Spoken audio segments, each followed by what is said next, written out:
Oh, guy. Hey? It muted. Did it mute? You're on now. Yeah. All right. Well, hey everybody, and welcome back to another Wednesday night movie live stream. I'm glad you can all hear me. It's me, Pete, Playtendoguy, and I'm joined as always by Andy from Forgotten World of Movies, Hey everyone. Mike from Cinema Axeman, Hi guys. Nige from Rockgod 2004. Hey up. I dropped my sweetie there. Jamie, Batman Smith, Hello. as well as Doll Boy. Hello. So thanks ever so much, everybody, for joining tonight. Thanks for joining, Doll Boy. It's such late notice, and sorry for being late. We had a few technical issues going on, and we also had a little chat before the stream. But we're all looking forward to coming on tonight, chatting about movies. So hope you're all doing well at home, and thanks for joining. So before we get into the comments, what are some of the films that you have watched over the past week? Do you want to go first, Andy? Okay, so pretty much all I've been watching is Disney. I've been watching the Disney classics from Snow White onwards up to Monday. So I'm up to the Aristocats at the minute. So I've watched everything between the release of Snow White and the Aristocats. And I also went to see Barbie and Oppenheimer, and I loved both of them. Brilliant. Fantastic to hear. So, did you thought Ryan Gosling was quite funny in Barbie? I thought he was brilliant in it. Yeah, I've really enjoyed it. Yeah. Glad to hear you enjoyed that. And Oppenheimer, you think it's like Nolan's best as well? I'd say it's Nolan's best movie, yeah. 10 out of 10. The 3 hours, 3 hours didn't feel like it as well. No. Great to hear you enjoyed it, Andy. And were the cinemas packed when you went to see both of them? Barbie was, Oppenheimer wasn't. Yeah, that's cool. What about you, Mike? What have you been watching in the past week? So yeah, over the last week, it's been a lot of like Asian cinema. I watched this movie the other day, Magic. That was quite fun. It was like Lethal Weapon mixed with Evil Dead. I like the sound of that. It's a lot of fun. I had a copy of that sent to me by A8 Films, and I've watched it. It's good fun. It is. It really was, yeah. And then I also watched these movies, Rich and Famous and Tragic Hero. Kind of like The Godfather, but they're sort of a bit more action-based, like gangster action movies. But yeah, they were pretty fun. And then for the rest of the week, it's been that Bruce Lee box set. I've just been diving into that, like watching the movies or rewatching the movies, but watching all the special features and stuff. And yeah, I just absolutely love it. Oh, great to hear. Did you get the 4K box set, the Arrow limited edition artwork, or did you just get the standard artwork? Yeah, I got the Arrow one, the yellow one. Oh, great. Yeah, there's quite a few special discs in there, documentaries, and the booklet looks amazing. Well worth the money. Great. Yeah. It's not my thing, but is the picture an upgrade? Can you tell it's like a big upgrade? Yeah, I'd say so. I mean, the movies themselves are quite. I don't know what to like. They're quite grainy movies, low quality, if you know what I mean. Like gritty, grimy type of. Yeah, they're very gritty. The way they've been shot, yeah. Yeah, but they still look great. Oh, that's the main thing, and it's another fantastic release from Arrow. They seem to be on a roll just lately with the video store, now this, and with the Psycho box set coming up. And they've got some new announcements coming on Friday as well. I wonder what they're going to announce then. Yeah. So, what about you, Del Boy? What have you been watching recently? Mostly sort of older stuff.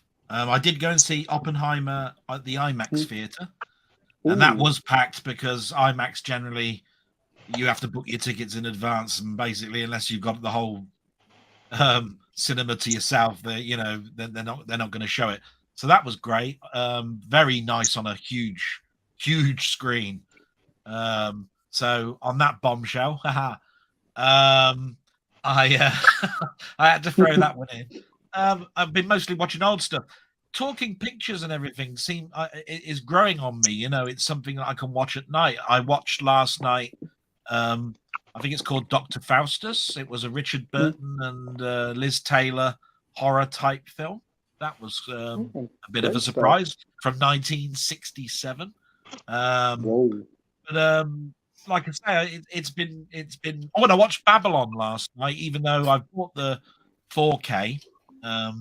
It was on Sky and I was a bit bored, so it's another 3-hour film, but really nice because it's set in Hollywood in the silence, moving to the talkies. So that's quite sort of in a way like The Wolf of Wall Street. You know, it's very sweary, sexy, that sort of thing. You know, and a bit of really old stuff like Abbott and Costello and Laurel and Hardy. That's pretty much been my week. What a great mix of stuff there, Doll Boy. I bet on the IMAX screen, Oppenheimer looked outstanding because some of the sequences in it looked amazing, the cinematography. Well, yeah, and the sound was equally as good. I mean, you can imagine if they've got that type of projector there, the sound system must be amazing, and it was. Oh, definitely. I can imagine when it comes out, hopefully it will get a 4K release. The soundtrack on it would be incredible. Yeah, I don't know how they're going to handle IMAX stuff on 4K. You see it on streaming, but you don't see it on the discs. So I'm not quite sure how they're going to handle that. I'll have to put that as a question. Most Nolan films have IMAX on the discs already. I'm pretty certain they do. Yeah. I think Justice League came out with a sort of an IMAX ratio, but I mean, I just don't know whether the quality is any different. I haven't seen anything. My equipment's good, but not so high end that I can spot that sort of difference. But the projector guy or film guy is the really nice person that I might speak to about that and say, you know, how would that work then? You know, is there enough capacity on a disc to do an IMAX justice? You know, hopefully so. But there hasn't been no pre-orders for anything for Oppenheimer just yet, which surprised me. I thought I'd be getting the pre-orders up. But great selection of stuff there, Doll Boy. I had enough requests. Do I want Barbie? But I kept saying no to Zavi. No, Zavi, no, I do not want Barbie. No, Zavi, please stop it. I don't want. Well, they're doing a very fancy steelbook of it. Oh dear. But it's not actually getting a 4K release, which shocked me. It's only getting a Blu-ray release. Yeah. Oh, see, Nige is really upset about that. So what about you, Nige? What have you been watching over the past week in your very fetching What About Len t-shirt? Well, I've actually thought, somebody's buggered off. What? Is he back? He's back. I thought I'd start and watch some of the subscriber mail DVDs. Ooh, so I've managed to squeeze 7 in. Oh, well. So I've watched Incident in a Ghostland. Very nice. Which was pretty good if I've read the story right and I've understood exactly how it worked. Then I watched Goon. That wasn't an outright comedy, and it was actually based on a true story. And you know when you watch a true story, and they sometimes show you footage at the end of the real person, it actually shows you footage of the person he was playing, but he's fantastic in it. It reminded me a little bit, only because it was on ice, not the sport. It reminded me a little bit of a more serious version of Blades of Glory. Really? Oh. But I really, really enjoyed it. It was good. Then I watched Red State.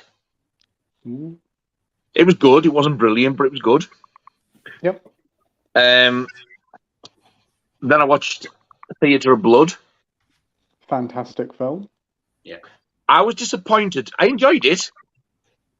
But when it got to about halfway through and he was quoting Shakespeare every 2 seconds, it started to get on my tits a bit. I wouldn't upgrade it to Blu-ray. And I don't know if I'd even watch it again. I did enjoy it, but for me it was like, yeah, that's it. I've seen it now. It's a one-time watch for you. That's fair, yeah. mate. Then I watched Fear, the Reese Witherspoon and Mark Wahlberg one, which is a phenomenal film.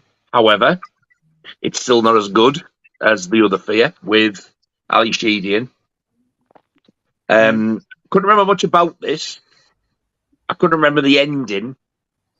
I thought he was on his own, but he's not. But yeah, this really, really good thriller. And then I watched this. Heard of it before. You've never heard of it? Never heard of it. Never even seen that poster artwork before. Well, it's a cracking film, and I think I'm probably going to get the Blu-ray, so I will put that in your box and send it up to you. Oh, why, thank you very much. I'm pretty sure you'll enjoy it. It is. Did he say it is box? Stick it in his box. You can check. Oh, you're going to put it in my box, are you? Fair enough. This one was absolutely fucking brutal. Absolutely blew me away, and I thought I was going to fucking hate it. I Saw the Devil. I saw a lot of people talking about this one. Holy shit. Oh, God. It's one of the best films I've watched in a long time. It's it is, I think it's Korean, isn't it? Yeah. The title put me off because I thought it was going to be either satanic or about witchcraft or like paranormal or that kind of thing. No, it's not. It's a serial killer, and Jesus Christ, it is brutal. What a film, though. 2 hours, 20 minutes. But it doesn't feel like it at all. Wow. And then after that, I thought I better cheat myself up with a bit of Sid. It's just like a little documentary, 50 minutes long. The series is called Legends of British Comedy. I got this sent as well because I don't know. I'm having to carry it. Michael sent me this one because he knows like I've got to carry on stuff. So this will go in one of those cases. I didn't know as well till I opened up. There's actually a Kenneth Williams one as well. Is there? Ooh. So I wouldn't mind watching that one. But yeah, I mean, it was pretty good. I really enjoyed it. Jesus, though, the picture quality is atrocious. It's really bad. Really bad. And that's it. Wow. Very good selection of films there, Nige. You've watched a lot over the past week. Yeah, very nice. No Barbie or Oppenheimer for you?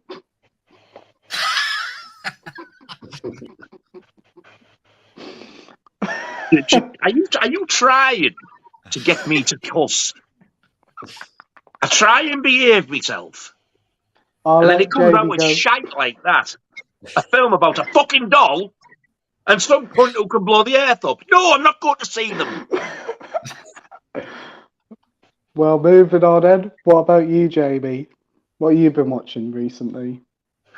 So the other night I watched The Whale. I did fall asleep halfway through, so it's obviously it may be a bit of a difficult watch for some people because obviously it's like about an obese man is massive and obviously the teacher.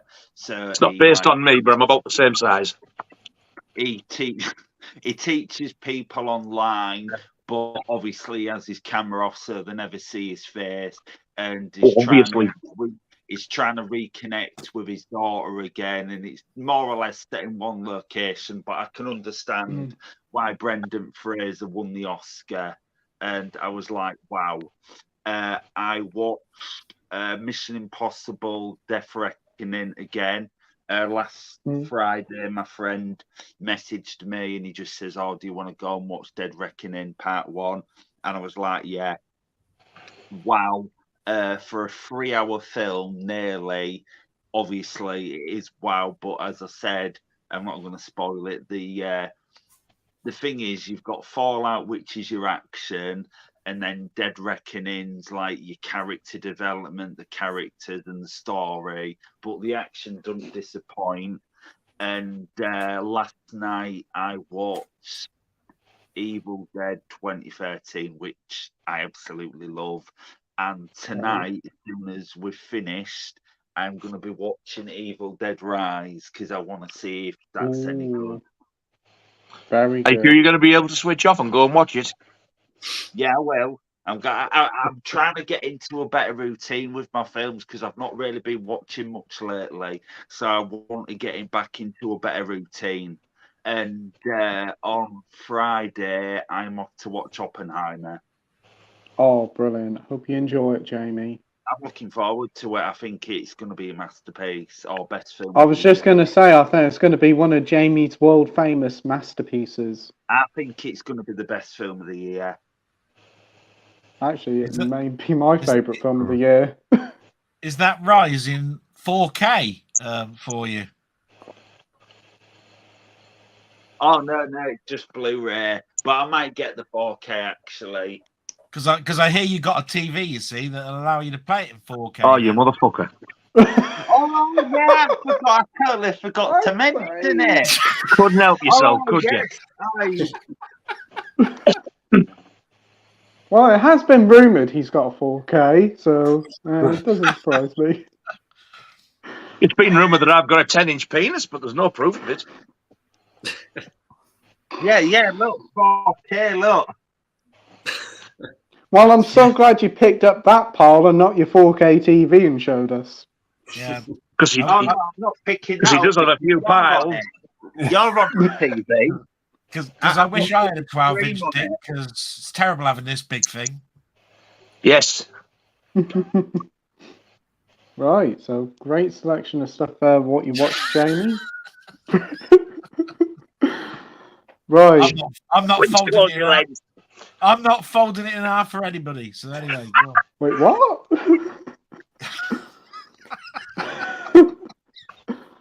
Well, over the past week, I've watched quite a fair bit. We went to the cinema on Saturday to watch Barbie, and yeah, it was really good.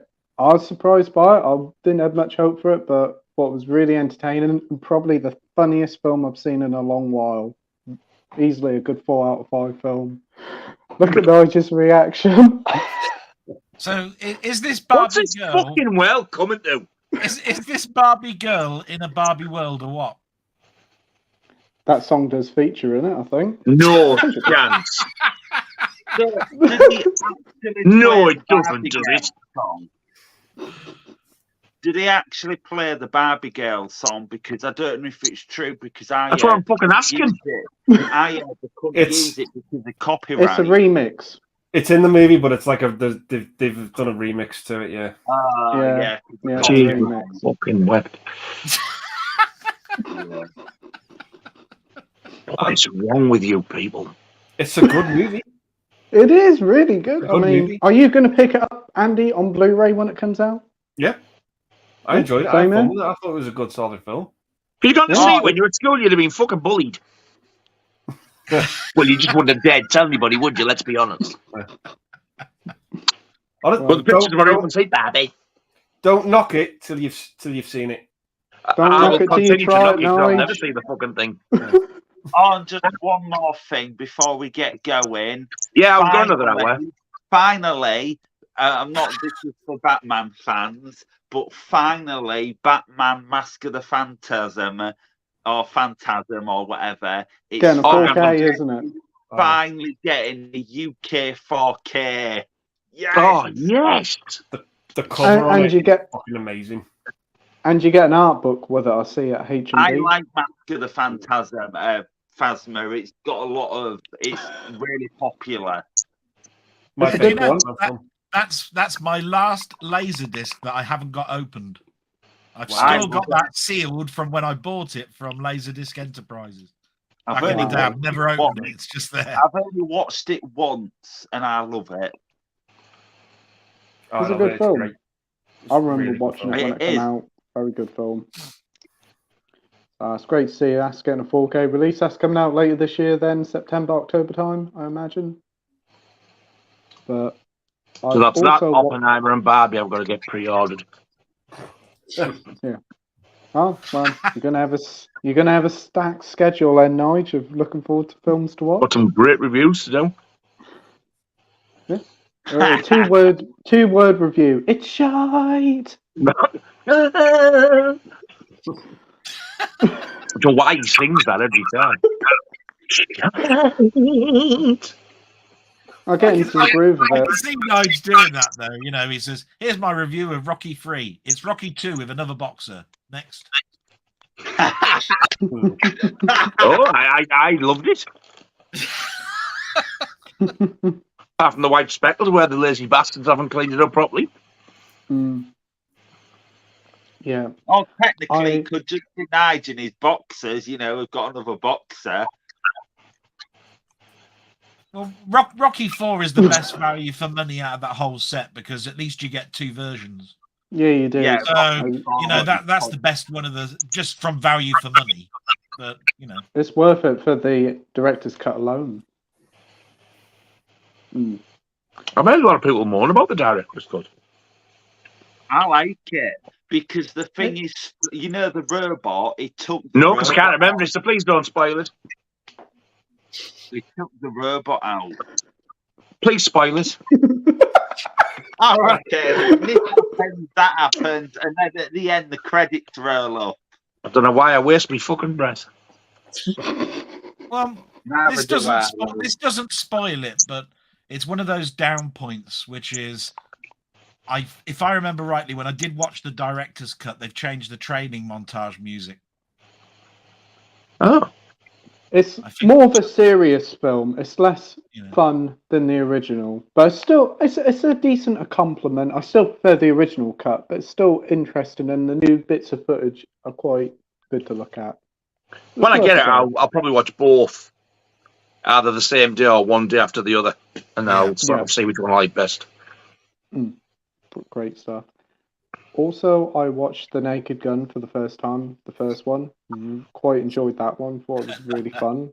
Gonna check out the other two as they're on Paramount Plus. Is the first one where he says "nice beaver"? Yeah, she had a nice beaver, and he said that. Yeah.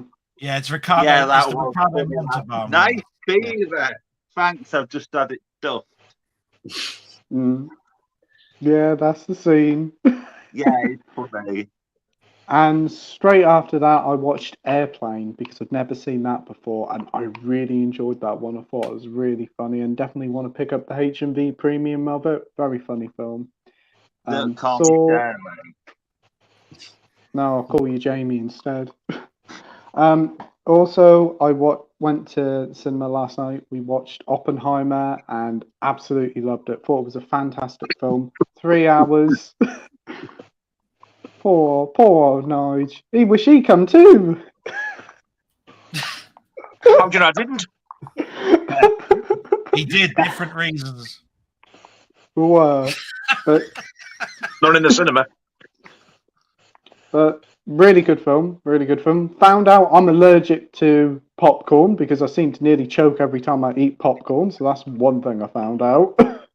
But very good film. Yeah, I can't seem to eat it. To popcorn.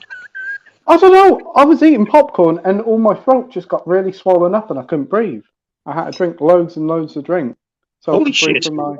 So I must obviously be allergic to it. I'm all right now. Is it a particular type though? I mean, was it buttered? Was it salted? It was salty. It was. Right. So what was? Oh, the popcorn, you bell end. Which one, the popcorn or the bell end? Oh, I've got a salty bell end. Have you? Congratulations! That's nice, Jamie. Thanks for telling us. And I also watched Eastern Promises as well. That was really good as well. Brilliant Cronenberg film. I didn't actually realise it was one of his. It's like a gangster film, really good narrative to it. Viggo Mortensen was superb in it. There's a scene in a sauna or like a spa. Yeah. That is bloody brutal, that is. But again, under 100 minutes, flies by really quickly. And Naomi Watts is brilliant in it. Very good film. Yeah.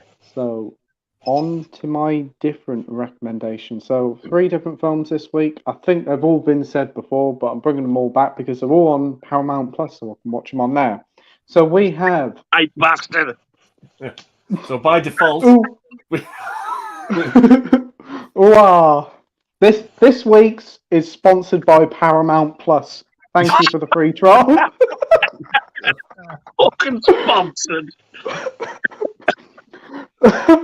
Be sure to subscribe to Paramount Plus for all your brilliant needs. Oh, actually, I've been watching loads of Cheers on there, actually. Cheers. It was like 3 o'clock Do and out for a 4 freebie.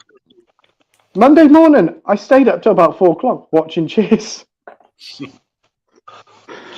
So be sure to subscribe to Paramount Plus for all your great stuff, but only, I don't know how much a month. I got it for free. Ah, now we're fucking getting to it.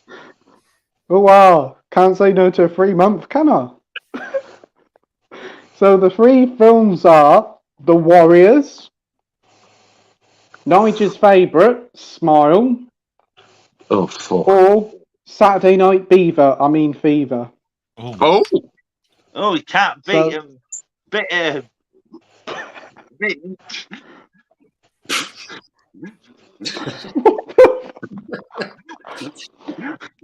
I've seen the TV cut of Saturday Night Fever before, but I've never seen the 18 plus cut, so that's why I'm including that one. So, Andy, Warriors, Smile, or Saturday Night Fever? The Warriors. The Warriors. Quite easy, that one. Mike? Yeah, it's an easy one for me as well. The Warriors. The Warriors. Doll Boy? The Warriors. Wow. And Nige? The Warriors. But not the director's cut. Avoid. It's an hour and a half. It is. I think it's an hour. I think the 29 more that you want the minutes. theatrical cut though. Right. I'll have to see if I can find the theatrical cut elsewhere. If it is the one that we think it is. And what about you, Jamie? Even though we know what the winner is. What's The Warriors Once, and it is a good film. Good. So you're Is it saying the Warriors? Is it the one where he has the bottles and he says, "Come out to play"? No, that's Spider-Man. Oh, he says. So is the Warriors your choice, Jamie? Yes, please. Yes. Right, moving on. So the choice. Please So the fucking choice. do. The choice is the Warriors. It was a unanimous decision. So I'll be watching that over the next week. Looking forward to checking it out, as I know a lot of people are a big fan of it. So before we get into the comments, Del Boy, do you want to promote your channel to everybody watching at home? Thank you very much. Yeah, please come along and have a little look at my little channel. It's mostly a blog. In other words, be nosy and look and see what's going on in my life. But because of the history of me, it's also about films, TV, soundtracks, games. Been doing quite a few actually game-related content. I've seen. They're really good. The last 2, and they've all been zombie-related, believe it or not. Yeah, I tend to try and mix it up. There's lots of questions and answers. People are always asking me questions. I give an answer to those, and I always promote what you guys have been producing during this week. Andy, I loved your 1978, was it, retrospective? Oh, That'll be mentioned in my blog this week because I watched it. That Thank you was very much. wonderful. And I basically that's my channel in a sort of a nutshell. And please come along. Absolutely. If you haven't subscribed to Del Boy already, his link is in the description down below. So go and support his fantastic channel. He's a brilliant guy with a great wealth of knowledge, and his vlogs are so brilliant to watch. So go and support him. And everybody's links in the description down below. So go and give them all the sub. They've all got fantastic channels. So let's get on to the comments. Thank you very much, sir. thank you. Right, just waiting for the comments to load up. I'm only 8 of 500. Wow. Oh, only 8 off 500. Very good. So, first up tonight is Mac Chats. Wow, lads. Hope we are all good tonight. Hey, Mac. Thanks for joining. Hey. Good evening, Mr. Chats. Hey, Mark. It's not popping up for me yet.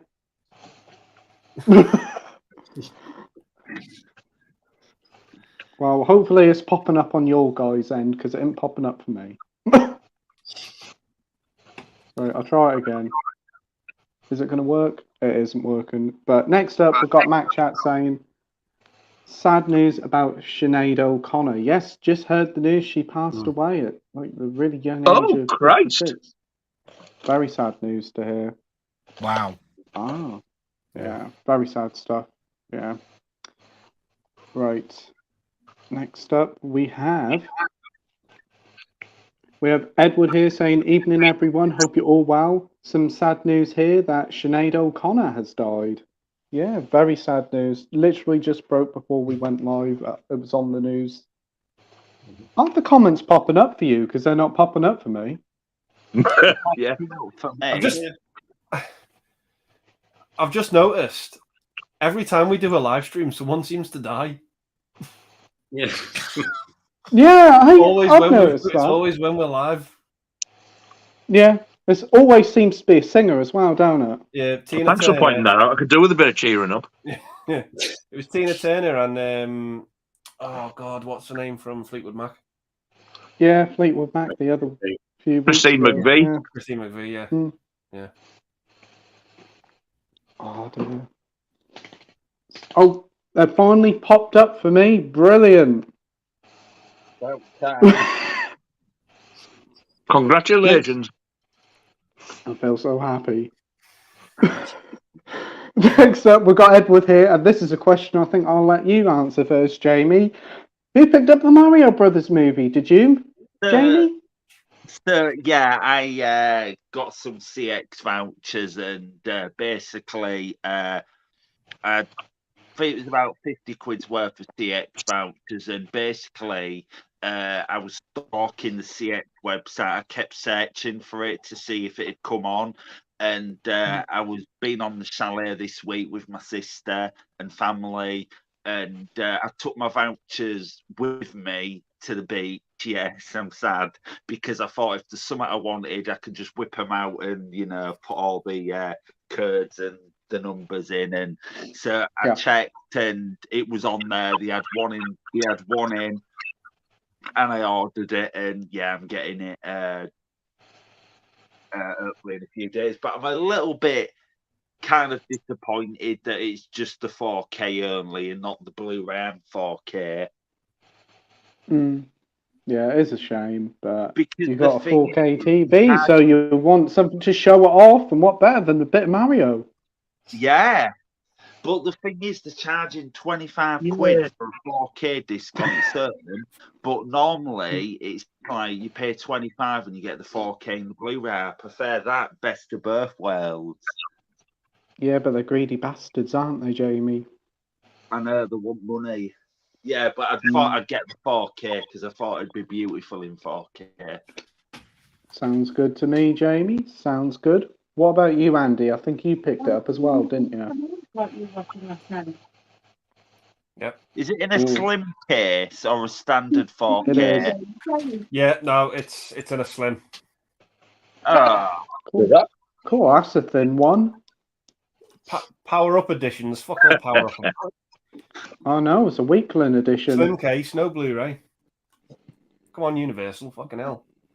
But I love the movie though. I think the movie's great. Yeah, it is a good fun movie. 4K like? I haven't watched it yet.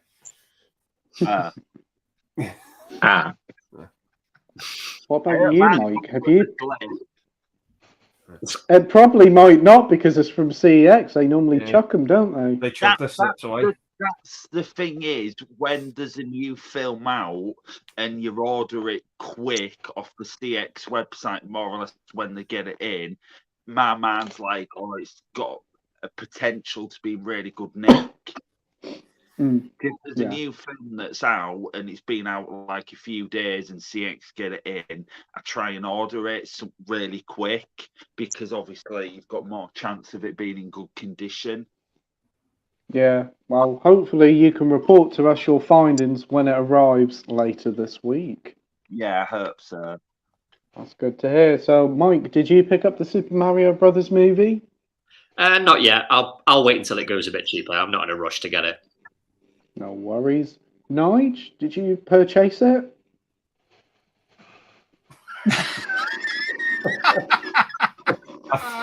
I think Nige would rather step on a stone. Oh, you bastard! Oh. Doll Boy, did you pick it up? I think you did, didn't you? Yeah, I got the Steelbook one. I was a bit disappointed with the cover, actually. It's, very basic. But yeah, I'm looking forward to sort of like watching that because I haven't watched it yet. Oh, awesome! I hope you enjoy it, mate. I picked it up the other day. Picked it up from Asda. Got it on Blu-ray. As the 4K didn't come with the Blu-ray, I thought I'll just save the tenner and get the Blu-ray. So it's great. I can't. But I'm really looking forward to watching it again. It's a good, fun film. Save a tenner because I'm a toy gun. Hey, Wow. I thought you'd want to watch Anya Taylor-Joy in 4K. You can hear her, but you can't see her, Jamie. True, yeah. Get back to me on The Northman and Last Night in Soho, and then maybe get them in 4K. That'd be worth an upgrade. Ooh, ah. We got Minhaju here saying good. I think the fucking Wordles are on tour. They've been performing on here quite regularly the last few weeks. They have. They seem to pop up out of nowhere. Pop up out of nowhere. They seem to pop up out of nowhere. They seem to pop out of nowhere. There you go. Good evening, Minhaju. And why ho over to you too, Minhaju. There's an Amanda Conda in the Alien Factory. Anaconda. Amanda Conda. Amanda Conda. I mean, Anaconda, Amanda Conda, same sort of Conda. Let's move on. We've got Si here saying, evening gang, evening Si, hope you're doing well. Hi, Si. Okay. Minhaju says, this is for you, Jamie Batman Smith. This stream looks like it's going to be a masterpiece. Oh, thank you. A what? A masterpiece. That's what I thought you said. I thought you said massive piss.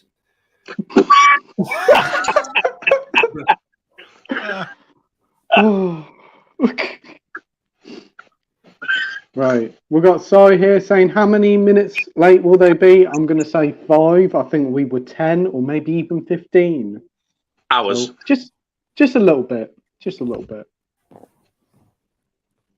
Minhaju picked up recently The Last of Us on 4K, exclusively at HMV, and also brought the Predator Trilogy Collection on Ultra HD. Very nice. Didn't bother with the 4th one, as I don't like it, as that one, in all regards, is non-canon. Yes, the 4th one's the biggest pile of shite I've ever seen. What's your thoughts on the Predator films, Andy? Do you like the 4th one? I still haven't seen it. I've only seen. Keep it that way. I've only seen the first 3, and nothing can really hold a candle to that first movie. I think it's lightning in a bottle. It certainly is, yeah. I do. Second one's all right, but it's not as good as the first. What about you, Mike? What's your thoughts on the Predator franchise? I love the first one, just a classic. I think the second one's pretty good, kind of underrated. I have a good time with it. I think the third one's okay, but it doesn't really do much for me. And yeah, the 4th one was really, really bad. Yeah. Nige, have you seen any of the Predator films? Not a one. Wow, not even the first one. That's surprising. I think you might enjoy that one. I always assumed it was a science fiction thing. It takes a back seat. It's more of an action movie. It is, yeah. Sci-fi is peppered in, but it is more of an action movie. Right. It's one of Barney's best films, so if you like him, you'll love it. Arnie. I thought you said Barney. Barney! I'd like to see a Predator crossover with Barney. Big purple bastard stood there with a gun. Get to the chopper! Get your chopper out! Oh, okay, then. No. Oh, put it away! No. We're PG here, Jamie. None of that. I think that went out the window. What What about end? you? Whoa. What about you, Del Boy? What's your thoughts on the Predator franchise? I'm glad you said PG because I was always told when I was a youngster that stood for pornographic. It was just about to become true just then. But Good Lord. But the first two are classic. They're the ones that I recognise. I have watched the other films, but they're so sort of like missable to me. I don't really remember too much about them. I think the last one I saw was on a streaming service, and I'm pretty sure it was a back to basics with a tribe of some sort. Is it, like Prey.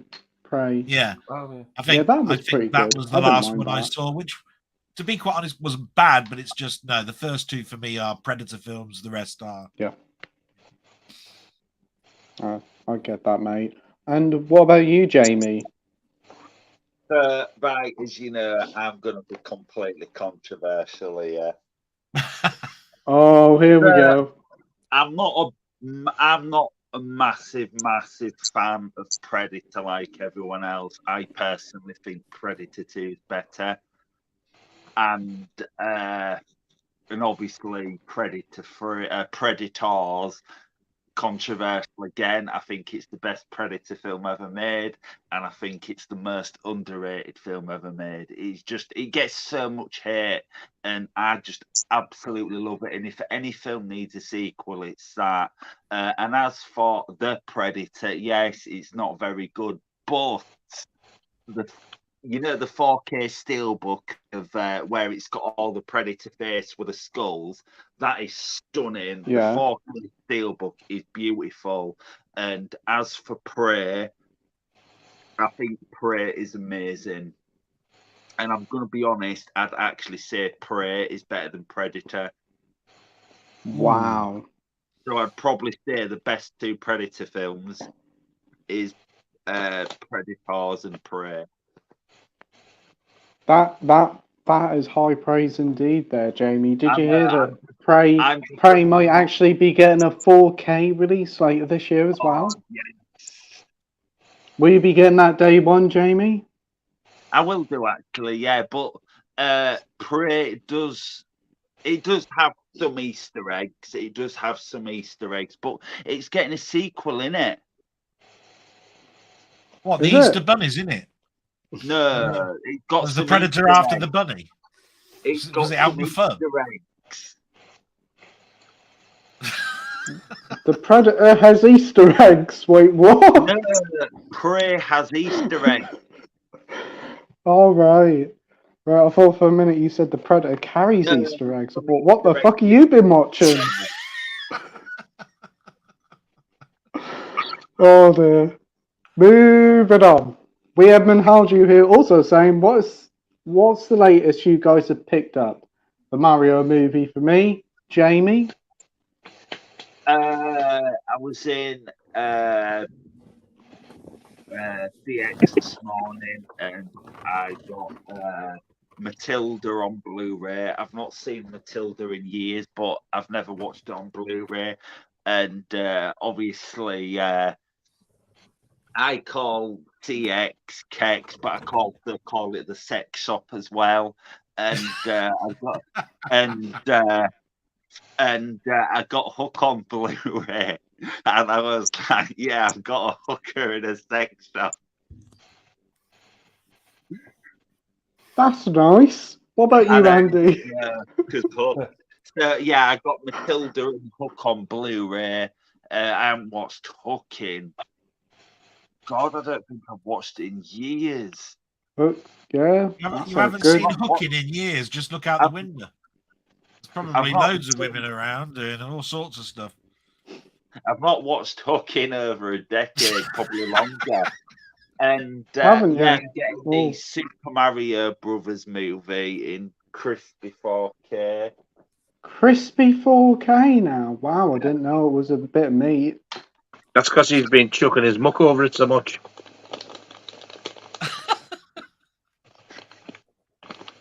Oops.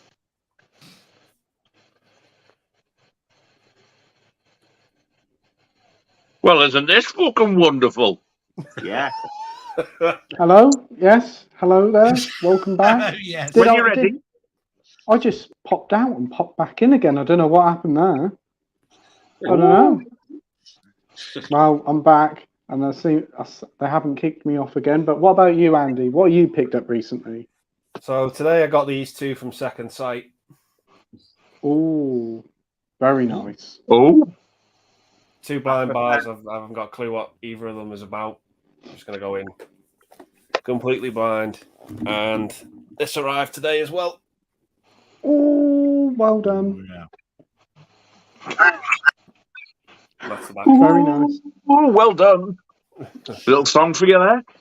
And obviously Super Mario as well. Very good. Great selection of stuff there. What about you, Mike? I've already shown them, but I'll just quickly show them again. So we got this one, Magic Cop. Magic Cock. Wait, what? Magic Cop. Nope, Cop. Yeah, this one as well from Eureka, and obviously the Eureka. Bruce Lee set as well. Great stuff. Great selection there. And Nige, what about you? What I've got myself, Jaws 2, and what was the other one? Scream 6, wasn't it? No. No? Rocky 3. Yeah. Very nice. But then some sexy, beautiful bastard sent me that. Oh.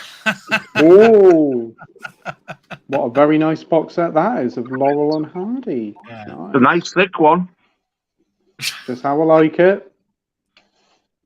It's got a couple of inches gear. Oh dear. Oh God. 21 discs. That's a Bloody yeah, package. fuck off.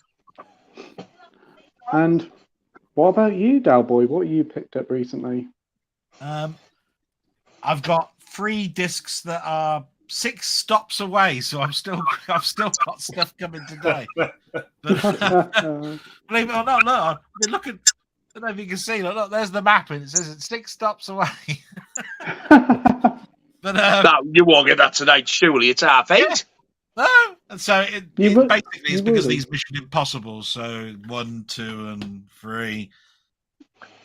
So these are the steel books, and so that would be 4, 5, and 6. And then yesterday the Big Lebowski came through, and I saw that right at the at the pictures, and I've never seen it since, and I couldn't remember whether I liked it or not. Everybody always says it's a great film, so I took a chance and went, yeah, okay, wouldn't hurt to have it in my collection. So I added it, and it arrived. It arrived on Monday. So yeah, I've got another 3 discs coming in. It's 5 stops away now. It's getting ever so closer, but very nice. And how much are you going to bet with the Mission Impossible steelbooks? The next one won't follow the same sort of art style. Well, that was always going. We already know that Xavier published the 2 different art styles that are on the next discs, but of course that's always subject to change. But it was just that I've got such a mix of Mission Impossibles. Like I've got the laser disc of it, and I've got a standard DVD. I think on a Blu-ray I got a steelbook of it. I thought it'd be nice to compound that and say, right, 6 discs, steelbooks, all the same, and the other 2 may stand out, but at least it's a little bit better than the different formats that I've got at the moment, That sounds good to me. But brilliant purchases there, Dalboy, as well. We have Stephen Anders here saying, evening, guys. Hope you're doing well. Hey, Stephen. Thanks for joining. Good evening, sir. How can I forget? I also got Unlawful Entry, The Autopsy of Jane Doe, The Haunting of Connecticut, Hollow Man, Face Off in the collection recently. Very nice selection of stuff there. And I know Dalboy kindly sent me The Autopsy of Jane Doe, and I'm going to watch that one at the weekend because I've got plenty of free time this weekend. Looking forward to checking that one out. But Face Off is a classic there, and I have seen Hollow Man before. That's the one with Kevin Bacon, isn't it? Yeah. Yeah, Jerry Goldsmith's score. I saw through that one though, but yeah, it's not too bad. It's I not, see what you did there. but yeah, it's not too bad. Too bad actually. That one, I quite enjoyed it. The second one is atrocious. There's two. No, but I think they did an Invisible Man not long ago. That was I thought it looked in a similar vein, but it's awful. Oh really? Right, we have a question. You did bring this up, I think, Doll Boy. What's your thoughts on the new Exorcist Believer trailer? Apparently, two parents seek help with their respective daughters, show signs of demonic possession. Yes, the new trailer dropped. They actually did leak the trailer at the weekend, and I cheekily saw the leaked trailer. What's your thoughts on it, Andy? To be honest, I think it kind of looks all right. I watched it last night. I enjoyed it. Yeah. Good to hear. What about you, Mike? Have you seen the trailer? Yeah, I watched it before. Yeah, it looks okay. Hopefully, it's good. I think the thing that surprised me the most is it Ellen Burstyn? Like, yeah.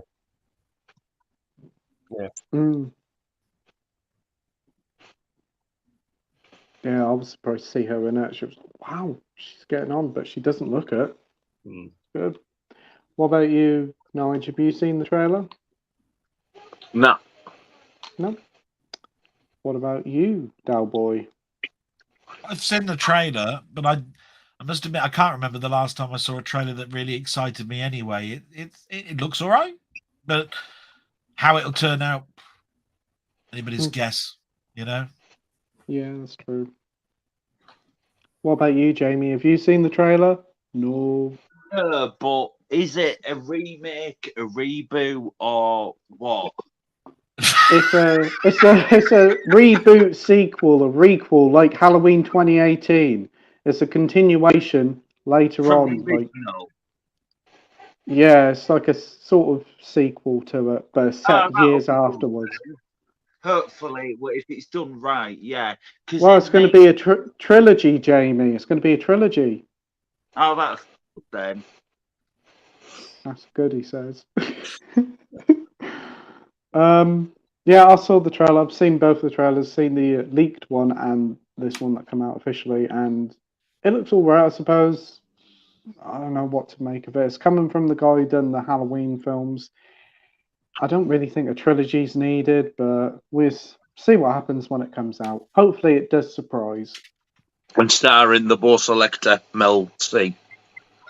Mel B. Mel B. Mel B.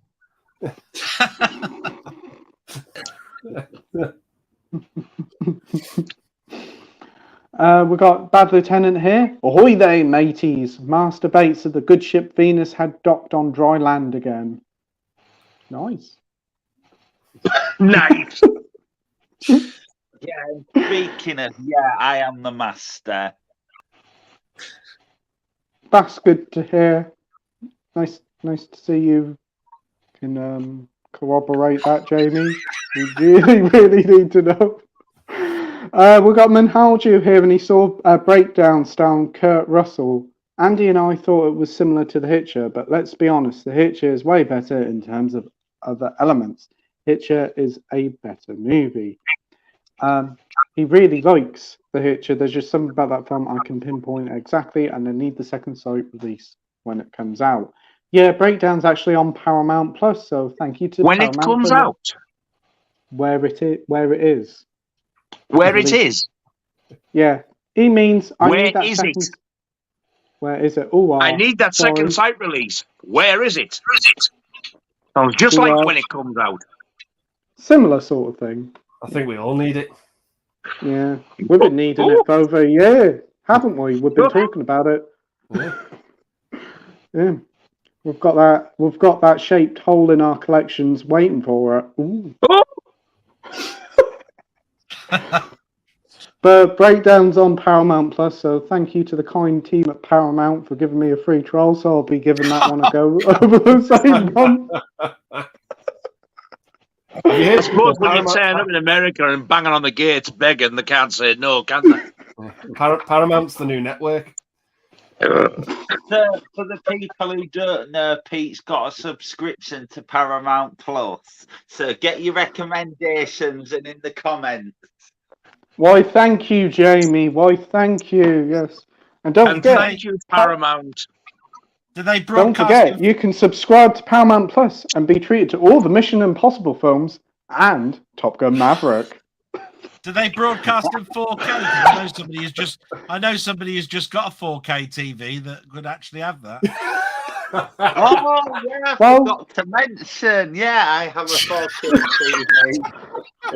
TV.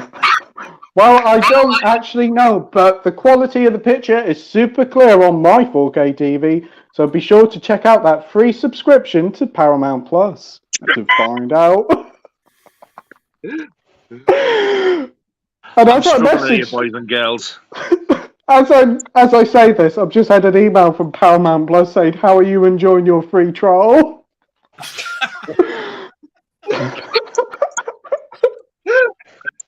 He's going to reply, "Oh, I think it's absolutely wonderful. Yeah, Could I it is. But extend it to a year?"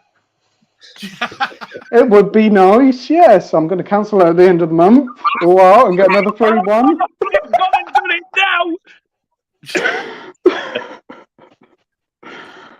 So wonderful, he's going to cancel it. Oh, I'll get another free one next month. Only be rude not to. So, Breakdown, Andy, would you recommend watching it with Kurt Russell? Oh, absolutely. Yeah, good film. Not as good as The Hitcher, but it's still a cracking movie. Nice. Great stuff. You've seen it, Mike? Yeah, I love both of them equally. I think maybe The Hitcher is slightly better, but Breakdown is still just an amazing film. It's just like, it's so edge of your seat, like suspense. It's just, it's awesome. Oh, that's good. What about you, Nige? Have you seen it with Burt Reynolds? Burt Reynolds? Kurt Russell? Burt Reynolds. Is that the remake? Is that the remake? It might be the remake. Have you seen I've Breakdown only seen with The Kurt Hitcher out Russell? of them two, and I absolutely love The Hitcher, but I've never seen that Kurt Russell one that I can't remember what it's called. Breakdown. Oh, cool. What about you, Doll Boy? Have you seen it? Yeah, I got that on Laserdisc. Really? But Hitcher is always going to be the one that's remembered, and the one that, and quite rightly, I think, gets the glory. I mean, it's a good film, and it's one of those sleeper sort of hits, you know, that people will remember and go, "Oh yeah, I remember that. And why haven't I watched it again?" But Hitcher is always, "Oh yeah, it's great. It's in my collection. I've watched it no end of times." Blah blah blah. It's like that, and I think quite rightly, really. I mean, there's definitely something about it that makes it, you think it's similar, but they're two totally different things, really. Yeah, but I liked my time with that film. Yeah. Oh, that's good to hear you enjoyed it. And what about you, Jamie? Have you seen Breakdown? Yes, it is a really good film, actually. I do recommend it. It has a really good story. I would like it to get a UK Blu-ray release. But as for The Hitcher, I've not seen the original, but I've seen the remake with Sean Bean. Are you a fan of the remake? I enjoyed it, but if you go in by story, Breakdown does have a better story. Oh, yeah, I good. enjoyed it. Yeah, I thought it was really good. Great to hear you enjoyed both of them. And then Harju says, "I can't pinpoint." Okay. We've got Danny here saying, "Hi to you all. Hope you are all good. If you could rewrite one film, what would it be?" Ooh. Rewrite. Ooh. Oh, the recent Elvis film. Actually, I'd fucking reshoot the whole film. Awful. Do you mean awful. make a film better? Yes. Yes. Yes.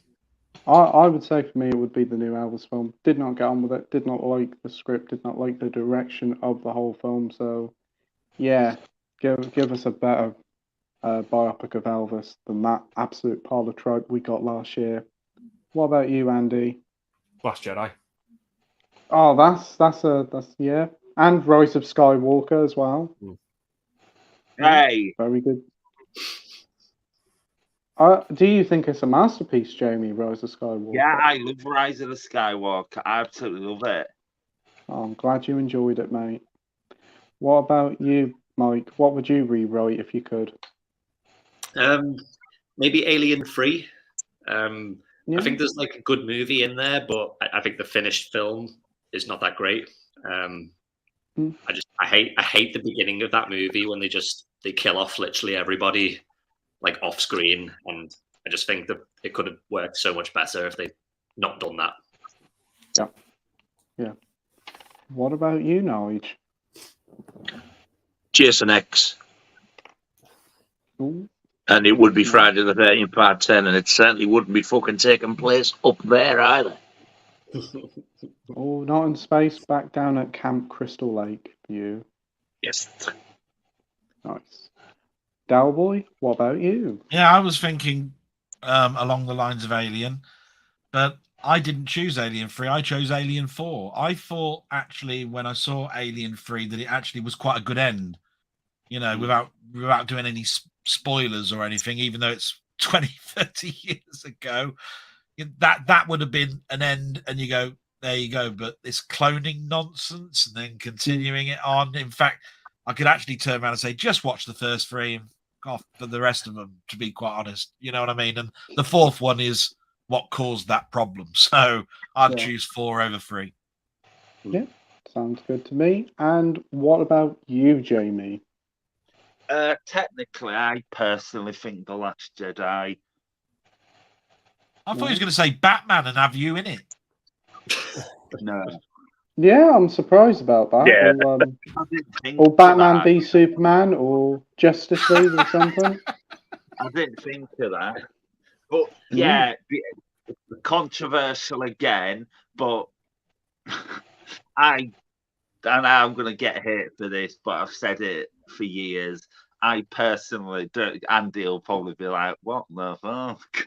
I personally think Force Awakens is the best Star Wars film ever made, and the What thing the is, fuck? What the fuck? the thing is, when J.J. Abrams did Force Awakens and then he did The Last Jedi, and then I'm a massive fan of Rise of Skywalker, and then it's like when Chris Duckman reviewed Rise of the Skywalker, he basically said we've had Force Awakens, which is another setup, and then The Last Jedi is another setup. So he's kind of said we've had 2 setups, and then they've got to end the trilogy. But I think the trilogy would have been so much better if J.J. Abrams would have directed The Last Jedi, because we would have got a continuation, but he didn't. But Last Jedi comes to mind, definitely. Yeah. I'd like to see what JJ would have done. Yeah, that's cool. So what's your favourite of the original Star Wars trilogy, if it isn't, like, your favourite isn't one of them? Out of the original trilogy, I'd probably say my least favourite trilogy is New Hope, and then I'd go Empire, and then I'd go Return of the Jedi. Oh, very interesting. Nice. Next up, we've got Sai here saying, is it true that Savile did a cover of Somewhere Over the Rainbow? Maybe in the back catalogue somewhere, I don't know. I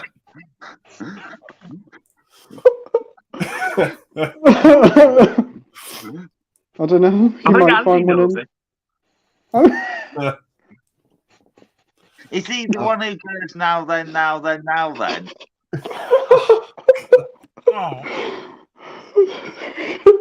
We were going so well.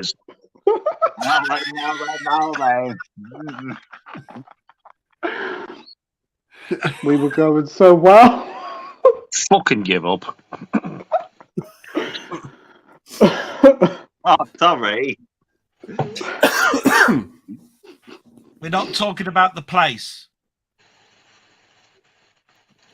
Oh, dear. Right, we've got Minhalju saying, I still need to pick up Evil Dead Rise, Mario, but I plan to pick them up in the sale.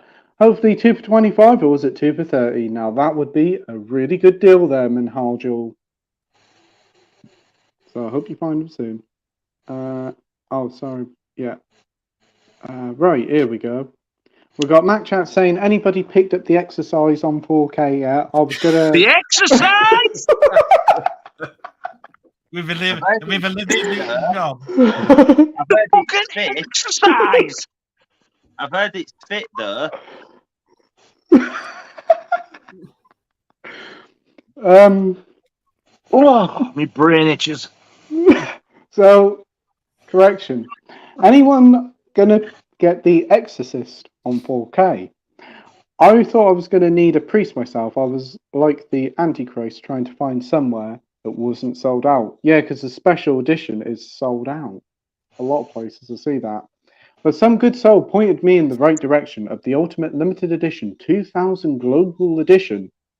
All is right in the world. I'm just €80 lighter now. Wow. Guaranteed that'll be about 80-90 quid on eBay. Oh, wow. Have you pre-ordered it, Andy? No, I'm not a fan of the artwork, to be honest. Didn't you? No. Will you just get the standard 4K when it comes out?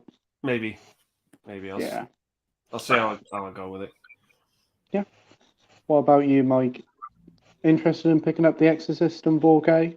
I mean, I was looking at all the special editions, like the one on Zavi, but I wasn't really that keen on it. And then there was the one on, was it on Amazon, like the Ultimate one? Is that the only place you could get it? Amazon. I think that's the only place. I think it was. I think it might be, yeah. That looked quite nice, but I don't know. I just wasn't really that fussed, and I think, like Andy said, I wasn't a fan of the artwork on the other one, like the blue artwork. I actually just like the artwork on the standard edition. I think it's like the one. Hopefully, it has a slipcover, but yeah, I just like that artwork, so I'll probably just get that one. Yeah, I do agree with you. The artwork on the standard 4K looks better, and that's probably the one that I'm going to go for as well. Just standard 4K, as I don't actually have the film on Blu-ray. What about you, Nige? I've pre-ordered both box sets. Wow. The Zavi one and the Amazon one. I've seen the new slipcover art for the like just the standard edition, and it is fucking awful. But there's a lot of people in the States are saying that they think that that's just the US one, and the UK is getting the proper cinema poster art on it. It is. I don't know. It is. I don't know how true that is. We're getting the traditional poster artwork. That one is loads better. But yeah, the bigger box set, the dearer one, it's in like a sort of a Bible looking type of packaging. Yeah, I've noticed that. And you get a book in it as well, which isn't in the other one. Oh, that's good. But both of the steel books are actually the cinema art. Yeah. Ooh, very impressive. I actually really like that blue artwork of Linda Blair's face. That's a nice set, but wow. How much are both the sets? Are they different prices or the same price? Yeah, the Zavi one I think was 45, and the Amazon one I think was 70. Wow. Oh. But if you go on eBay now, the Zavi one's going for 80-90 quid, and the Amazon one's going like 180 up to 200 quid. The scalpers are at it. Yeah. That's no surprise. But great to hear you pre-ordered them, Nige. What about you, Doll Boy? Are you thinking about pre-ordering them? No, I did pretty much what Nige did. I pre-ordered the Zavi one, went to Amazon and saw there was a slight difference. Ordered that one, and I always thought to myself, well, it's a way away at the moment. I can easily cancel one of them, a little bit closer to the time. At least I've got them pre-ordered. Do you see what I mean? That's exactly what I thought. That's true. It was literally like, just get my name down because I don't want to be caught out. You know what I mean? So just did that. But then when I looked at them both, I thought, I want them both. So probably I'm having them. Yeah. And Amazon, I've just checked, and it's currently unavailable. It says so. You're shit out of luck if you're looking for the Amazon. Sold out, yeah. Yeah, I heard they sold out very quickly. So that's going to be a big hit on the hand. There's one where there's only 2,000 copies. I can't remember which one it is. Mm. And it's a UK exclusive, so people in America are kicking off because they're only getting the standard one or a steelbook. I do recommend sometimes that if anybody does get into that problem of it says it's currently unavailable, just try Amazon IT for its Italy or whatever it is, and just seeing if it's there. Okay, the case art and everything is not going to be the same, but you still get the release, if you see what I mean. True. Yeah. Because a lot of the time those bigger places they've ordered a lot more copies. So I've always come away going, oh, I'm disappointed I missed out, and then somebody's told me, oh, I got it on Italy. I went to Amazon Italy, it was there. I went to Amazon Germany, it was there. It's worth noting that probably the UK shipment has sold out. So in like Spain, Germany, and all that, they'll have some left. So definitely worth checking them out. It's a good idea. But great to see that you pre-ordered them both there, Doll Boy. And Jamie, will you be picking up The Exorcist on 4K in any formal fashion? Is it getting a standard 4K release? Yes. I will probably get that actually, because it is a really good film. I've only watched it once. Believe it or not, I've only watched it once. Oh, cool. That's the standard one. Yep. That's good artwork. £20. I do like that. It's got that Warner Brothers 100 again. I see my love plaster in that everywhere. A lot of people hate that. I think it actually looks good. Is The Exorcist your favourite film, Andy? No. It's my favourite film from 1973. It's not my favourite film. What is your favourite film? I don't have one. I better know yours, Jamie. Batman. Yeah, I think you're probably right. Is that because of the shark repellent bat spray? Is that the reason why Batman's your favourite? Do you have any shark repellent bat spray? No. Oh. We have Ian here. Yeah. Hi everyone. Hope you're all well. I've just enjoyed two 60s crime films. Payroll from 1961. Locations filmed in Newcastle. Also Robbery from 1967, based on the Great Train Robbery, stars Stanley Barker. That's nice. Wow. So, I have not heard of... Actually, no, I think I might have heard of Payroll, but never seen it, but sound really good. Anybody seen those two? No. I've only seen Robbery. That's the only one I've seen, is Robbery. Oh, cool. Did you like it? Yeah. I mean, there's been a few great train robberies that I've seen. Sean Connery has done one, like a train robbery type thing. That one, though, wasn't too bad. And I actually visited his channel when he was actually opening up the subscriber mail that he'd got. That's when I remembered it, because he was describing it. And I was going, oh, yes, I have seen that one.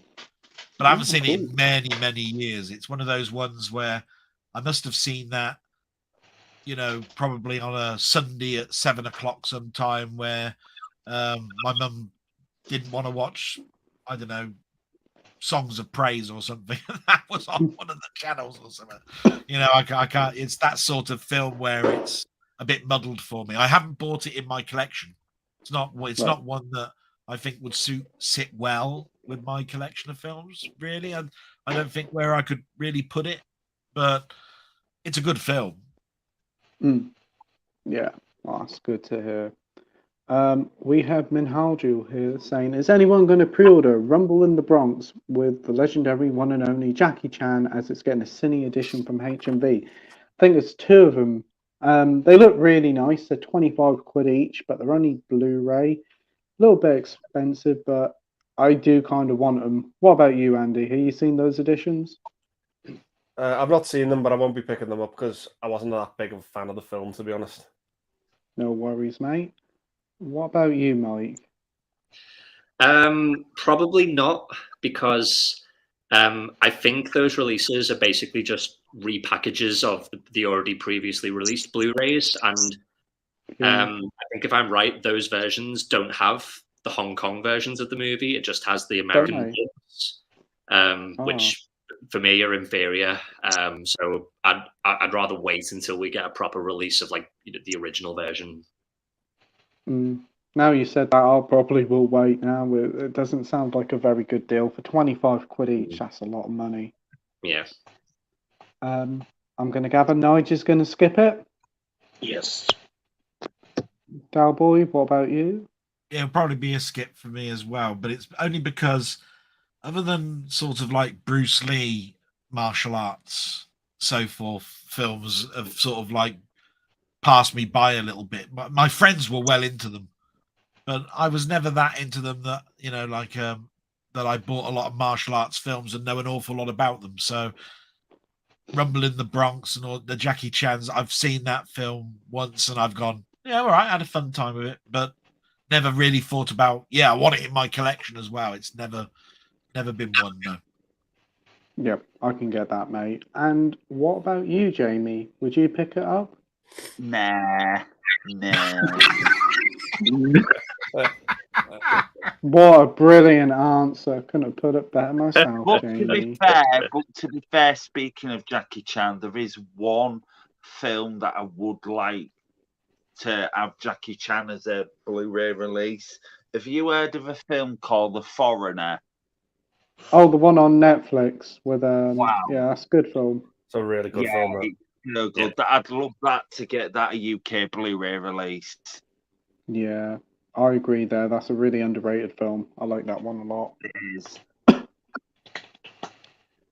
Matt Chat says, speaking of The Exorcist, who's seen the trailer for the new one, after zero consideration, that one's going to be a hard pass for me.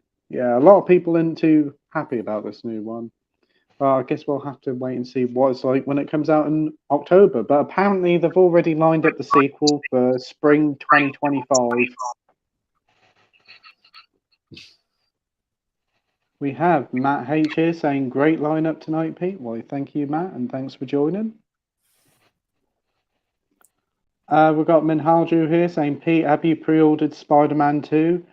No, I'm going to wait until it comes out and use some of those lovely cheeky vouchers on it. Wow.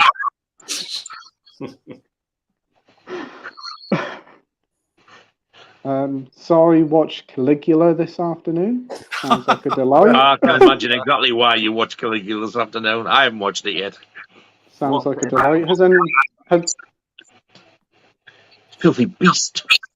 You haven't heard what Caligula's about, Jamie? I think you might like it. Get the family round. All sit down and watch Caligula. Yeah, I can just imagine that. Mum, no, you can't watch Caligula again. No. It's the one thing that's not going to come out of my mouth is that. I think it might be on Disney Plus. It might be. It might even be on Paramount Plus. You never know. I'll have to check. Oh man, Mickey Mouse in Caligula. It might be lined up with Toy Story and Mickey Mouse Clubhouse. Caligula, one for the family. You've watched Mickey Mouse Clubhouse, so we recommend The Hills Have Eyes and Caligula. Nice family night in. We have Matt H here saying that Bruce Lee set looks awesome, Andy. Love that you still have the VHS too. Have you still got a player? I've got 2 players. I've got 2 VHS players. Yeah. Oh, brilliant stuff. That's great to hear. I did see your pictures on Instagram. Very impressive. Cheers, Pete. We have Bad Lieutenant here. The last film I've seen was Sacha Baron Cohen in The Dictator. Not as good as Ali G or Borat, but a hell of a lot better than Bruno. I haven't seen The Dictator, but I've seen Ali G and Borat and Bruno. Borat for me. The rest of them not too fussed about. What about you, Andy? Have you seen any of those? The only one I've not seen is Bruno. But I've got it. In that. He's gay apparently in that. Okay.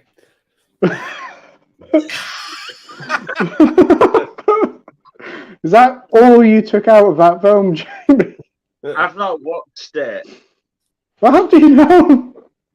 I just know. Apparently, he's gay. Oh, that you know, because you've secretly seen it. I haven't.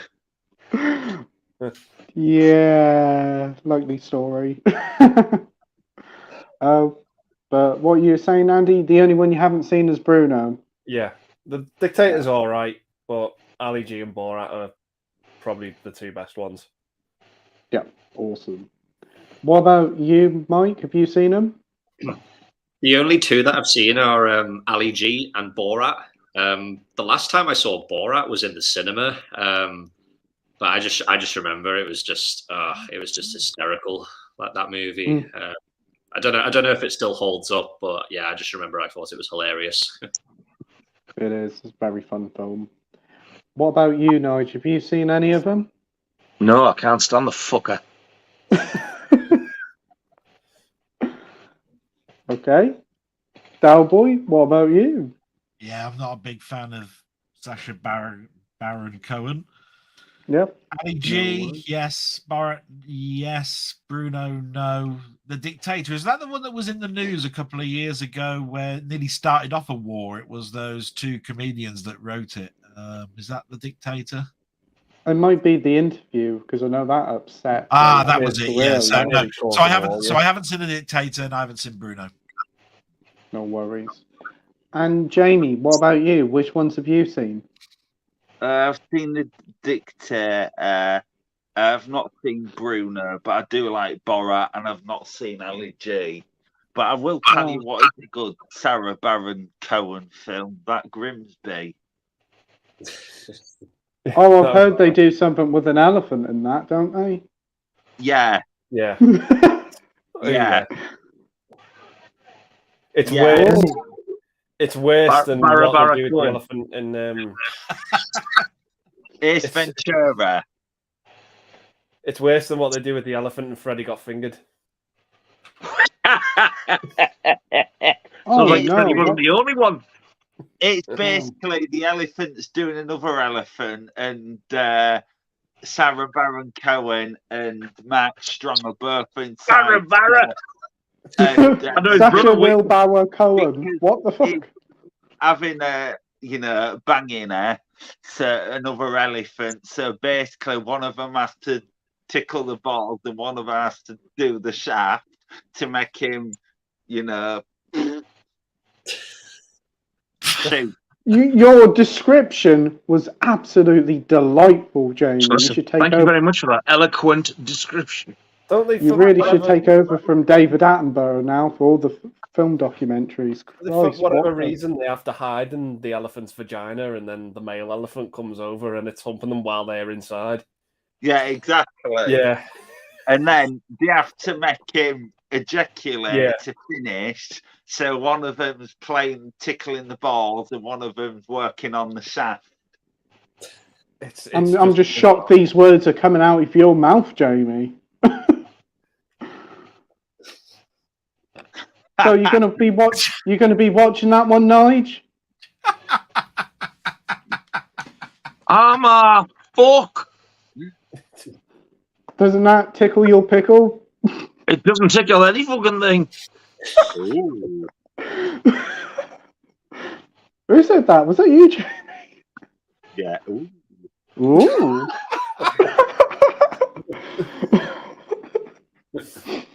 It sounded like it did you, Jamie, by that ooh. Sounds like it did him. Ooh. 7:39 and still no sign of the gang. We're here now. Right. I pre-ordered mine exclusively from Game, which includes a free comic book on Miles and Peter. And I'm not fussed about the spider, not keyring, but you also get that as a bonus. Very nice. Probably won't pre-order from Game because they're tight bastards. Have you pre-ordered it, Doll Boy? How dare you!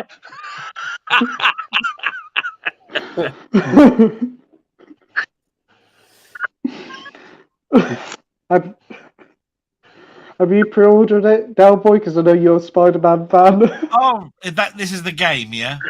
Yeah. Yeah. I've because it's my character. I'm pretty sure you you'll recognise that I've ordered the exclusive one with the statue, so I've gone full hog. But if it wasn't the fact that I wouldn't have done something like that. You know, there's only a couple of games that I'll do that with, and that's things like Diablo and a couple of Mario and Zelda games, which I've shown on my channel. I've shown big boxes of certain games, but the rest I just buy standard stuff. You know, packaging, it doesn't really bother me. Yeah, very much same here. Have you seen the PS5 console they're doing? Yeah, but I won't go that far. Well, you can buy the plastic side plates, so you can have a Spider-Man themed PS5 without buying a new system. Yeah, when they brought out the other Spider-Man stuff, they did the vinyls later on, where you could just put vinyls over the top. It's much the same. Yeah, awesome. Right, let's have a look. We've got Danny saying he's just got the Arrow films of the Texas Chainsaw Maracas 2 on the limited edition of Major Dun.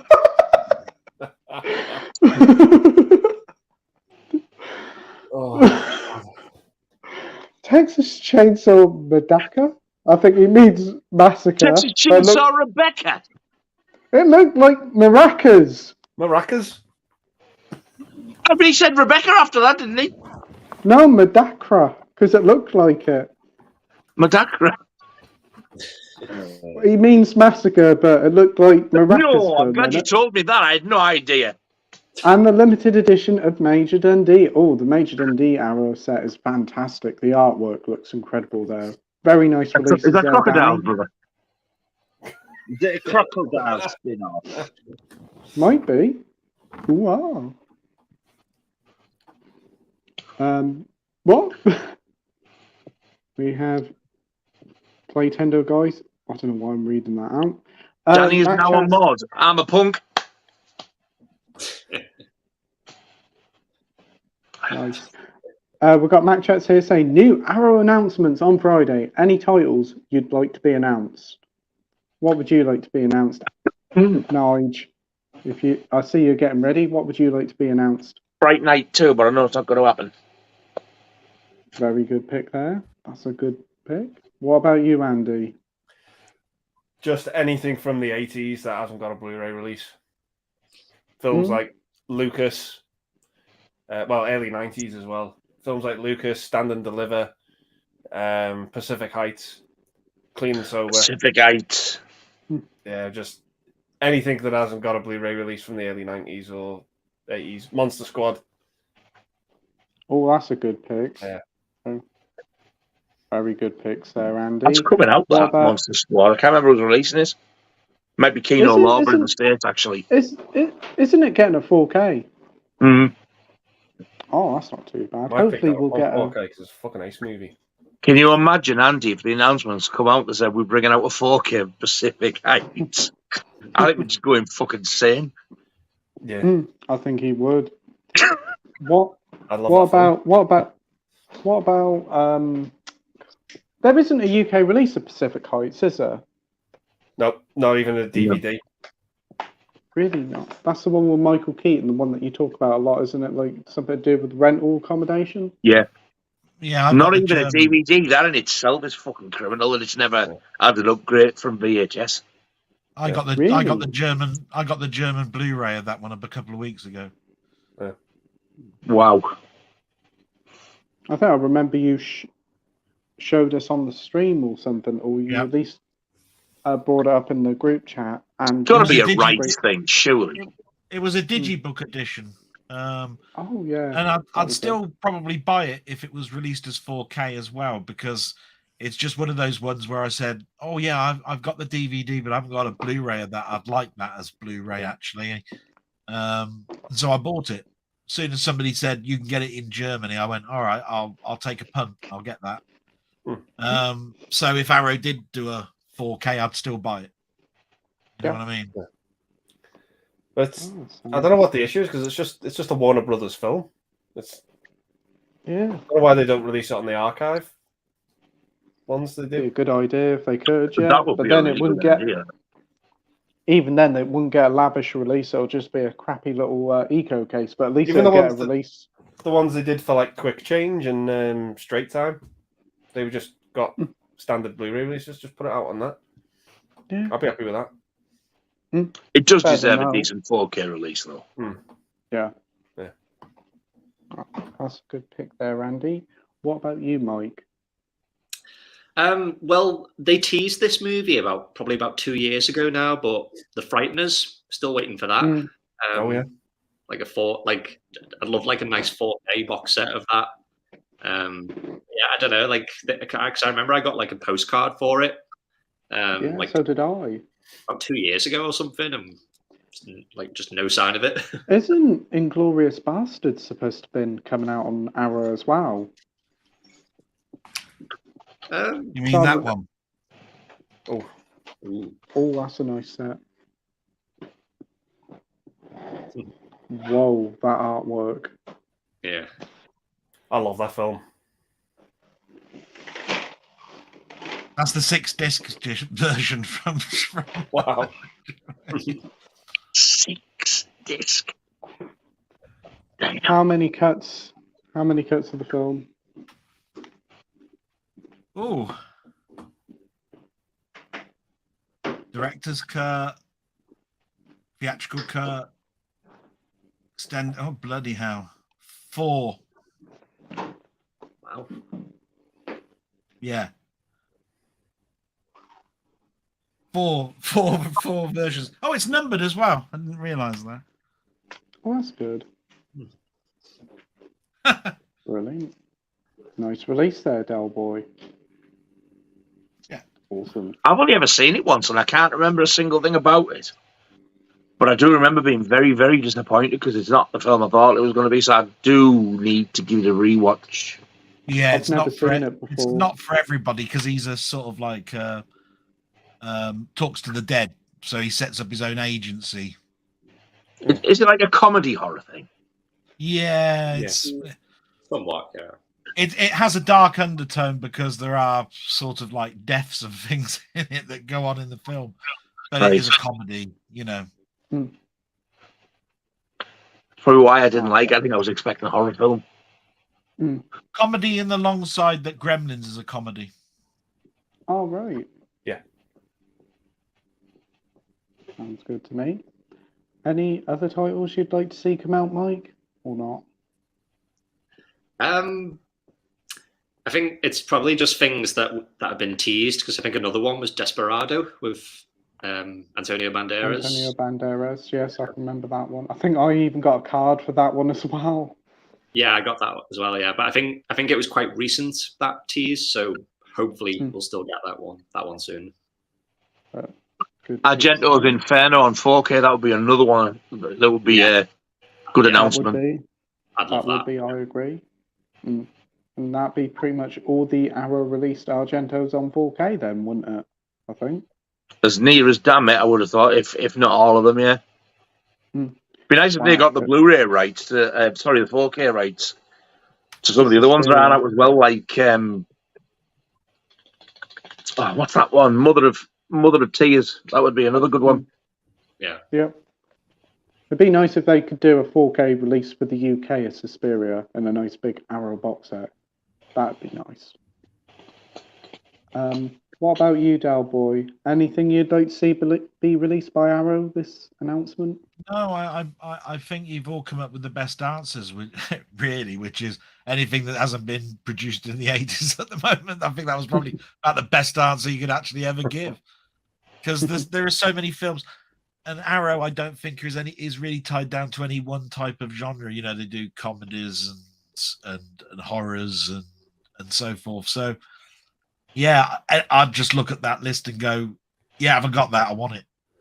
That's pretty much what I'd do with a list like that. Yep. Oh, Ruggero Deodato's Body Count as well. I love that film. That's an overlooked slasher that he came out, I think, about 1986. I've only got a German DVD. Obviously, it's uncut. Because I do remember the VHS, and then when I got the German DVD, God, you could really see how much was cut as well. It's just so overlooked and underrated. Awesome. Give us an uncut version of Death Wish 2 as well on Arrow. Yes. Now that would be a nice release. Arrow 4K box set of Death Wish 1 to 5. I don't think that'll ever get a UK uncut version. We can dream. That would be a nice set. Yeah, I think you've got more chance of getting an uncut I Spit in Your Grave, and they won't even do that. No. What about you, Jamie? What would you like to see announced on Arrow? It is a tough one. There is one kind of comes to mind, but obviously, people probably won't buy it. But the thing is, if they do it right, we could get a nice special edition with amazing artwork. As soon as I say the actor, you'll be like, yeah, it won't make any money. The remake with Nicolas Cage. The Wicker Man. Yeah, I like it. I am controversial again, but I actually prefer the Nicolas Cage remake to the original.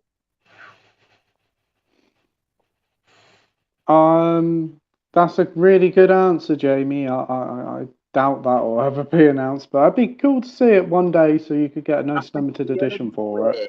They could probably make money off it is if they shoved it in with the original, with the Christopher Lee one and did a special edition deluxe thing and popped it that's in. a good idea, Jamie.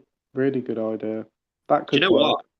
If I bet you anything, if Arrow didn't say announce that, I bet you people would buy it if it was in like a limited edition set. They would. People would buy it just because it's a box set. Yeah, that's exactly why I think they would. Yeah, because I've seen collectors on Facebook. They buy all the box sets, never undo them, keep them all sealed up. They just collect them for the collector's sake. Never watch them. Wait. I do actually have one that come to mind. And I think if it's done right, Midsummer, I reckon that'd make a beautiful special edition Arrow.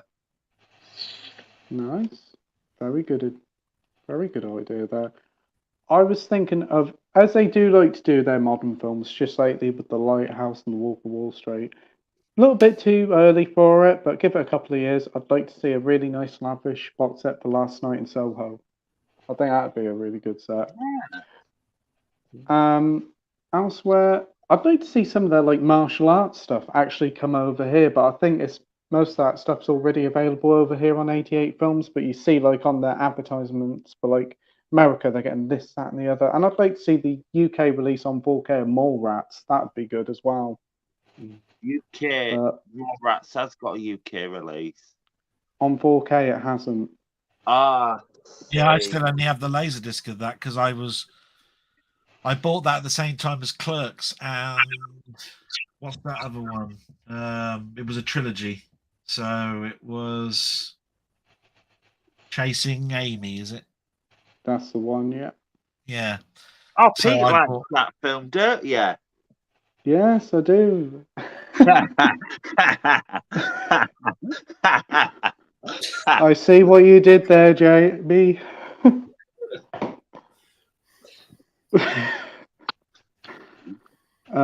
Right. He's going to be in heaven if they ever make Batman at Downton Abbey or something. Isn't he? He's going to be in heaven. Batman in Downton Abbey. I've never seen Downton Abbey. I can see him by the in Downby Abbey. Yeah, I can see him buying the box set of that one. Oh my days! I'd be interested to see that Batman and the royalty. My brilliant writing. Everyone will be live in a sex. Well, that type of show.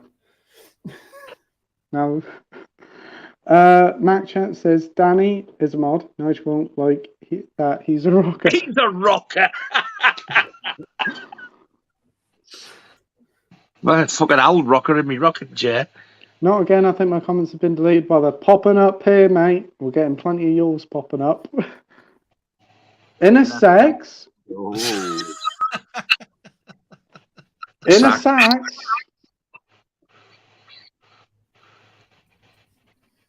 I once said there's a... Well, sex as well. Ooh. I like most music. That's good to hear, I thought Danny. you said moist music. I was thinking that and never said it. I thought you would say that. I like moist music. Do you now, Jamie? Well, what's your favourite moist singer? Oh shit! Oh. Wet. Oh, fuck me. Oh, Wet. oh dear. The viewer Drew says, "Hey everybody, what's up? Hey Drew, hope you're doing well." We got Radley Starker saying, "Hey movie mumblers, how's it going? Has anybody bought the Chucky's 4Ks from Scream Factory? I can't believe how much they cost." Anybody bought them? No. Ah, the fuck. I've gone right off the Chucky stuff. Yeah, none here, unfortunately. 13 minutes late, a new record. Yeah, we had some technical issues that I had to sort out beforehand, but it's all That's okay us getting now. attention. Jesus, Pete, even in text, you come out with some belters. We got the Viva Drew saying, "Good news. I saw Mission Impossible Dead Reckoning Part 1. It's my favourite movie of the year so far." That's great to hear, Drew. Glad you really enjoyed it. It's definitely one of the best of the year. Would you say it is, Andy? It's up there. It's up there. My best of the year was probably John Wick 4, but that might go to Oppenheimer now. Same here. I do agree. Oppenheimer's took it. What about you, Mike? Yeah, I enjoyed it. It was just another solid entry in the franchise. Yeah, can't say much more than that. I know Nige isn't a fan, so I'm going to skip him. What about you, Doll Boy?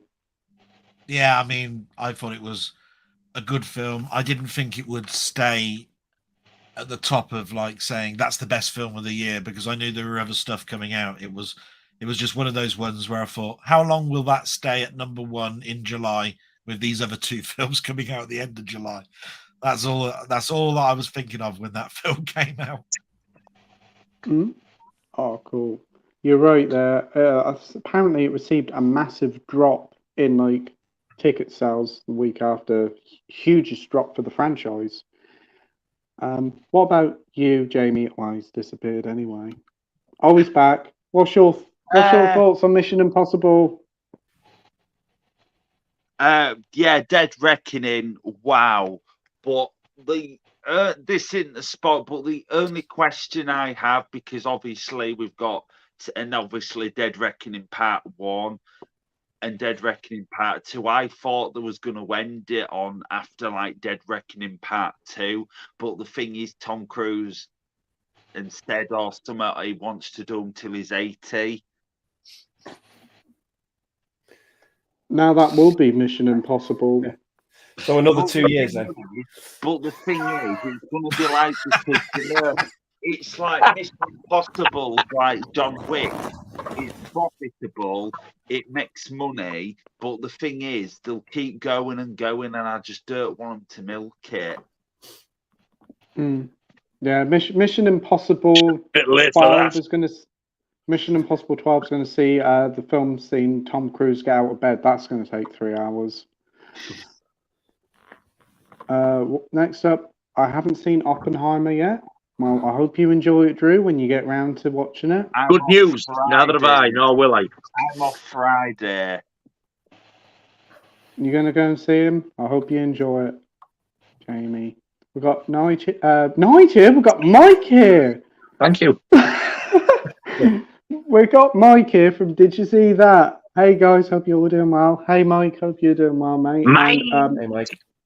If you don't know, Mike is going to be... Mike from, by the way, do you know?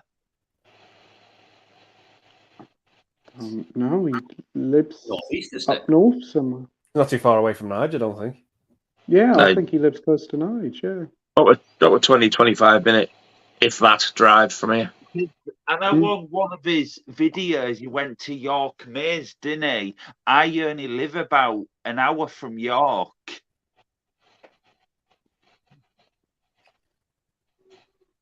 That's cool. I'm from Bridlington, it's a seaside town.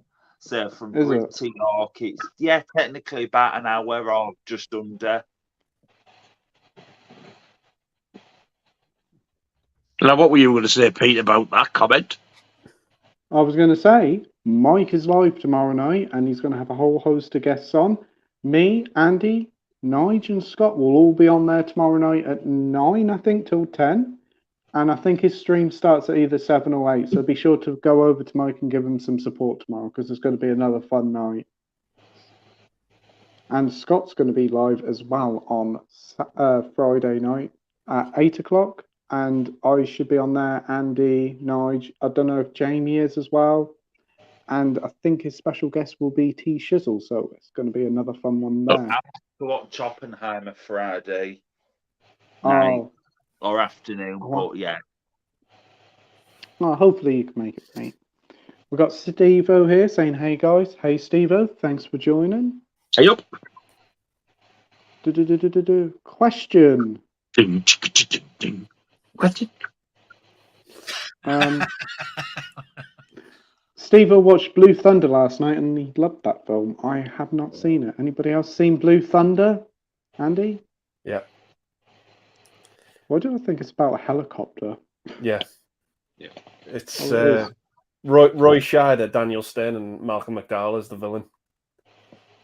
Wow, that sounds fun. Yeah. It's a nuts movie. I enjoy it. Oh, that's good to hear. That's good to hear. What about you, Mike?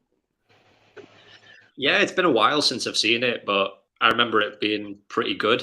Fun fact about that movie: I believe Roy Scheider did that movie so that he was unavailable for Jaws 3 because he knew they'd probably ask him to be in it, and he didn't want anything to do with Jaws 3, so he was like, "I'll just make any other movie just to get out of it." Oh wow, I didn't know that. That's quite funny. What about you, Nige? Have you seen it? No, I've heard of it, but I've never ever seen it. No worries. And have you seen it, Doll Boy? Yeah. I actually saw it at the cinema. I bought it on DVD, but not on Blu-ray, and I hated the TV series. They did a TV series of it. It was atrocious. And I also heard that about Roy Scheider, so that he didn't get onto Jaws 3. I remember a documentary said Jaws 2 was one of the worst filming experiences it ever had. It just was not fun. The first one was fun. The second one was atrocious, he said. So I can well believe that. Oh, fair enough. I didn't know that. And what about you, Jamie? I've not seen it, but I prefer Tropic Thunder. You prefer what? Tropic Thunder. Oh. Okay, great answer, Jamie. Great answer. I was not expecting that. We've got Marvel fans. I always thought the helicopter looked like it had got double glazing. I didn't think it was a very good looking helicopter when you consider what Airwolf looked like. But there you are. That's all I need to say about that film now. Oh wow. Hey Marvel fan, hope you're doing well, mate. Good evening, MF. Sorry says, what's your favourite Bruce Lee film? I have only seen Enter the Dragon, so I'm going to have to say that one. I really would like to watch some more, so maybe we'll have to get that Arrow box set later on down the line. But Enter the Dragon, it's a very typical answer, but what a classic. What about you, Andy? Yeah, Enter the Dragon. I haven't seen the others in that in that set since since I watched them on VHS back in the day. Yeah. So it's been well over 20 years. I think since I've seen them. That's cool. So I have to go Enter the Dragon. Yep, great answer. What about you, Mike? I honestly love them all, but I will probably say Enter the Dragon just because it's nostalgia for me. I remember seeing that as a kid and just loving it. Yeah, great film. Nige, I guess you haven't seen any? No. No worries.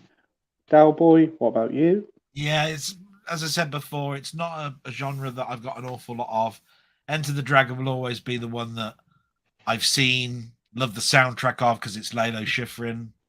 You know, but I mean, there are so many people that will say things like Game of Death and that, and I wish I could comment, but I know that those are probably far superior films, but it'll always be Enter the Dragon for me. Yeah, no worries. And Jamie, what about you? I don't think I've ever seen a Bruce Lee film. Haven't you? Oh, No, wow. I don't think I've ever watched one. Not a fistful of yen or anything like that. No. We've got Danny saying Blue Thunder, the film is good, but the TV show is just okay. Didn't even know it got a TV show. Josh said, just finished rewatching Red Rocket, and what a cracker of a film. One of the funniest movies I've ever seen, quite frankly. Yeah, this is one that came out, was it last year or the year before, with the front cover is the guy with like a donut around him. I've heard there was some controversy about that film, but have you seen it, Andy?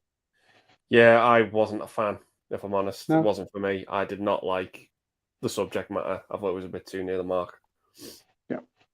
Yeah, I can understand that. I've heard it's quite near the knuckle. What about you, Mike? Have you seen it? No, I've heard of it, but not seen it. Nige? Never heard of it. Dow Boy? Nope, never seen it. And Jamie? Don't think I've heard of it. What is the subject matter, or do you not want to say? I've heard of Bottle Rocket. It's just the main guy. There's sex scenes with the main guy, and the girl just looks way too underage, and it's really off-putting. Is she playing somebody underage? I can't remember, but from watching it, I was like, nah, this isn't. I'm not enjoying this. No worries. It's about an ex-porn star, am I right? Yeah. The whole story is? Yeah. Like, it's not god awful or anything like that. It wasn't for me. Yeah. Yeah. I can understand that. We have Luke's World of Movies and TV here saying, hey guys, hope you're all well. Did any of you pick up Super Mario Brothers on Blu-ray or 4K this week? Yeah, we did talk about that earlier. Me, Andy, Del Boy, and Jamie all picked it up. Right, Josh said, I found out there was a fight at the cinema I was at on Monday. Someone snuck in to see Barbie and someone got into a fight because they took their seat. Mad. Someone took their seat. I've seen that happen a couple of times. Yeah, it wouldn't surprise me. Why don't I just go and report it to the people and then deal with it? Yeah. Because there's always people outside the cinemas. If they just go and ask them, just say, like, someone's in my seat, they'll soon whip them out. Steve says, looks like Xavi has finally got the Fifth Element Deluxe box set to send out. Oh, that's great to hear. It's a really nice set, I must admit. Has anybody pre-ordered that? No.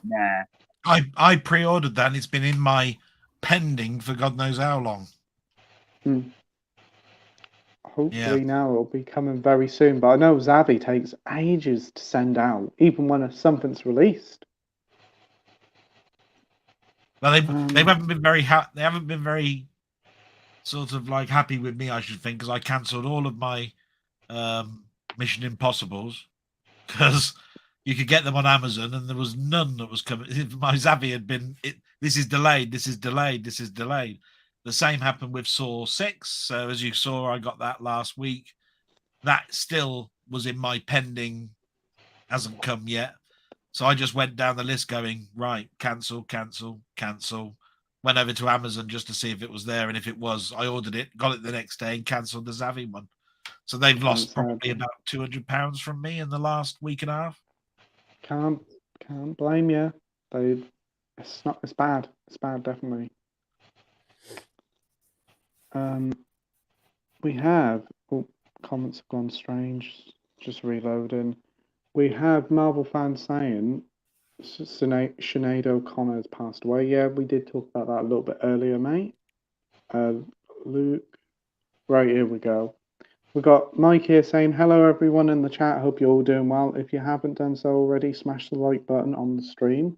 Thanks ever so much, Mike, and be sure to check out his stream tomorrow night. It's going to be another great one, and support Mike's fantastic channel. Bad Lieutenant's asking, how are you doing, and how's your mum doing? My mum's doing okay. In fact, actually, I might check up on her in 10 minutes if you don't mind, guys. I just want to make sure she's okay. Glad to hear she's doing well and you're doing good as well. Excellent. Josh says Babylon was great on a rewatch for me, Doll Boy. Thought it was an extremely captivating portrayal of Hollywood exploitation. Nice. Anyone else saw Babylon, Andy? Yeah, I enjoy it. Yeah. It's a pretty fun film. I haven't. I'm just going for a pig. Nice. It's one of those ones that's got one of those really weird, funny openings where they're going to transport an elephant, and you just going, this is weird. And then as soon as the and I don't want to ruin it for everybody, as soon as the crap happened trying to get this elephant to a party, you're hooked. And it was like that with me. And then you suddenly realize, actually, there's an element to this. It's a silent to talk is film and American excess in Hollywood back in that day, and it then turns out to be a good film to watch as well. It's just like that, really. All right, because that's another one that's like 3 hours long, isn't it? Yeah, it's a long film. Yeah. You've seen it, Mike? Yeah, I thought it was pretty good. Yeah, I think the thing that sticks out with me is the ending. It's I think it's like a tribute to like just cinema in general, isn't it? I remember that was pretty cool. Oh, cool. That's the guy who done Whiplash, wasn't it? Yeah. Damien Chazelle. Chazelle. What are you eating, Jamie? Is that like a cream bun or a hot dog? But if I had to choose between the two films, I'd see Whiplash every time. Whiplash is fantastic. Great film. Have you seen Babylon, Jamie? Not Babylon 5. It's not a remake. No. No worries, mate. The Robbie one, innit? Yeah, that's the one. I do want to watch it, yeah. I bet you do. I'll let you lick your cream whilst I go to the next question.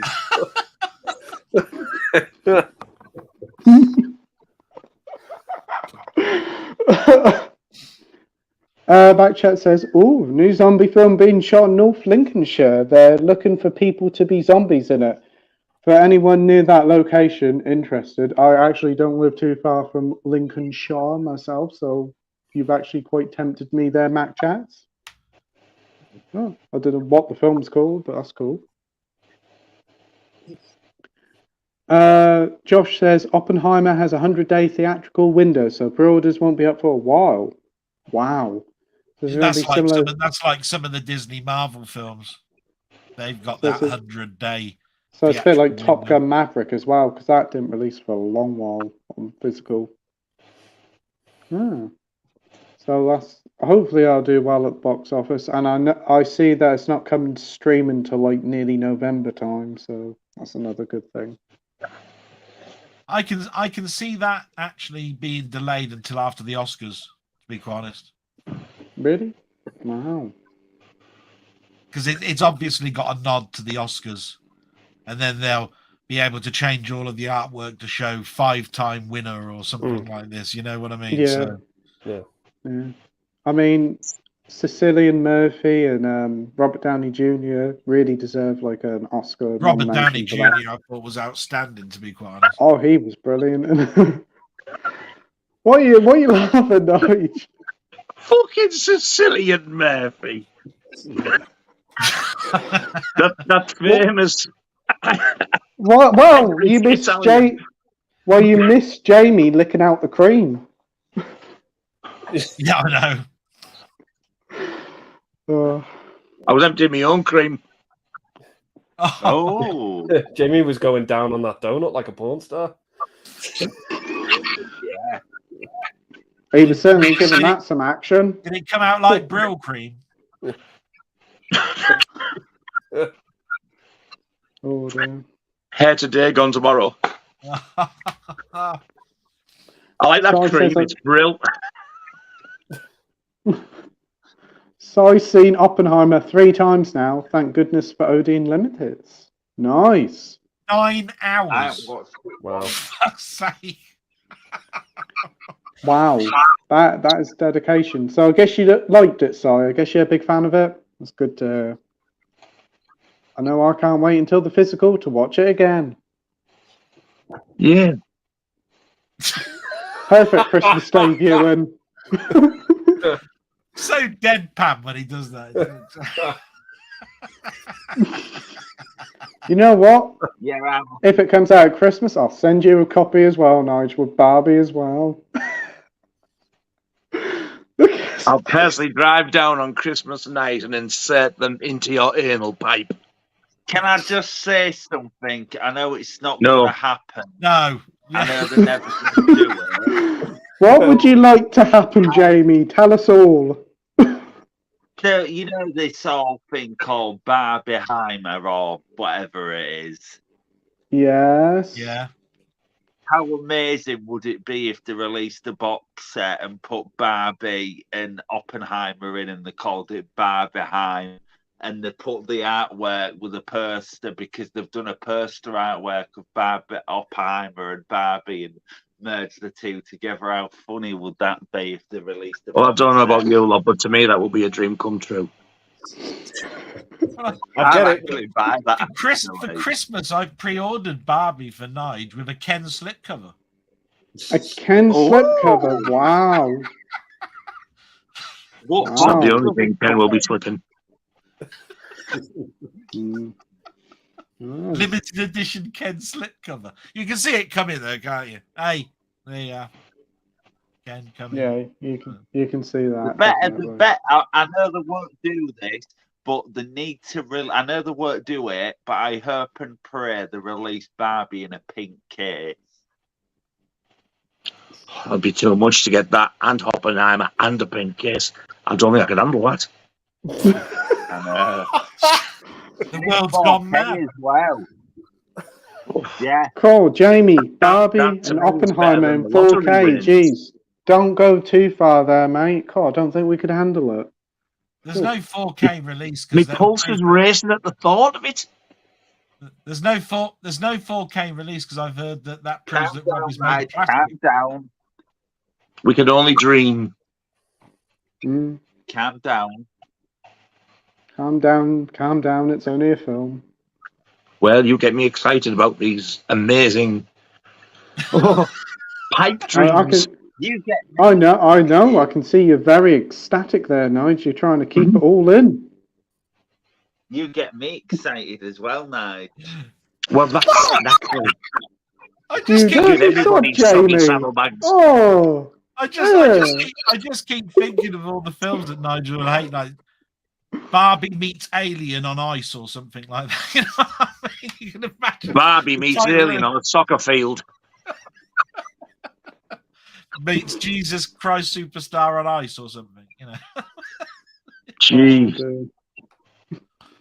So on a more lighter note, Radley says if anybody's interested, the Cabin in the Woods 4K Blu-ray Steelbook is going for 15 quid on Zappy. Really good deal.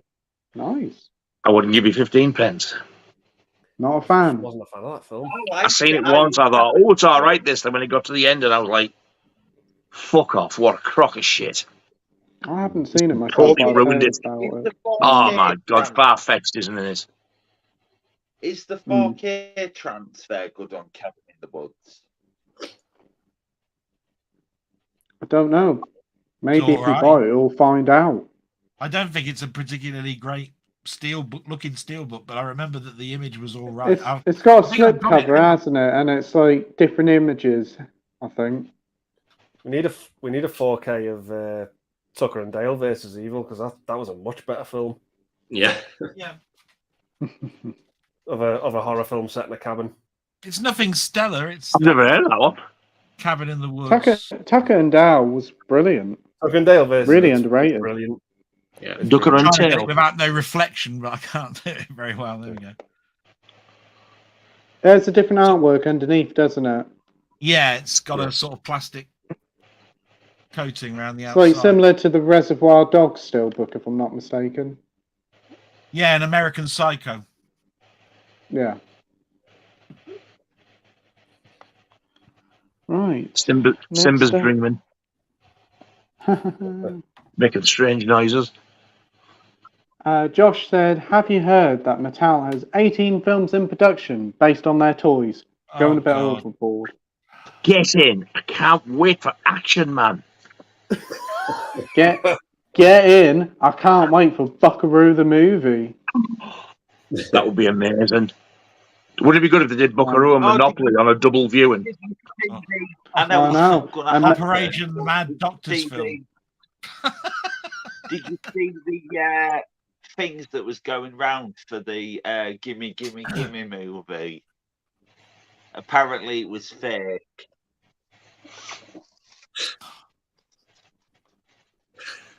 I have no idea what he's on about. I don't. I'm just going to check on my mum, fellas. It won't be long. All right. You're okay, mate. You're okay. You've just gone from a long cream one to a sandwich, mate. Shouldn't you had it the other way round? Yeah. Now I wanted the cream bar. I'd have left the cream till after. The cream's always the best part. So have you heard of Gimme Gimme Gimme, the series with Cafe Bear? A Man After Midnight, is it what's called? The ABBA song. Yeah. Smell me, a man after there midnight. Was posters and tweets around saying they were going to do a Gimme Gimme Gimme movie, but it's not happening. It was fake. Oh, what, the Kathy Bates show? Yeah, I know what you mean. Yeah. I'll tell you what's even better than Yeah. that. Smelling me, smelling you. Smelling me, smelling you. Oh, that's a classic of the B-side. Yeah. That is. Sniffy, a man after midnight. I was gonna say that someone did a cover of that as well, but SOS, Moving on. smell our souls, our assholes.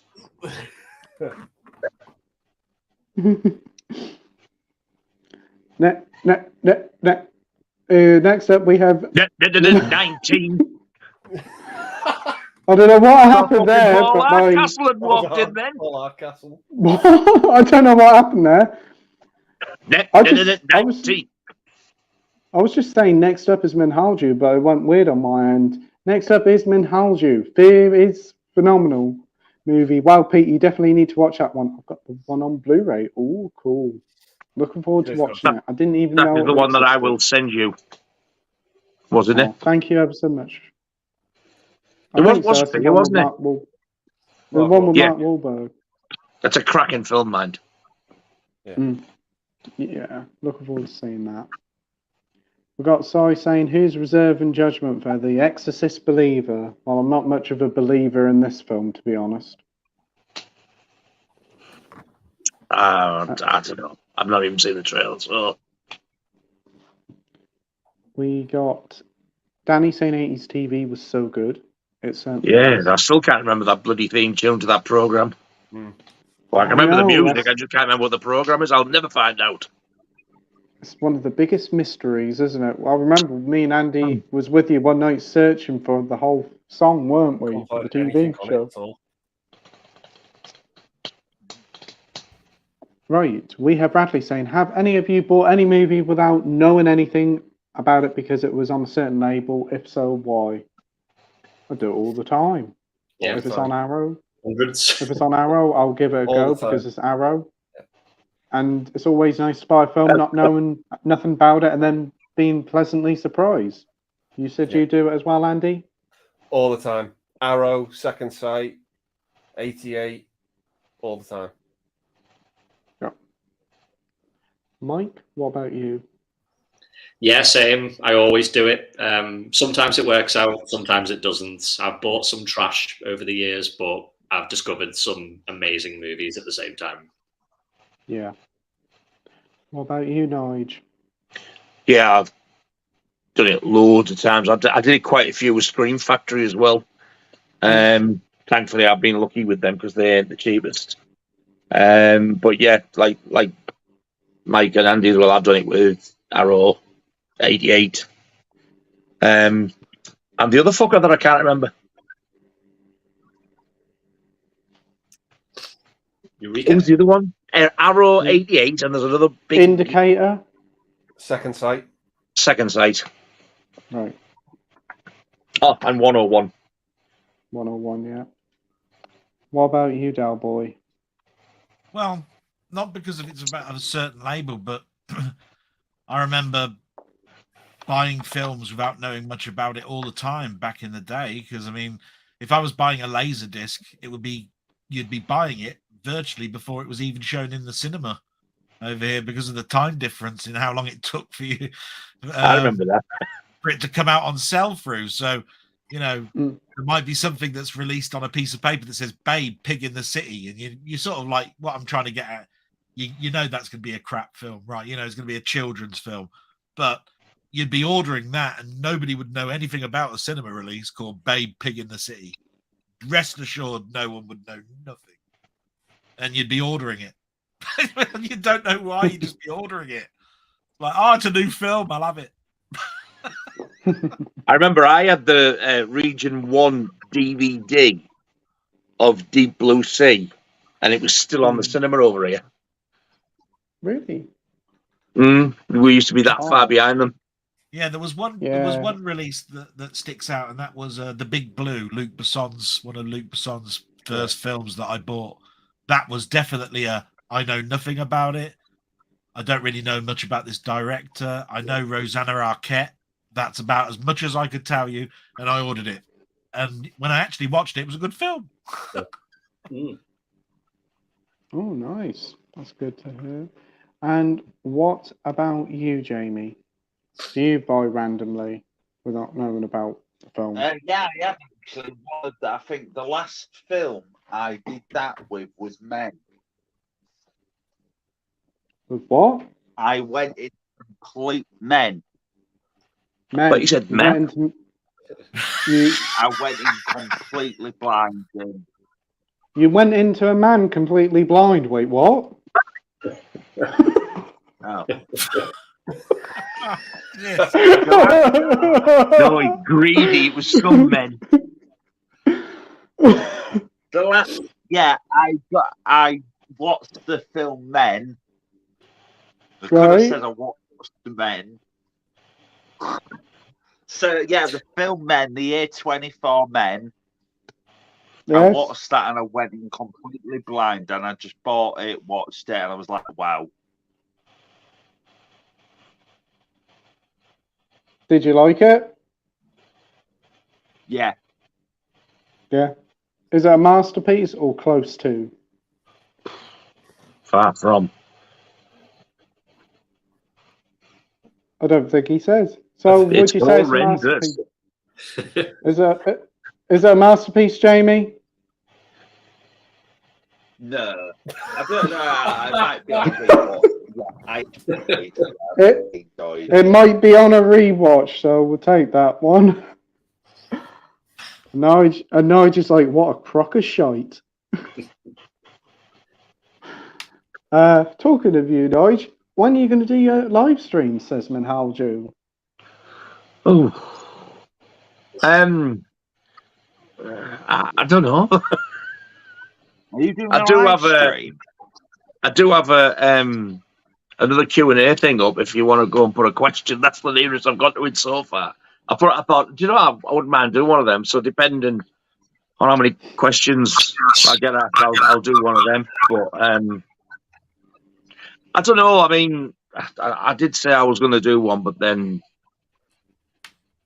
sometimes I think, is it worth all the fucking hassle? Like what happened last week with that prick?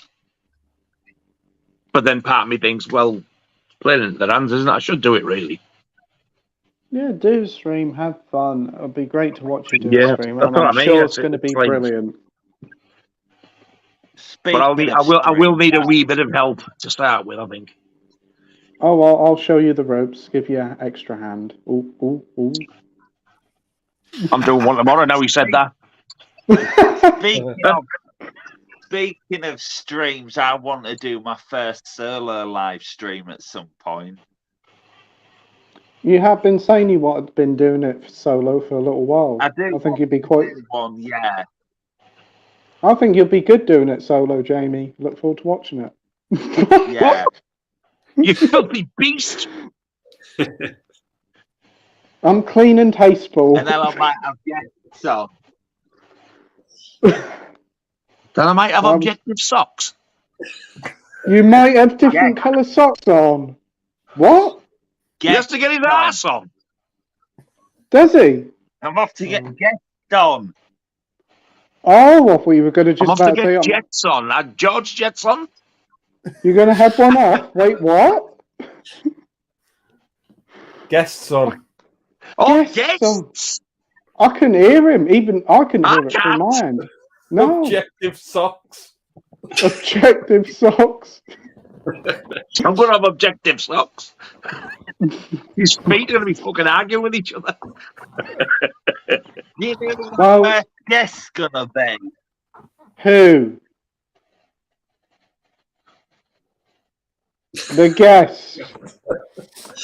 I see what you did there. I wish I fucking hadn't.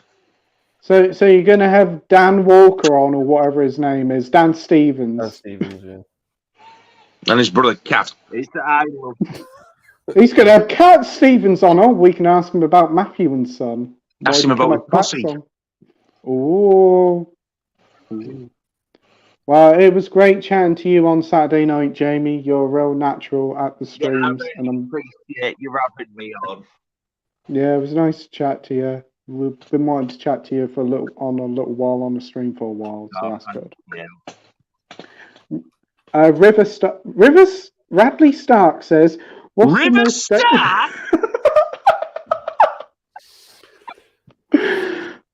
Radley, sorry." Reading quickly between the lines, we've got Radley Stark here saying, "What is your most dangerous blind buy ever? I bought Angel Heart." Dangerous? Disaster. What in holy fuck tits is he on? What is your most disastrous blind buy? I bought Angel Heart because people raved about it and it was shite.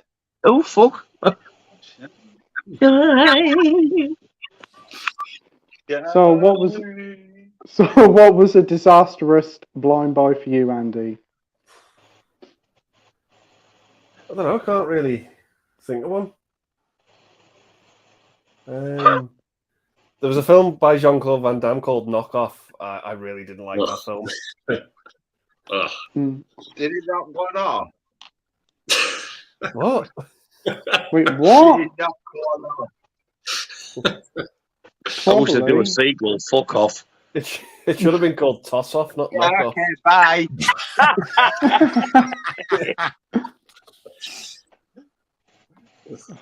Dang. What about you, Mike? Anyone you blind buy you regret buying? I remember Arrow released a box set quite a few years ago now called the American Horror Project. It was kind of similar to the video store box set they did recently. And it's got like 3 obscure horror movies in from the 70s. And I just thought that like all 3 of them were just awful. Is one of them The Witch Who Came from the Sea? Yeah. Believe it or not, that is a fucking video nasty. Really? I bought the single disc and I said, what a pile of shit that was. Yeah, it was awful. But I think the other film was Carnival of Blood, I think it was called.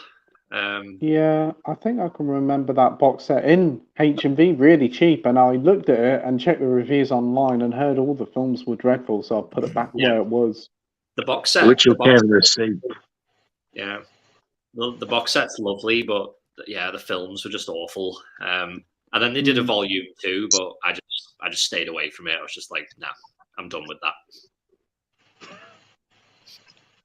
Sounds good. What about you, Nige? Yeah, fucking smile. Devastated. And 1 minute worse is like, I didn't actually buy it. Laura did it with my birthday present. Yeah, but I'm not bitter about it. Can you tell? No. Would you ever rewatch it and give it another shot? Would I fuck? That bad? Yes. I was sad to hear that you didn't enjoy it, Nige, because I know you were excited to check it out, weren't you? I really did fancy it. Yeah, I thought it was going to be absolutely fantastic. But, nah. That's a shame. What about you, Doll Boy? Yeah, while you guys have been talking, I've been trying to think of a particular title, and I can't really think about one, because if it was a blind buy, I'm not really going to be really pissed off about it, because I've never heard of it. But there have been films that I've bought, which I could name loads of, that I should have seen come in that they were crap. Things like the remake of Rollerball, the remake of The Fog. You know, these are films that you've seen The Fog and you go, a remake, oh, okay, I'll take a punt, and it's awful. You've seen Rollerball, you know, and you just think, oh, they're bringing it up to date, are they? And you watch it and you go, shit in it. I should have seen the writing on the wall that it was going to be crap from the word go. And yet, I bought it. They're the ones that I go, I'm really pissed off with myself. Not blind ones, because if those are recommendations and I've bought it and it's just not for me, I just go, oh well, I gave it a try. You know what I mean? It's just ones that you should have seen coming. That's when I'm pissed off.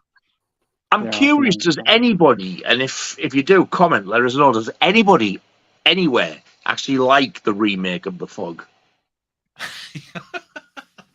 I didn't last more than 10 to 15 minutes, and I couldn't bear anymore. I watched it. Did you like it? The remake. Is it the one with Maggie Grace in? Yeah. Yeah, it was all right. It was about over a decade ago, so probably it's got a Blu-ray release. I know that. How did that happen?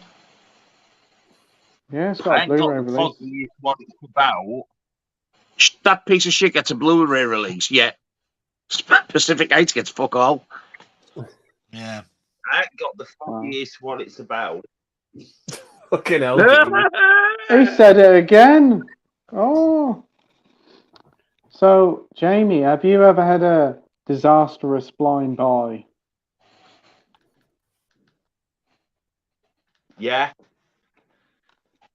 What? I don't think I've ever bought a disastrous blind buy, no.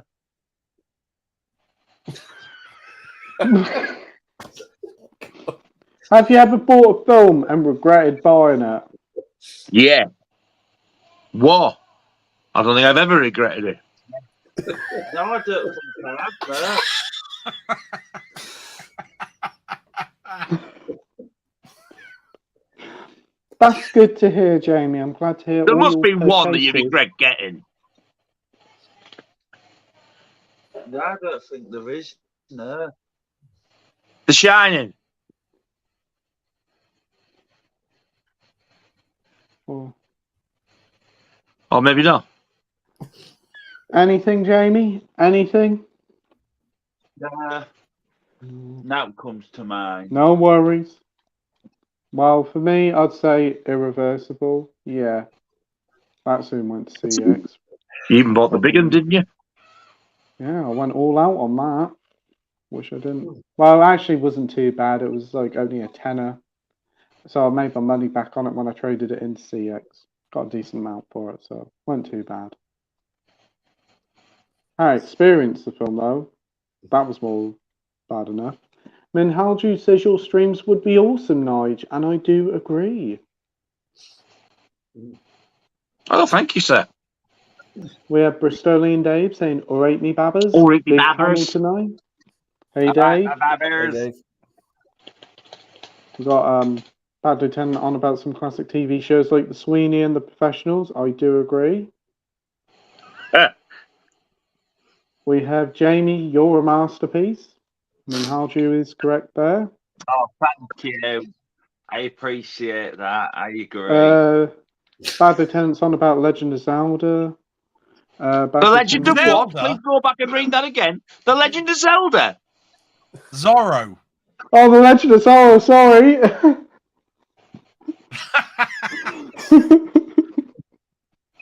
The Legend of Spyro. No. I'll take that. Both done by Network. What a good company. Minhaju says it's remakes with Nicki Minaj in Barbie. The remakes. The remix, yes. The Barbie You said the girl. remakes, as in remade. Well, remix then. It was the remix. Right, we've got Dr. Impossible here saying, God Almighty, Australia is going to be buggered now. No more physical media being produced by Disney.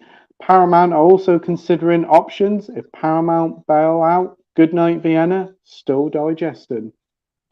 Yeah, Disney have said no more Blu-rays, 4Ks or DVDs for Australia. Guardians of the Galaxy 3 is their final one, and any future release will not get released over there, only over here in the UK, Europe, and the States. And obviously, Have sales really dropped over there? Well, they're supposed to be one of the biggest places for physical media sales. That, Germany and America, so that surprised me. Look at Imprint. They're a relatively new label, aren't they? Yeah, Imprint's doing very well. But I'm surprised about Disney because like most of their stuff would obviously sell quite well, even if it doesn't do quite well. It's still evergreen, but we'll have to wait and see. But if sales don't improve over here, it'll probably be the same. And again, Disney will just be funding the bootleg market because it'll just lead people to go to bootlegs if they stop all their all their releases. Josh says, I love Barbie. Sorry, Nige. It was actually very smart with what it's doing. Greta is 3 for 3.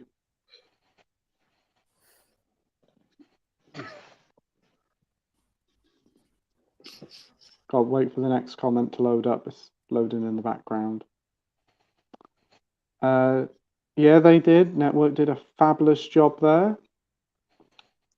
Minhaju says, why are some people saying Barbie is a villain? What? Are they? I don't know. I don't get that. Is that the next comment you said you couldn't wait for? What? Is that the next comment you said I can't wait for this to load up? No, this was loading up in the background. When you said can't wait, I thought you'd read something exciting. I'm thinking, oh, are we then? No, I said the comment is loading up in the background. It's my bloody microphone playing up. Slap a map die, slap a map die. We've got Mark here saying, evening, gents. Hope you're all well. Hey, Mark. Thanks for joining. Good evening, my friend. He is our guitarist. Is he? Oh, yes. Wow. Very talented band you have there, Nige. And Mark. Thank you, sir. Dr. Impossible says Paramount has a restructuring of the streaming business early this year. They put Mrs. Stream Beverly McGarvey in charge of operations in Australia. I don't know who Beverly McGarvey is. I was wondering that when you were talking about this earlier, I was wondering, does Australia have a better infrastructure for broadband than the rest? Because I do know that Australia is a huge landmass, and you have to travel thousands of miles, to actually get anywhere in that country. And so, if you've got a good streaming or broadband infrastructure, it probably makes sense, to manufacture, have it shipped, all of that sort of stuff. Because their landmass is all spaced all over the place. Yeah, that's true. You know, But that's the only thing I can think of. it's very strange because Paramount Plus has been Shit, I've made that struggling a lot. It's not getting the subscribers at all. Well, a lot of them, all the subscribers are going down. So they got to up their game and up the content, what they offer. But it kind of just feels like the streaming stuff will just fall flat on its face soon. Yeah, Yeah. they gave it to me for free on Sky. Just Did you want they? it? I went right, and I don't pay a penny for it.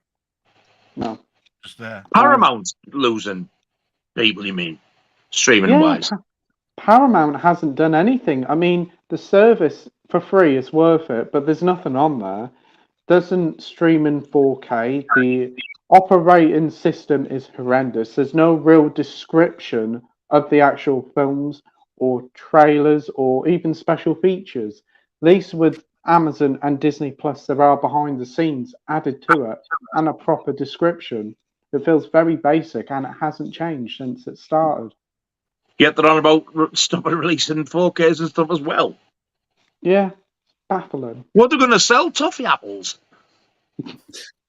Yeah, wasn't it? Paramount Plus came about because they were going to try and get money to redo Star Trek the motion picture, if I remember rightly, and it was going to be the money from that streaming service was going to pay for that to be made, and then it was going to go to the cinema, and then the money from that would start off new Star Trek stuff. That's what I remember about how Paramount Plus came about. But I don't know how it's doing after a year. I just think they saw Disney and thought we're having some of that and set it up as quickly and botched it up out the door. And they they fell right in this shit. Yeah, it's no different from last year when I subscribed to it for free. There's nothing really new that's been added. They very rarely add a new TV series, retrospective like an old one, or a film. I think the newest thing they've added is probably Smile, and that's it. Oh, I don't know. They've added that Kiefer Sutherland TV show. That is available to watch on Channel 5 as it is, so you don't really need to subscribe to actually watch that. Is that the series? It's a number. The Rabbit it's Hole. called Rabbit Hole, Oh. yeah. What's that one that he was in? It was just a number. 24. 24. 24. That's on Disney Plus, that one is. I love that show. It is a good show. It's been a while Yeah, since I've it's seen really it. I haven't seen the reboot series they did a couple of years ago. I didn't really bother. No. Oh, the Set in Britain one, or the... No, that's right. It was a totally different actor, wasn't it? Yeah. Yeah, it's a different guy.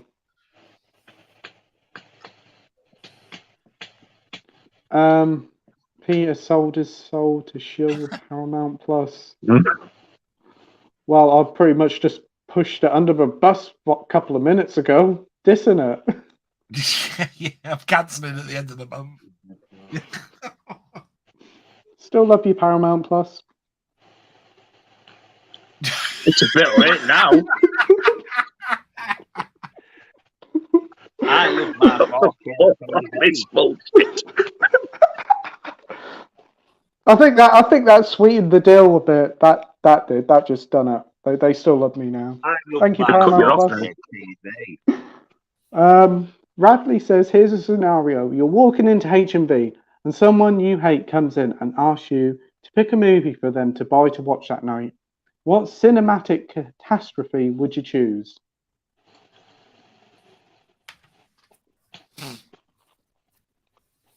Probably Cats. As you said, catastrophe. It's got pussy in it, so, you know. Yeah, but it's also got that fat cunt in it. Yeah. And I'm out to say that because I've got a belly that looks like I've just swallowed a fucking hippo. Shining. Get out.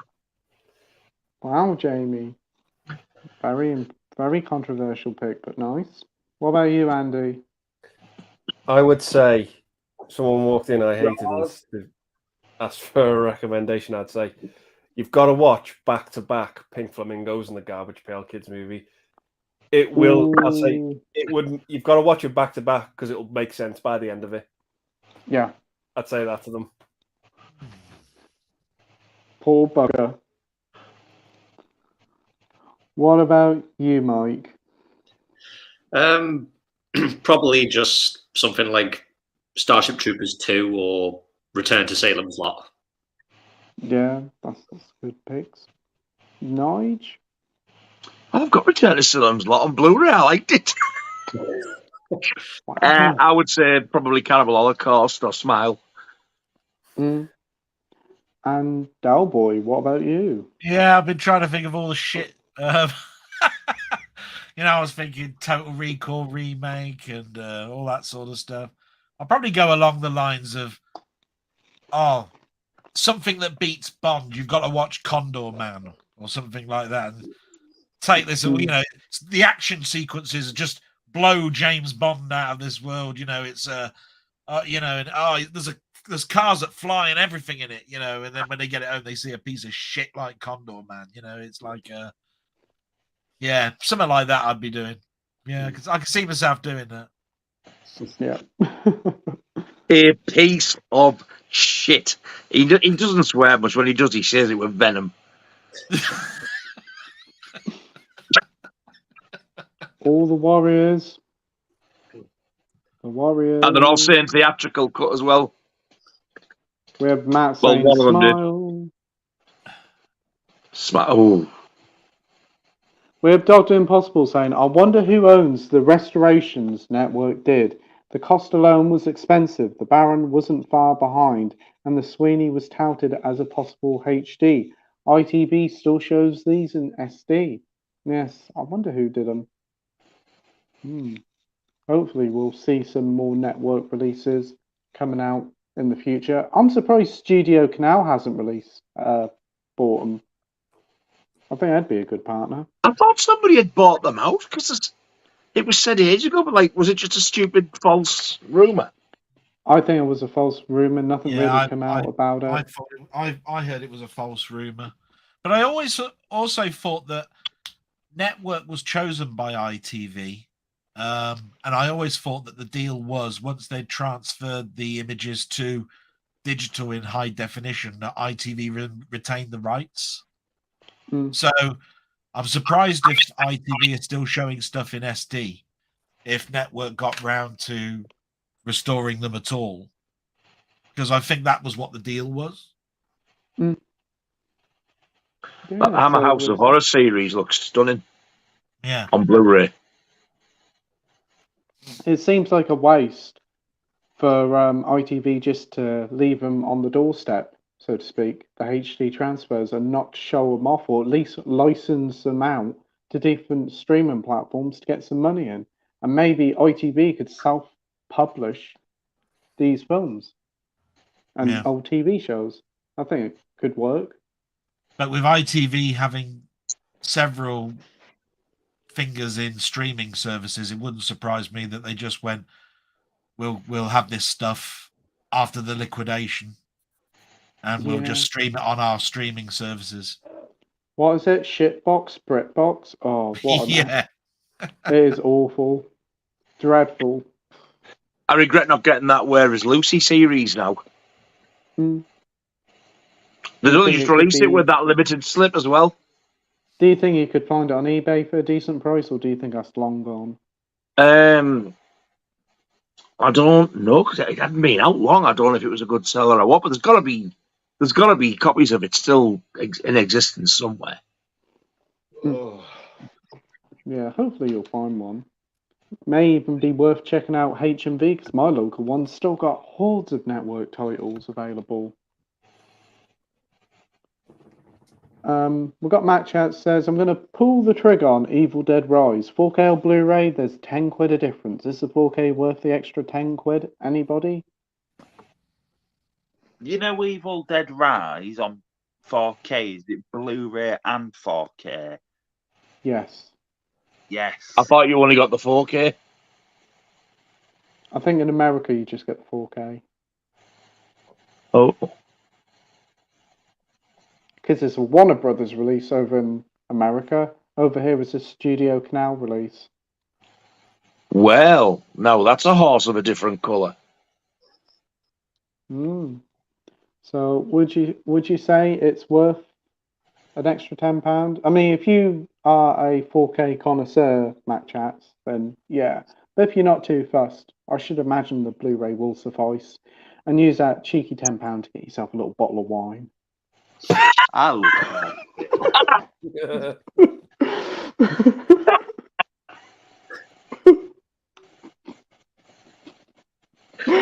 Oh man! Cheeky Oh dear. tip. Get yourself a bottle of wine. I love 4K. I think if it's got them both in, that would make me more inclined to get the 4K, so that you're getting both for the extra 10. That's what I would think, anyway. But Yeah, that's true. everybody's different.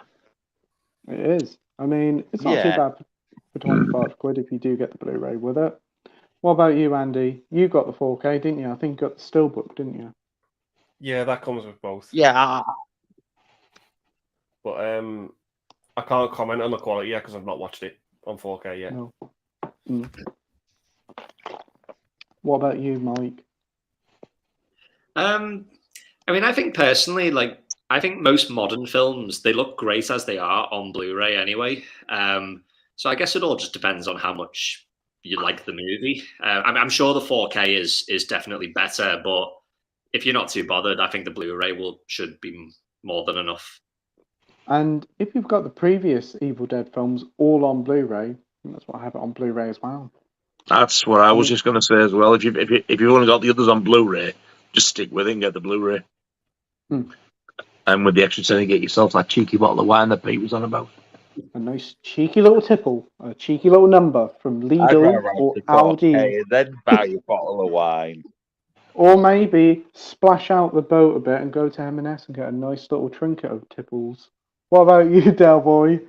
A nice little trinket of tipples. Well, Evil Dead Rise is one of those ones that I'm waiting to arrive this week because Zavi stuffed up my order. It's coming, so I think it does have the Blu-ray in it as well. From what I was just looking to see whether it did or not. But I'm in with you two guys, really, you guys as well, in regards to buying a 4K or a Blu-ray. With a Blu-ray, it will upscale, so you'll get the sharpness, you'll get the picture, and so forth. What you don't get with upscaling is the what they call a color grade. So there is a HDR reference, and the reason that's there is because it color grades. Reds is looking like this hue. So if you really want the most vibrant edition, not just the sharpness, but the most vibrant, black is black, white is white, edition, and it's your favorite film, get the 4K every time.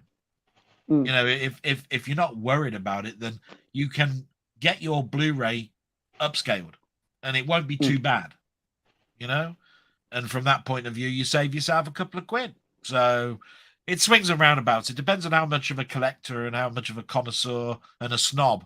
And I do look at it sometimes as being snobbery. Do you know what I mean? You don't have to buy 4K everything because I've got a 4K TV. I'm just saying, pick and choose a little bit. And if you've seen the film before, Mac Chats, I mean, if you're a big fan of the film, then yeah, by all means get it on 4K. But if you liked it and you wasn't sure on the film and wants to see it again, probably best to get the Blu-ray. Yeah.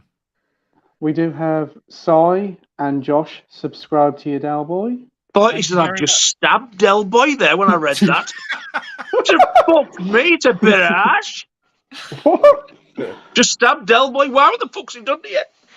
We've got Cy and Josh saying just subbed to Del Boy. Thank you so much, everyone, for doing that. Yeah, thank you for subbing and not stabbing. We've got Del Boy actually telling us the time, so thank you very much. I couldn't resist. I'm sorry. I'm going to say I bet that's that long ago. You can't even remember doing it. Radley subbed as well. Hey, I tell you what, Zavi have fucked you over a bit lately, haven't they? Yeah.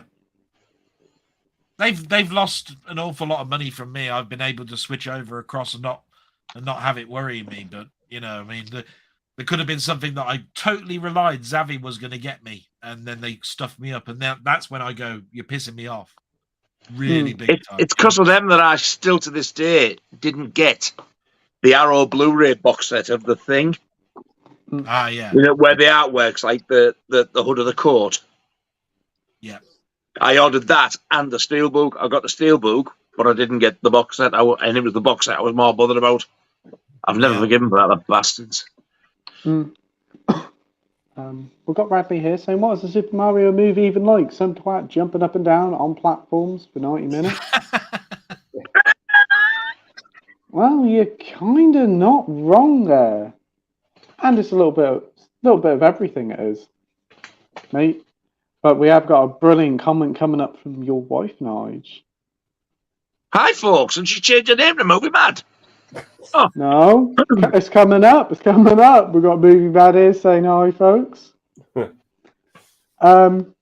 got your wife here saying, I caught Nigel watching ASMR last night of someone playing Super Mario. He really loves it. No, what she did was she walked in when I was on my phone, and the video jumped to the next one and started playing somebody do it. It was that fella, Andy. Oh, okay. With the DVDs. Yeah. You have no fucking interest in Super Mario. So I turned around and seen it, and I thought it didn't even register because I was on my phone doing something.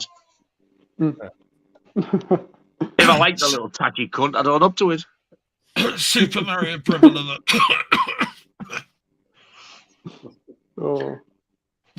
We have AJ. Evening, AJ. Evening. Thanks for joining. Evening. We got, how you doing, Mrs. Rockgod? She's saying she's doing good. That's glad to hear she's doing well. Minhalju says, I thought you said Sarnie, Pete, when you said Arnie.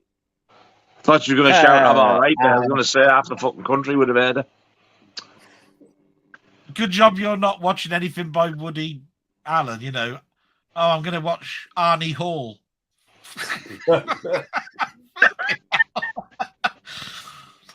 You'd be disappointed if you did. And his cousin Concert. Concert Hall. Oh, no. And his poor penniless brother, Bugger. Oh. And his granddad. Grand. Soddle. Yeah. I was thinking of his uncle, Fuckle. And his other brother, Sweet Fuck. He's the calling me Mr. Sweet Fuck. Then Haldrew says, last week I mentioned what? You've heard of Dr. Doolittle, there goes Dr. Do fuck all. Horse bolted. And he's brilliant. Never change, Jamie. You're amazing. Oh, thank you. Pass me the fucking vomit ball. That don't work, does it? It doesn't work, does it? Stuart Fuckall, Stuart Little, does it? I mean, I don't. Where does the? Where's... Stuart Littlecock. Did he now? He is a mouse. We got last week. I remembered some movies I thought were overrated. I couldn't remember them. What's the other one? Was Predator with good old Arnie. It's overrated. He prefers. What the fuck? He prefers slid there, missed half a sentence out. He preferred Predator 2. Oh. Right, I'll reread it. Oh yes, last week I mentioned some movies I thought were overrated, and I couldn't remember what the other one was at the time, but it was Predator with good old Arnie. It's overrated. I like Predator 2. That's my favourite. That one's better than 1. To be fair, I actually prefer Predator 2 to Predator. I think Predator 2 is a much better sequel. Well, Minhaju likes it because it's got an Easter eggnog. What is with these fucking Easter bunnies? Right, comments. Easter egg on the 7th. Is that an opera? Can we have Nice to sing you a song?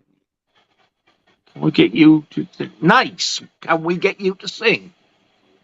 Nice. Who's nice? Apparently, he wants you to sing Sex Bomb. I'm not making you firm and direct. Wasn't there someone who had a cover of that? I think it was. He had a B-side cover. B-side? B-side. Elvis Costello, Sex Bomb. I thought Bob Dylan did as well. God. Technically, oh God, that's not the opening thing to Oppenheimer, is it? Sex bomb, sex bomb.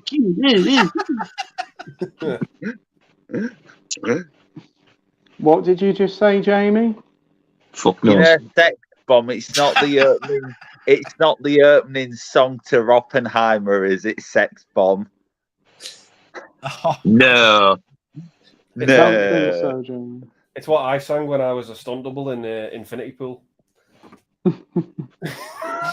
doesn't brag about being that last drop of jizz that comes out of that penis. Wait, what? Oh, yes. He was a stunt double jizz. Was he? Oh, Yes. Did they pay you well, Andy? No, they just let me walk on and do what I had to do. It's all about the art, Pete. All about the art. So you walked on, had a wank.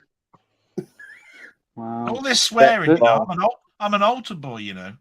Wank's not swearing. Things you do, Andy, for the work of art. Ever since I met women, I've been altered. That's one of fucking his jokes. That a Jamie joke. That sounds like a Jamie joke. It does. It sounds like it's got trademark the Batman. Fucking split them up. underneath They're far it. too close to each other. I didn't know if that was Jamie's thumb or his cock. Oh God, Nige is between next to me now. Oh. That's poked Jamie up. We got your wife here now saying it's all pretty normal first 6 months after transplant. I went through the same thing like last transplant in 2010. Well, I hope everything goes well with your wife. Yeah. We're all here fully supporting her. Yeah, Thank you very much. Yeah. But you really shout that herself, the godshade. We got Marvel fan says, does anyone know the reason why when customers pre-order stuff on Amazon, it takes 1 week after it's been released to be delivered? What happened to pre-orders arriving on time? Wait until midnight of the release date, then order it, and it will come the same day or next day. Don't pre-order. Yeah, Amazon have gone fucking awful for that now. Yeah. Why are they doing that? I pre-ordered that Bruce Lee box set, got told it was coming last Monday, then it got delayed till next Saturday, and it arrived today. So basically, they've sold out too early and been able to fulfill your order, so they've had to get another fucker in from somewhere else.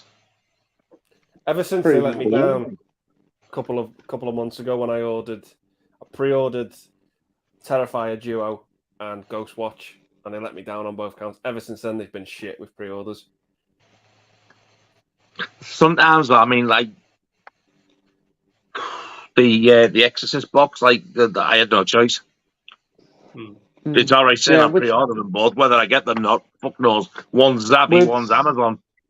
With special editions, yes, that's understandable. But for like common everyday releases, you might as well just wait until they come out. Yeah.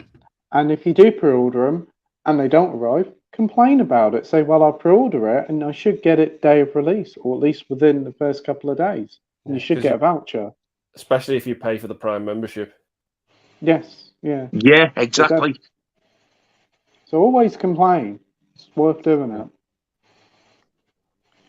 We have Bad Lieutenant. He's bought Face Off on Tuesday on DVD, but he hasn't seen it yet. Wow, you in for a treat. That's a lot of fun.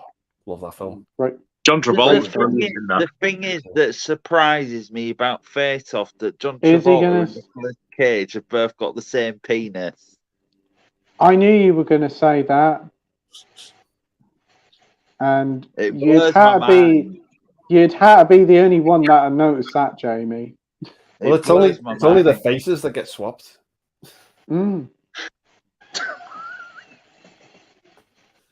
If you'd look on Pornhub, there's probably the one face called. against the boob, they have the same cock.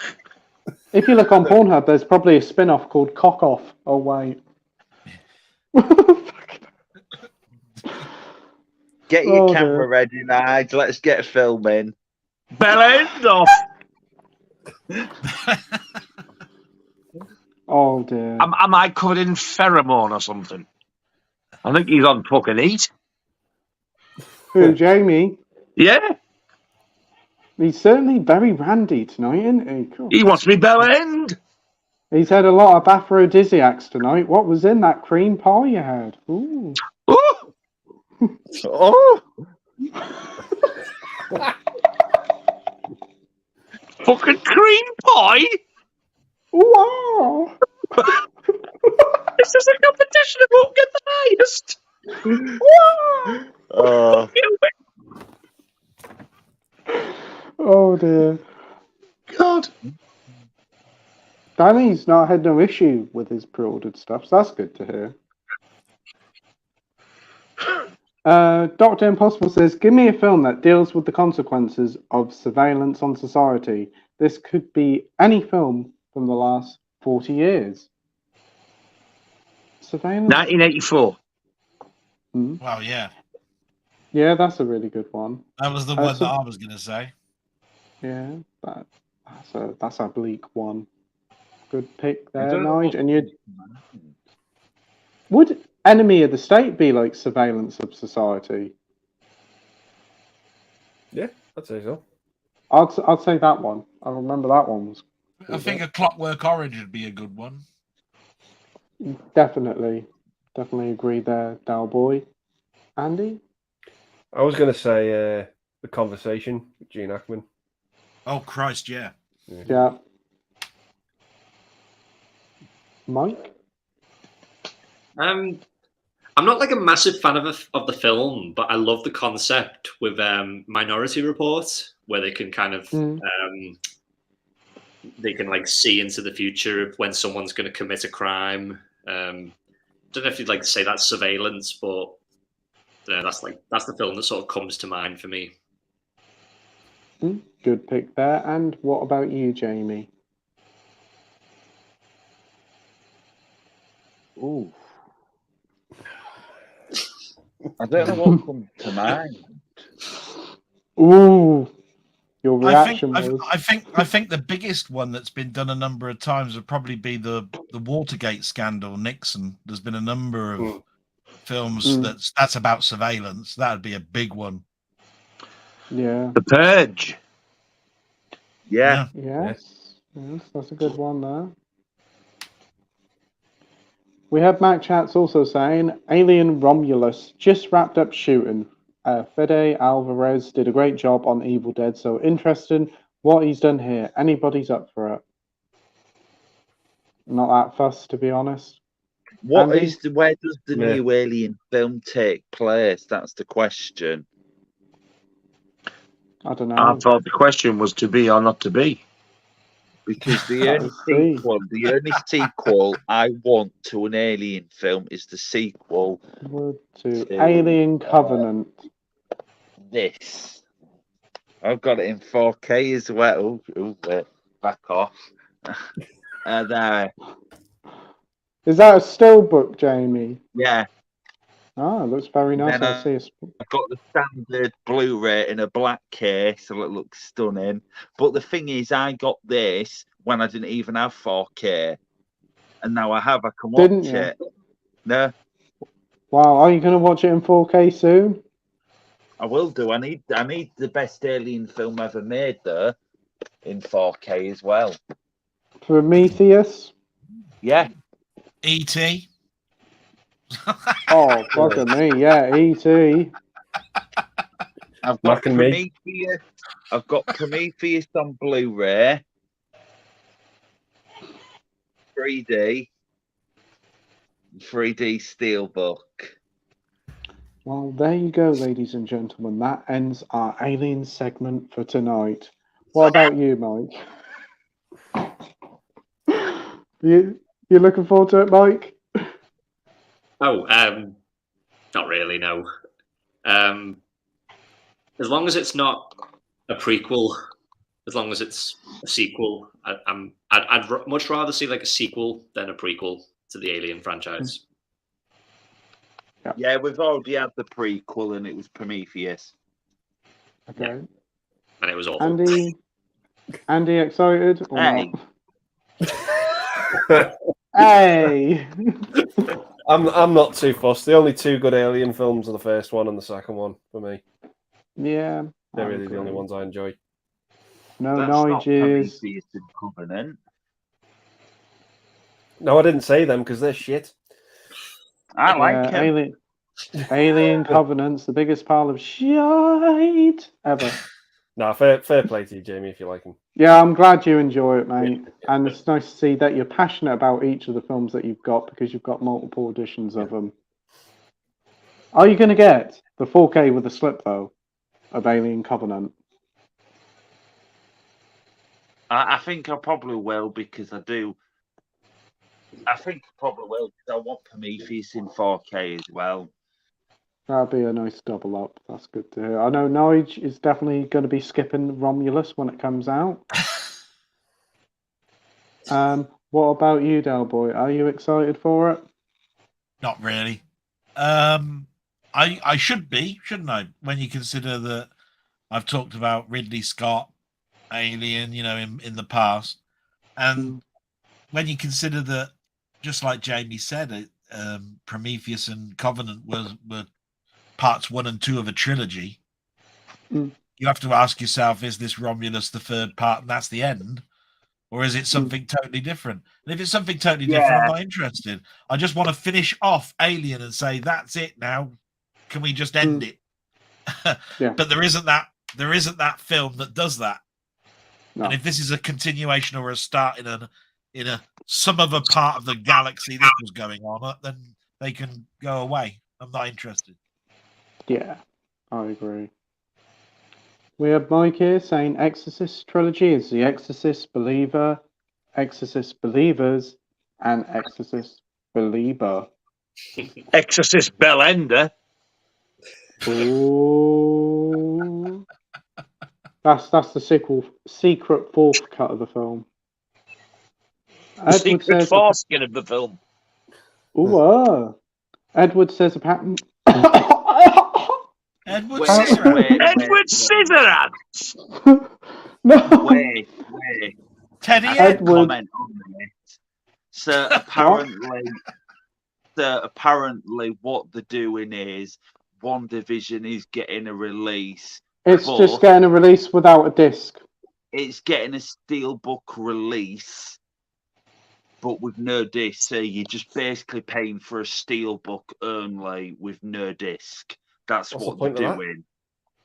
I don't know why. What's the point of that? I think the only thing they can do is if it's like buying a tin of baked beans with no beans in it. What's the point? Buying fish and chips without the fish. It's like tasting mince but without the tuna. Right. Fuck's sake, Jamie. Got away with words, Jamie. Jesus. Oh dear, Jamie. The Eric Blair Project. Oh, did it come up? It was on Edward's the Eric Blair Witch Project. Eric Blair Lieutenant. Good choice. Let's see what the panel comes up with.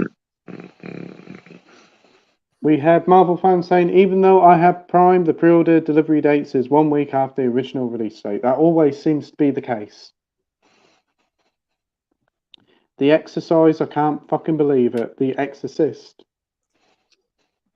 Dalboy's given us a timely reminder. Thank you. What's your thoughts on the new Marvels trailer? It exists. I haven't watched it. Unfortunately. And Dalboy, what about you? You seen the trailer? Seen it, not really interested because it's really just this Marvel, not the Marvels that I was thinking of, because Marvel did do a comic range called The Marvels, which basically was more like the Avengers. This is just Miss Marvel in various different versions. No, not interested. No worries. And we've I got will Doctor watch Impossible. Okay, I hope you enjoy it when you watch it. Marty, for that one. Marty. Ernest Borgnine. So, Andy, give us a solid film starring him. The only one I can think of, but everyone's seen it, is Escape from New York. Hmm? And Deadly Blessing. Yeah. Oh, yeah. Yeah, I'll go with Deadly Blessing. Yeah. Nice. Ice Station Zebra.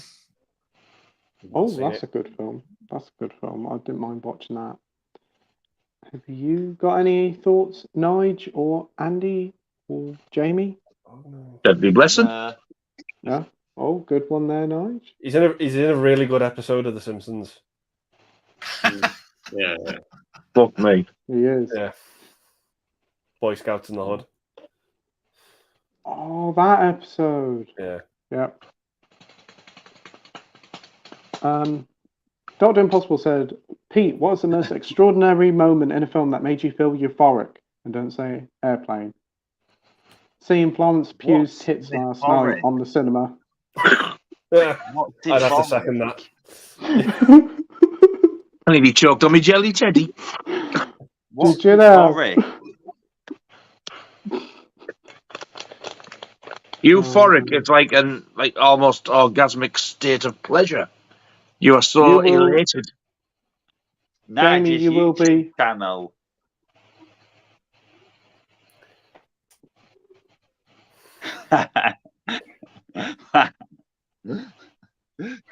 Yeah, think of a time, Jamie, when you ran out the cinema thinking that you were Rocky. That's euphoric. That's that feeling. It's him when he watches any Batman film. Yeah. You will be euphoric watching Oppenheimer, Jamie. Trust me. That'll probably be me watching Oppenheimer, actually. And a certain scene it will be, or a couple of scenes. Ooh, Marvel fan says, I've heard Tobey Maguire. Spider-Man 4 is in the works, according to Thomas Hayden Church. It's a rumor that's been going about for ages. Will it happen, Del Boy? What do you think? No. If it ain't Sam Raimi, don't fucking bother. I don't think Tobey Maguire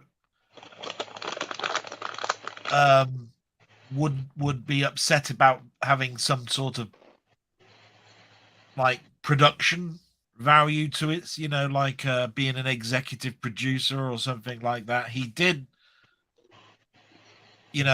across, the No Way Home, basically to finish that off. As far as I'm concerned, he went, that now finishes me off. I've done this. You've got all three of us now in the same thing. Now we go off, and that's the end. It wasn't just jumpstart another film for him to be in solo as a Spider-Man film. So, do you see what I mean? So, I really don't see that. The thing is, it also depends on the villains, the story, and how they're going to do it. He's too old for Disney. Disney would say you're too old. Yeah, but wait. We've got Michael Keaton in The Flash, who's 70. No. It's nothing to do with that. The whole point of Spider-Man is that they've kept him in high school, and they will not let him leave high school, even though he's been in the comics out and been a teacher and all sorts of stuff. They want films where he doesn't age.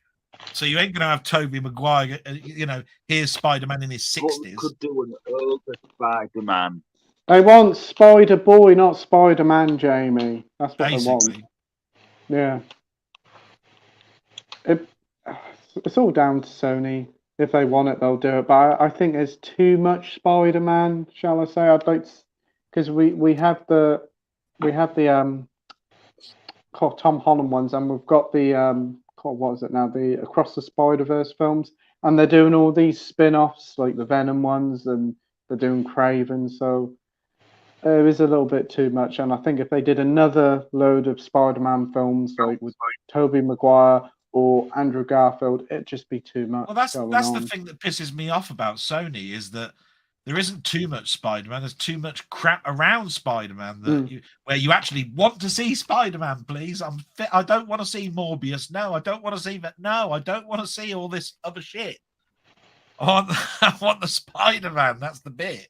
I waited 20 years, and now you keep pissing me off. You know what I mean? Because they're doing like, is it Madam Web as well? Yeah, another one. Do I give a no? I want Spider-Man, please. You know what I mean? And I see they put Kraven the Hunter in the Spider-Man game. Craftily done, so you watch the film. Yeah. I mean, I'd like it if Sony would just basically give the rights back to Marvel and say, but we want to keep the digital license for the games, because that's what's making them the money. It's what sells the PlayStation and so forth. Whenever there's a new PlayStation come out, they usually have launch titles, and Spider-Man's in there somewhere. Did you see the new story trailer for the game? Yes. No. What's your think? What's your thoughts? Well, I just turned around and went, thank God it's not being written by Dan Slott, but that's for another audience. You know what I mean? The problem with it is it's Marvel have already stated that this is a different universe again. Marvel do this thing where they give worlds numbers, where apparently our Earth is 616. Right? I don't know where the numbering comes from, and it alienates me. And I've been a comic fan for years and years and years.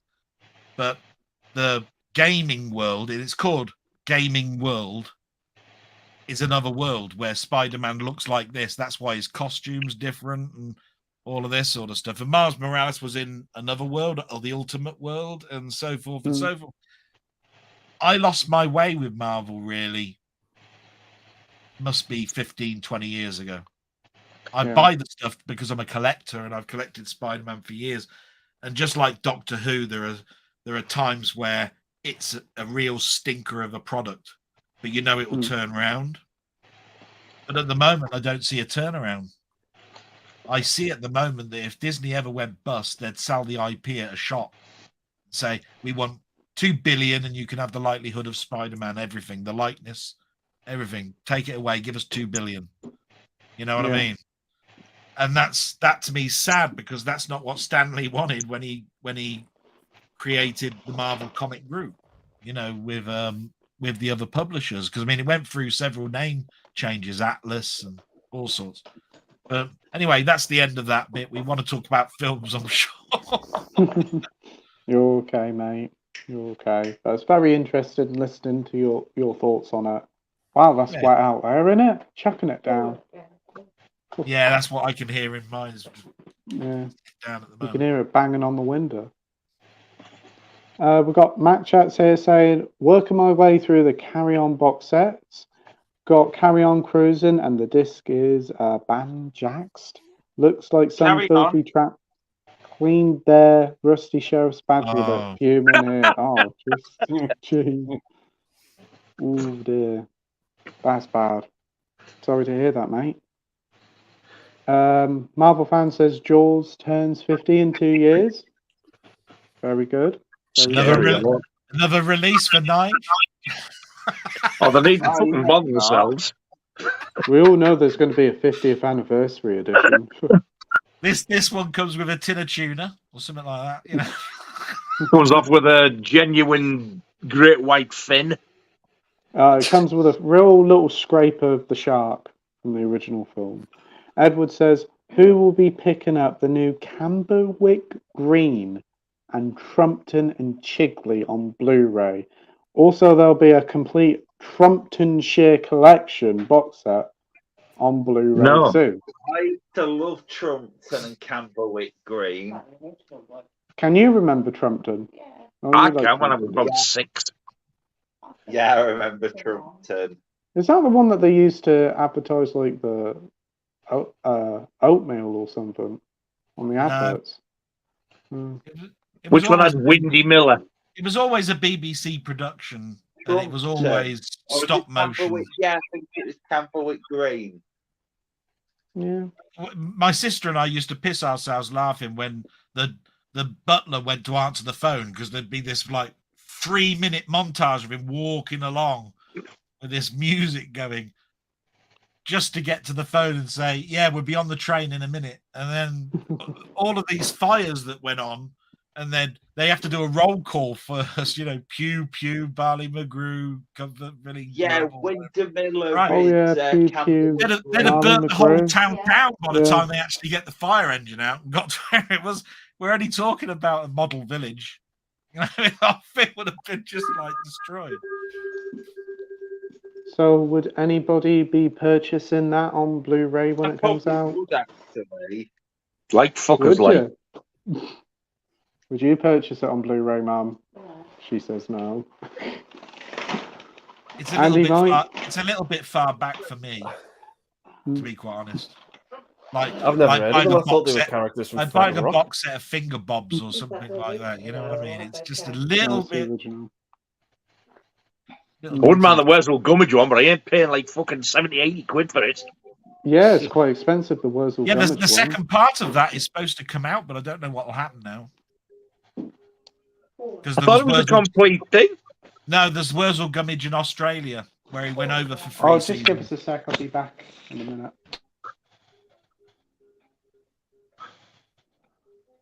He's going to turn the telly over. Yeah, there was Wurzel Gummidge in Australia that they did a couple of seasons of that was supposed to be done next. I thought they'd done them all in the one box. Jesus, for that amount, they should be in there. Yeah. What a strange concept. Wurzel Gummidge in Australia. Yeah, went over to see where the Scarecrow had gone or something. Something like that. I can't quite remember the whole story, but I know that the old characters in the Sahara. The old characters like Aunt Sally and that are there, but I'm not You quite sure. You got the cake with the Wurzel. Fuck off, you stink. Like Papa Lazarus there. Have you ever heard Wurzel Gummidge? It had Joan Sims in, though, didn't it? I mean, it had from the Carry-Ons. Did it? Yeah, and Barbara Windsor. She was the Saucy Nancy. Yeah, Saucy Sue or Saucy Nancy. Joan Sims was one of the people that lived in the mansion or the country estate or something. And she. Oh, this is ringing a bell now. A bell end.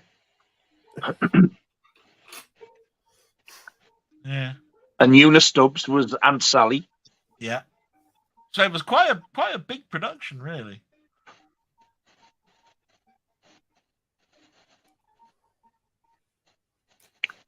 How long does it take to turn the fucking telly over? He's got to turn his dad over first. Oh, crisis averted. Crisis averted. Dad nearly deleted an episode of Coronation Street. I'm back. Did you have to turn the telly over then? Have you got one of them? Have you got one of them Sky Q things? No, it's just a Freeview box or free set box. Okay. It's pretty shit, to be honest. Pretty shit. Can't you attach it to Alexa and go change channel and let it do it that way? No, I have to go in there and do it myself because he keeps fiddling about with it, pressing all the buttons. He does. Mr. Fiddler. Pam. Now then. Good.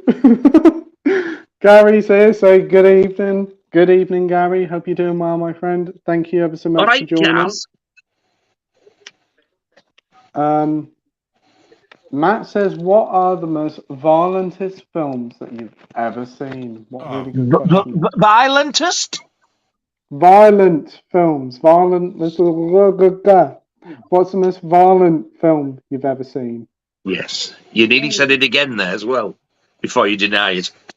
Slip of the tongue.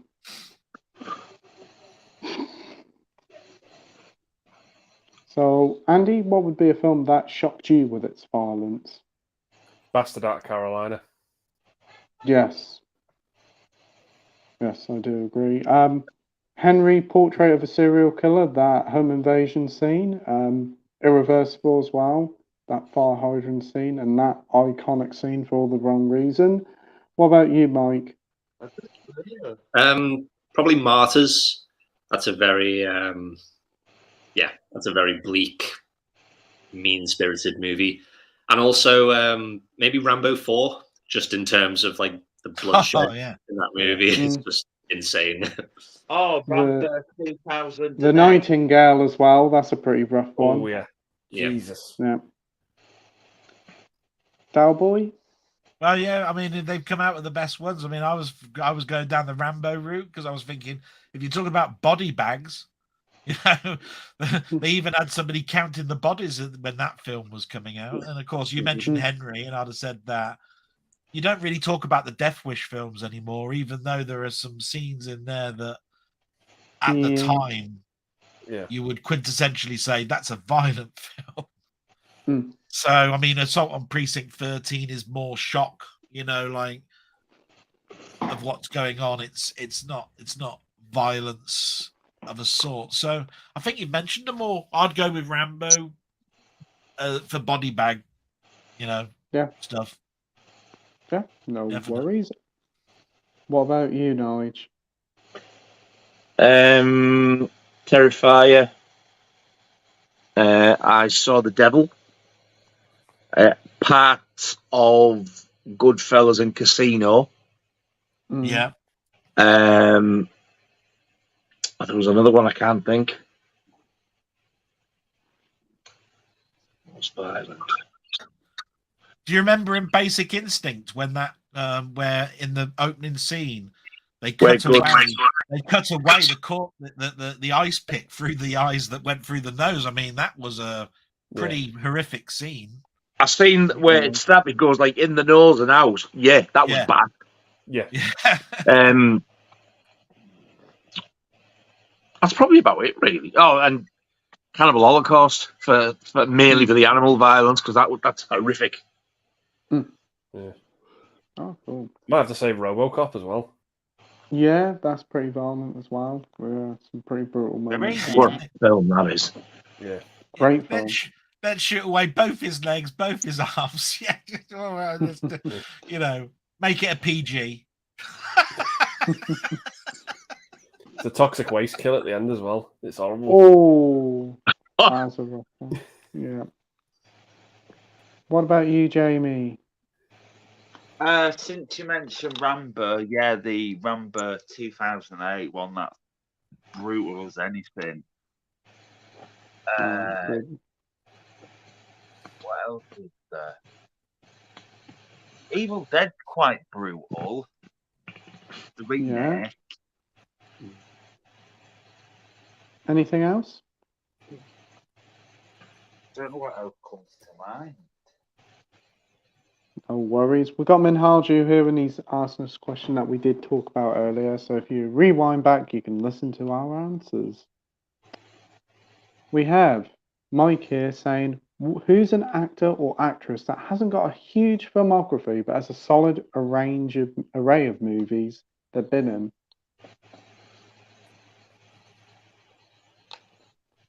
That's a good question, man. Can you think of one, Andy? Yeah, for me, it's probably going to have to be, John Crizell? Yeah. Who? He didn't live very long, but Dog Day Afternoon. Every movie he was in was nominated for Best Picture. Yeah, he was in Dog Day Afternoon, wasn't he? Dog Day Afternoon, The Deer Hunter, the first two Godfathers. Yeah. And The Conversation. I would have to agree with you on that one. That is probably the best pick. And then he died. He died shortly afterwards. Yeah, fantastic actor and died at such a young age. So yeah, I agree. What about you, Mike? We've already mentioned him, but I'll probably just have to say Bruce Lee again. He just died very young, but just has a very solid filmography of 5 or 6 movies. Great stuff. What about you, Doll Boy? I really can't think of one. I mean, that's a fantastic question because, I'm Bruce Lee and even his son, was in The Crow. but I don't know quite after The Crow how many films he was in. But The Crow was a solid start. So if I was to say Bruce Lee's son, then Cameron, what's his name? What's his Brandon. Brandon. That's it, Brandon. I'll say that because I can't think of anybody else. James Dean as well. 3 films he was in. Yeah, very few films. What about you, Nige? I've only seen one film with him in, and he was fantastic in it. So I'm assuming he was good in whatever else he did. River Phoenix. Yeah, good one. Yep. And what about you, Jamie? He's got to have a look. He died very young, but his films he's been in were like big blockbusters. But the films are really good. Anton Yelchin, who plays Chekhov. Oh yeah, because he was in J.J. Abrams' Star Trek, and then he was in Green Room. He was good in Green Room. He's been in a lot of good films. Tragically passed away. He's in the Fright Night remake as well. Yeah, he is. Oh God, yeah. She's good as well. I don't know the actress' name. She's got a strange name, but she's in Joyride with Paul Walker, and she's in the remake of The Wicker Man, and I can't remember her name. Long, sort of blondish hair. Again, she was really good, but she didn't die. She just stopped acting. Oh, really? I didn't know she stopped acting. She does something now. I don't know if she's a producer or is it something totally different, but she just got out of acting altogether. Strange. Wow. Strange indeed. Next up, we have Dr. Impossible saying, give me a film that deals with the disability of blindness. This could be a thriller, drama, horror, or comedy that reflects the circumstances of the individual in the film. Oh. And about Daredevil, what? Dirt Jamie? Brave. Yeah, could do. I think Nige is thinking of the Audrey Hepburn film, Wait Until Dark, because that's what I'm thinking of. Yeah. Yeah, that'd be my pick as well. Dirt Brave. Andy? See No Evil, Hear No Evil. Oh, what a film. Great pick. Mike? Yeah, See No Evil, Hear No Evil. And Doll Boy. So I was thinking of, I think you already mentioned it though, wasn't Halle Berry in the sort of like a film where she's blind? It's a thriller. She actually lives in a sort of like hospital or hotel or something for the blind. I've forgotten what it's all about. I don't know if it's called Perfect Stranger or something. But Day of the Triffids, where everybody's blind. I had everything coming into my mind. Eyes of a Stranger is a brilliant horror film as well, where Jennifer Jason Leigh plays a young blind lass. She's given new eyes, isn't she? And she then sees things through those eyes, doesn't she? No, she's blind all the way through. All right. There was one where somebody's given a new set of eyeballs and they start seeing the things that the previous owner of the eyes had.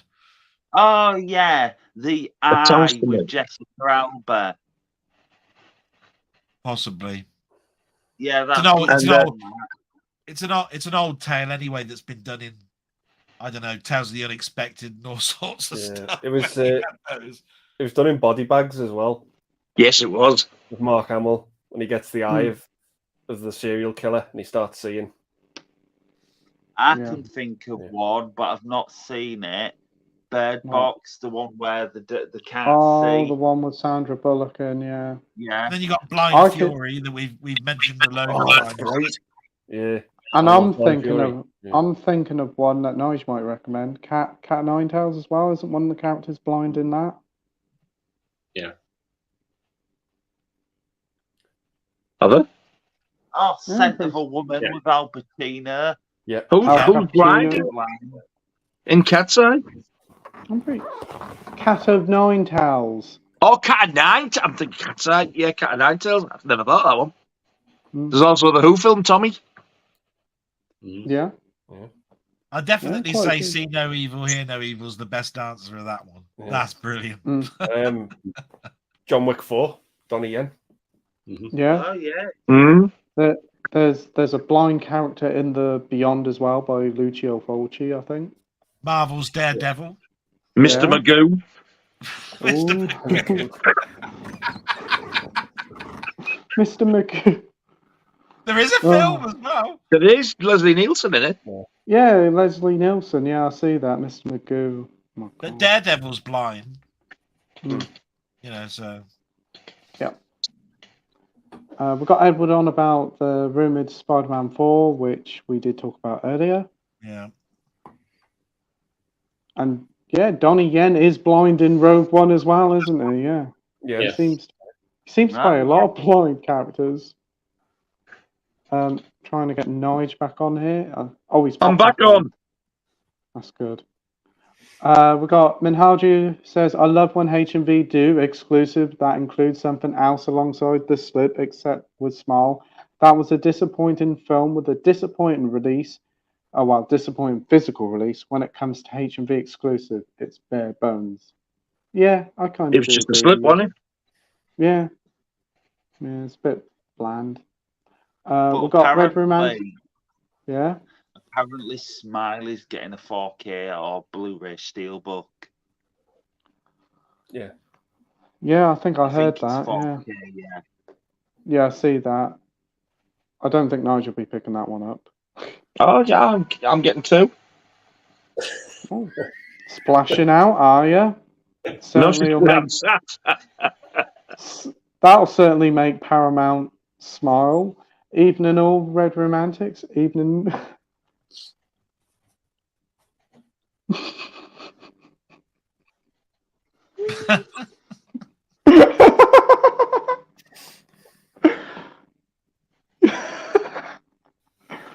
Moving on, we have Red Romantic saying, "What's the thoughts on the others?" That's the one with God, what's her name? Nicole Kidman. Nicole Kidman. Yeah, I don't know. I've never seen it. Haven't seen it, but would like to. You seen it, Andy? Yeah, I think it's a great sort of horror film from the early 2000s, haunted house movie. Yeah, I think it's from like 2001, maybe. So yeah, like I watched it, but it was years ago. That's good. What about you, Mike? Have you seen it? Yeah, I love it. The twist in it is fantastic. Yeah, it's an amazing twist. Oh, that's got me excited. It's so unique. Is it? It's got me excited. Wow. What about you, Del Boy? I thought you were going to start talking about yourselves. I was going to say, well, Nige's all right. Don't mind Pete. Thoughts on the others, you know, they're all right. I was thinking of something like that, but I thought, no, I'm not going to. But no, I remember seeing the film and liking it back in the day. I don't think I've got it in my collection, but I probably have on DVD. It's one of those ones where it has to come back in a conversation for me to go, oh yeah, forgot about that, and then I need to go back. So yeah, I think I enjoyed it, what I saw, but it's not one that sticks out in my mind too much. Yeah. Definitely seen it. We got T Shizzle here saying, "Evening, gents. Hope you're all doing well." Hi, Mike. Evening, hey, Mike. Hey, Mike. Hope you're doing well. We got Red Romantics here, also saying, "Saw Barbie." Oh, dear. And loved it. That's great to hear, Red Room. Oh, glad you enjoyed. I'm glad you enjoyed Barbie. Was it some of the dresses you didn't like in it that put you off? I don't, you know. Me, yes, because I know I couldn't fit into them. We got Minhaju on about the Tobey Maguire stuff again. T Shizzle says, did a first time yesterday watching Stephen King's Cat's Eyes. What's your thoughts on it? Nige? It's only got one eye, it's Cat's Eye, but I absolutely love it. Oh, that's good to hear. It is a fantastic anthology. There's only 3 stories, but it's amazing. Oh, that's good. That's good to hear. That's the one with Drew Barrymore, isn't it? Yes.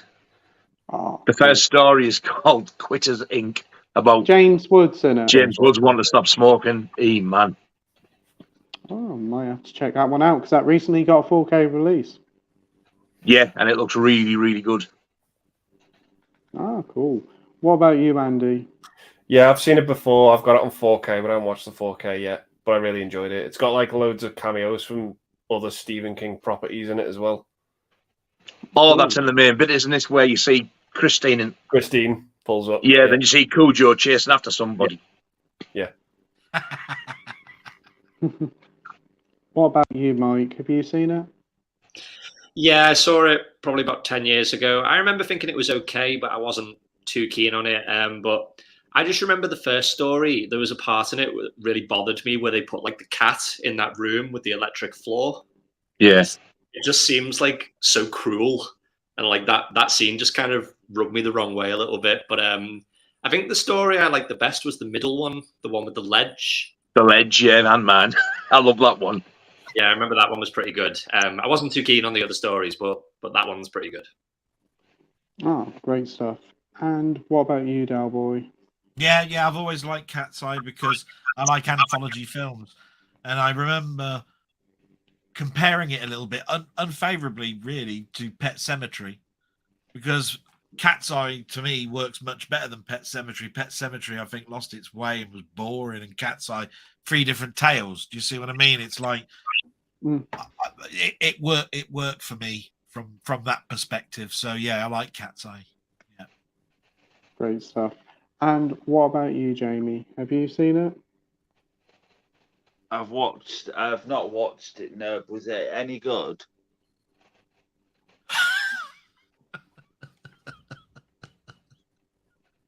Yeah. Sounds it, Jamie. Sounds good. Yeah. You have to keep an eye out for it. I think my local PX have got it in.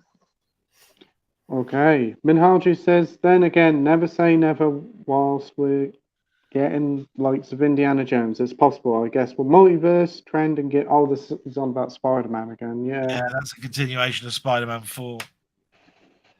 We got Morgan Creek owns Pacific Heights for UK distribution. Sony released it in the US. It's a rights issue. Back in 1990, Fox distributed Morgan Creek with Warner Brothers.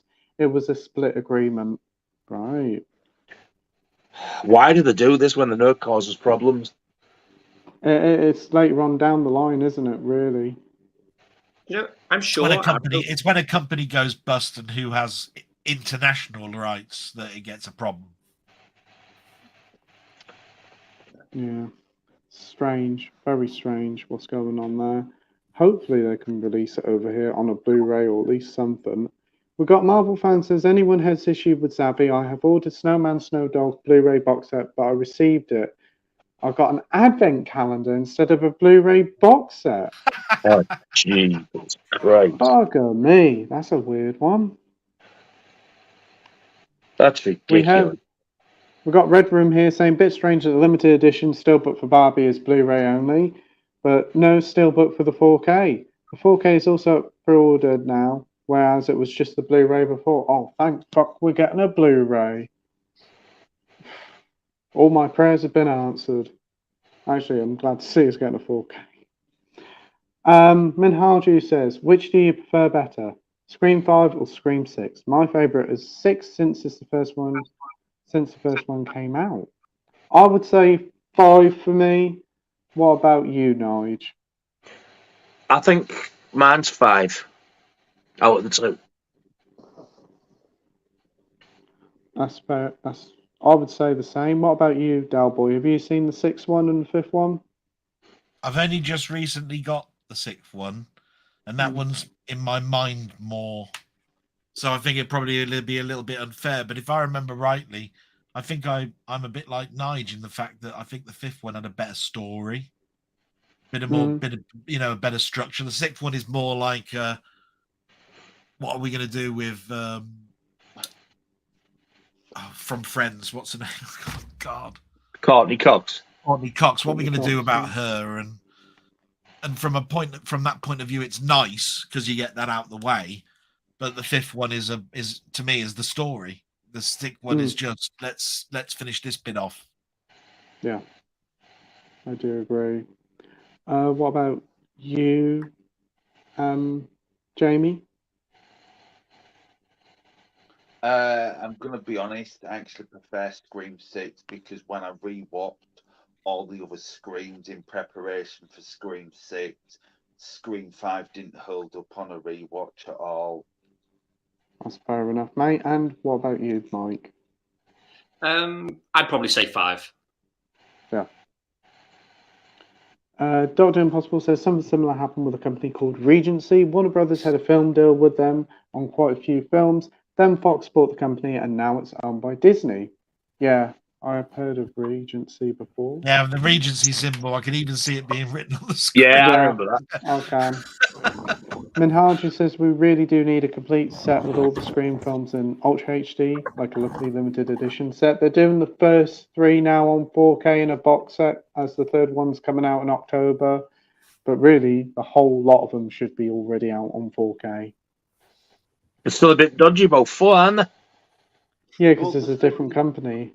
It's Entertainment and Video release it. Scream 3 is the worst one. Yeah, it's not the greatest of ones, is it? But I haven't know seen... I'm going to get hit for this, but I personally think the 2 worst Scream films are Scream 3 and 5. Really? Yeah. No, that's fair enough, mate. That's fair enough. We have a question from Edward here. Do you think Kevin Spacey will now have a career now he's been apparently found not guilty? Ooh. I assume. I think that's a difficult one because it's so damaging to Hollywood what happened there. You know what I mean?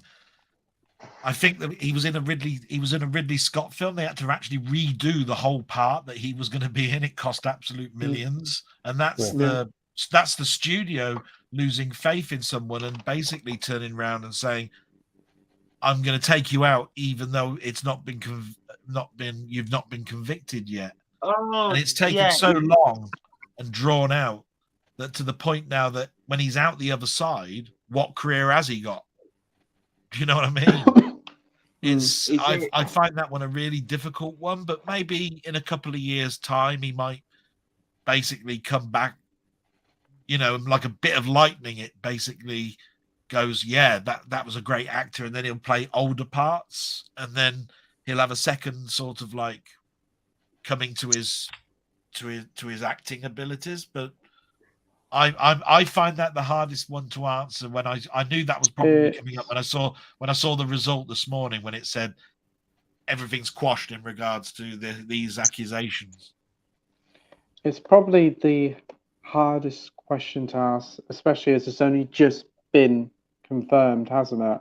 I don't know whether there's any more cases going across the world against him or not. That's another thing. Hopefully, as if he's found guilty now, he will find work. But again, like with Hollywood, they're going to be a bit weary, I suppose. Didn't he do that film? Is it All the Money in the World? That's the one that they replaced with somebody else. Yeah. And obviously, they replaced Kevin Spacey with Christopher Plummer, and then they shot it. Yeah. Yeah, it was a Ridley Scott film. Yeah. Well, we've got T Shizzle saying he's off to see Barbie and Oppenheimer this weekend, so I hope you enjoy it, Mike. Have fun. Gary says, does Margot get him out in Barbie? Unfortunately not. No. Well, Florence Pugh gets him out in Oppenheimer. You see plenty of them in Oppenheimer. Really? Yeah. Yeah. Full display for you, Jamie. You can imagine what that was like in IMAX. Ooh. The iClimax. Climax.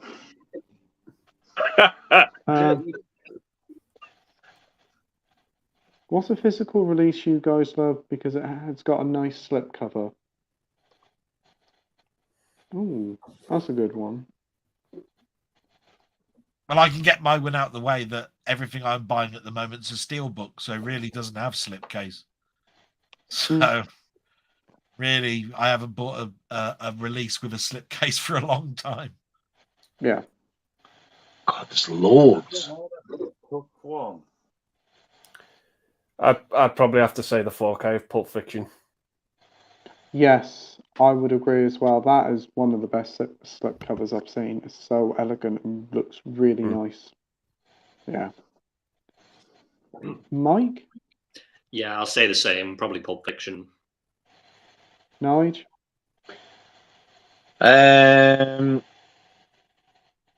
The outer box, possibly, of the Texas Chainsaw Massacre. Yeah. And Jamie, what about you? I don't know. I can't think about. No worries. We've got Gary North saying Blind Buying is great. You'll find some gems. Dr. Impossible wants to know what the theme tune for that TV show was. Oh, God. It was a program in 1982. It used to be on it was either a Thursday or a Friday night around about the same time when The Fall Guy was on. I remember it being on. It was a Friday because I remember it being on. I think it was on BBC. Was it? On the Line, you said, or something? On the Line, I think it was called, but then when we found the theme tune On the Line, it wasn't it. But the program, all I remember is it's about something like the manufacturing of cars, but I remember it was something to do with boats as well, as though the cars were getting like shipped out to different countries. And that is all I remember about it. But I remember I actually recorded the music one week with this little crappy tape recorder. The program was shit. I waited for it, recorded the music, stopped it, and then turned it over. But it was definitely 1982. Right. Well, hopefully if Dr. Impossible's still here or watches on replay, he'll know what it is. We've got Dalboy here also giving us a time check. Boy, thank you, Dalboy. Apparently me and Scott do the best shite. I think Scott still does it better. Minhaju says, at one time, precisely when I was a kid, I did like the remake Fog quite a bit. But that's only because I love Tom Welling, and it had Tom Welling in it. So yeah, I didn't mind it, but I doubt it'll hold up now. He remembers watching it and welling up. Yeah, I don't think it will hold up as well, mate. But if you do re-watch it, tell us. Ooh, I think it'll drop. Leon's here. Hey guys, hope you're having a great stream. Hey Leon, hope you're doing well, my friend. And it was great chatting to you last week. Hey up, it certainly was. Yeah. Minhalju says I won't be like, whoa, you need to hurry and rush and see it. So it's not a recommendation from me. Disney has apparently ceased all physical media in Australia. Yeah, apparently so. What's your favourite David Fincher film? Gone Girl. The Da Vinci Code. Oh, Please, you fucking self. Oh dear, oh dear.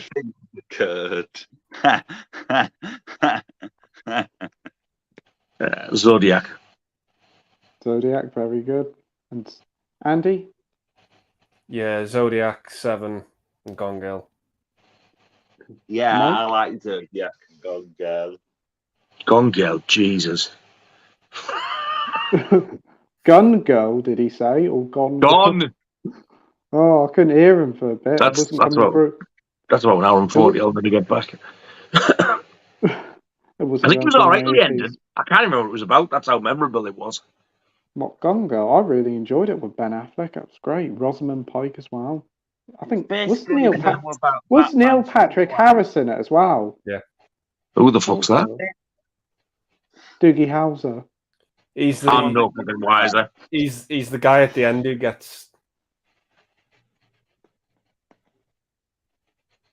He still doesn't. I really don't know. remember it. Right. Jesus. I just remember being like really annoyed at the ending. Yeah. Mike, what's your favourite Fincher film? Probably Seven or Zodiac. Cool. And what about you, Del Boy? Yeah, we've named them all, haven't you? I mean, the only one I could throw in, I don't think I heard. You probably did, and that was The Game. Game, yeah. Oh, yeah. Yes, but if that's not your favourite one, then the game is not the answer. Yeah. Well, What is Seven your is- favourite? Yeah, so Seven. There you go. It seems like Most of Neil his Seven Patrick is brilliant Harris as well, was in Starship Troopers as well, was he? Yep. Yeah, played the Didn't he Cybers lose his guy. heart to them? Oh, Fucking hell. Are you available for bar mitzvahs?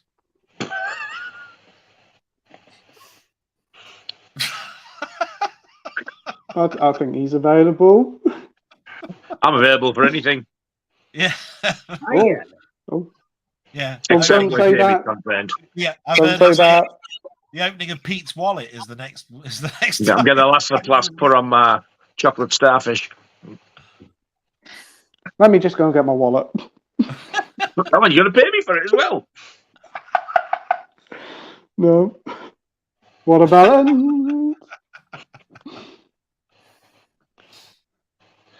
Are you going to get those printed out so everybody can have a What a Bell t-shirt so we can all sit here and display it with pride? Can you Oh, honestly boy. see? I swear, if you all think I'm splashing out to pay for these, you've got another fucking thing coming. And you see people pay for this shit. People would want it, Nige. People would love to go around wearing one of those.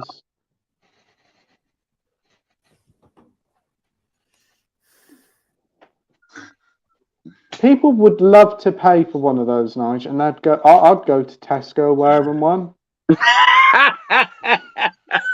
I'd even splash out and go to M&S with it. I thought he was going to say, I'd even splash out and buy Amy one as well. Both go to Tesco. Look at this pair of twats. Minhalju says, Dalboy, do you have the limited edition set of Spooderman, Spider-Man 2 on Spooderman! That's a real thing, by the way, Spooderman is. Wow, almost all the stuff you get on it. Yeah, it's a big release. I don't remember there being a gift set of Spider-Man 2. I know that there was Spider-Man 2, and then they did a 2.1 edition, which was slightly longer.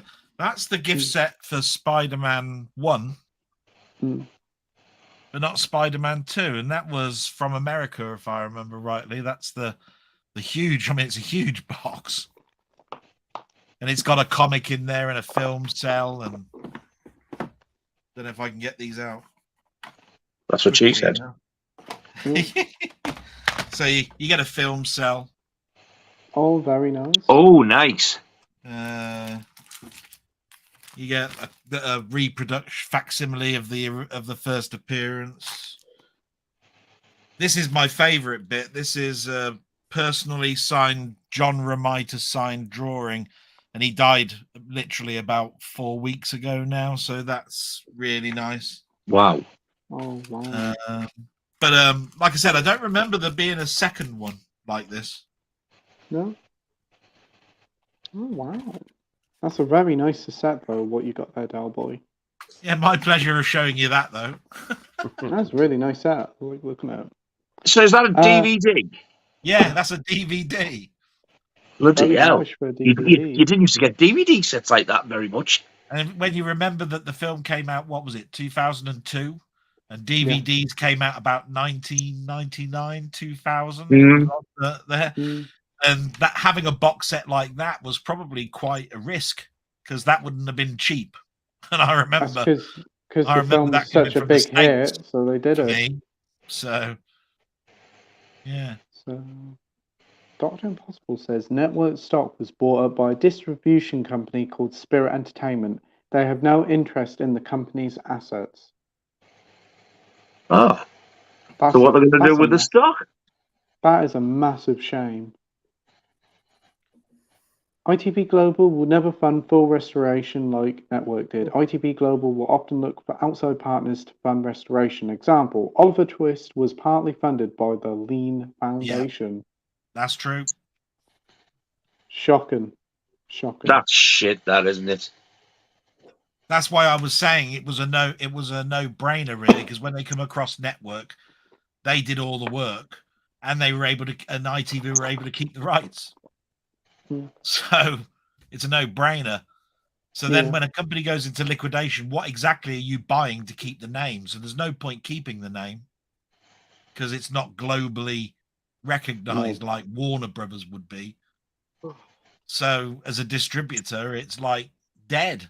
And the stock is still owned by ITV, really, when you think about it, because they own the rights to the TV shows themselves. That's true. Yeah. They actually did some Hammer films as well, though. Yeah. Yeah. They did more than just that, but it's just that Hammer House of Horror actually was broadcast on an ITV station. So it fits in with Network's logo, if you see what I mean. And if you look on the back of the Hammer House of Horror, it had like ITV on the back of it as well. Yeah, but then they did like Countess Dracula, and I think they did the Hands of the Ripper as well. Films. They did loads of different releases. They didn't they? They even did some American films as well. Does that mean that nobody else is going to release them films? And is that like that's it? That's the best you're going to get them? I gather it's just like rights in the UK for like stuff like American films. That would probably be the rights are with Network in the UK, but over in America, they'd probably get released elsewhere. I don't know. It's odd. Such a shame. What I really like that company. So did I. Yeah, wonderful people. Really was a pleasure and an honor to actually work with them and talk about their releases. Such a shame. Love 4K releases. Minhaju's with you on that, sexy bastard. With who on what? He was talking to me, Nige. Don't worry. Oh, clearly. You can swear all you like, mate. Don't worry. Not Randy, but horny sounds more 21st century. Yes, it does. Marvel fan bought 2 copies of Guardians of the Galaxy Volume 3 cassettes for £15.77 each. Just checked and they increased the price to 19 quid. Jeez. But the delivery date is for the 2nd of August. We've got Jake here from Jake Talks Movies. Evening, Jake. Hope you're doing well. That's Jake. Hello. We got wow, like Mario. We got. I've heard Alien Romulus takes place between the first and the second one. Ooh. Dr. Impossible says, if you had a choice between 2 westerns, which one would you take? Rio Bravo or Pat Gareth and Billy the Kid?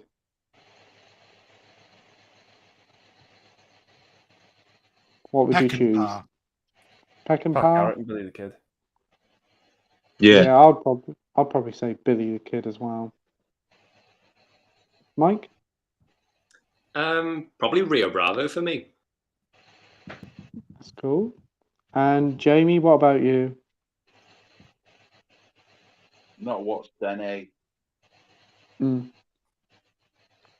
got Andy Lake stuff here saying, I love the Flash film. Some great stuff I'm glad I've seen and witnessed with Nick Cage Superman. Loss here. Dr. Impossible says Batman will be quite literally blown away with Oppenheimer. Bang, bang.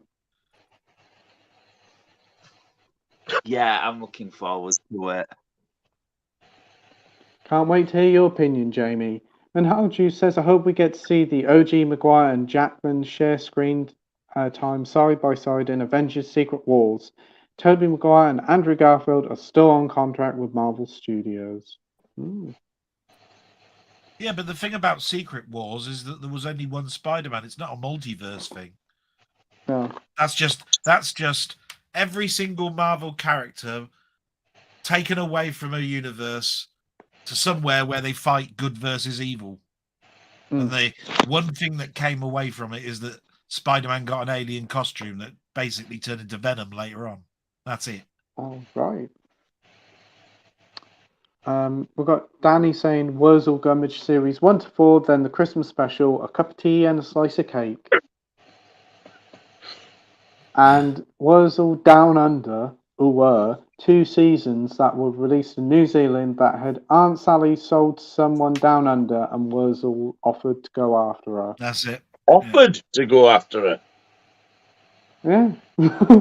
And He did. He just fucked up and went for her. Yeah, he did. Lily Sobieski, who she was in Joyride with Paul Walker. That's there. Yeah, she packed in acting. That's a shame. That's a shame. It's because she was actually really good. That's a good film as well, Joyride with Paul Walker. Ah, God, I love that film.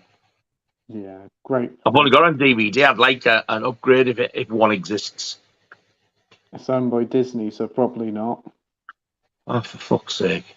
I do remember seeing an interview and Tobey Maguire said he'll be up for one last Spider-Man. I'm assuming that's going to be Secret Wars, but probably not. See, the only thing where that makes sense is that you saw Venom in Spider-Man 3. You see what I mean? And the black costume is Tobey Maguire, and the black costume comes from Battleworld. But other than that, it doesn't make sense. So why it would be Tobey Maguire's interpretation of Spider-Man through it. Do you see what I'm getting at? So yeah, I definitely do know what you mean, mate. We've got Marvel fan. Are you on about Imogen Poots or Potts? Imogen Poots. Imogen Poots. Does anybody know? That sounds like it's a pastime for her. There's Imogen. She poots. I don't think Spider-Man 4 with Tobey and Amazing Spider-Man is happening. It's been far too long. There's rumours, however, we'll be getting a Holland Spider-Man 4, which will jumpstart his next trilogy.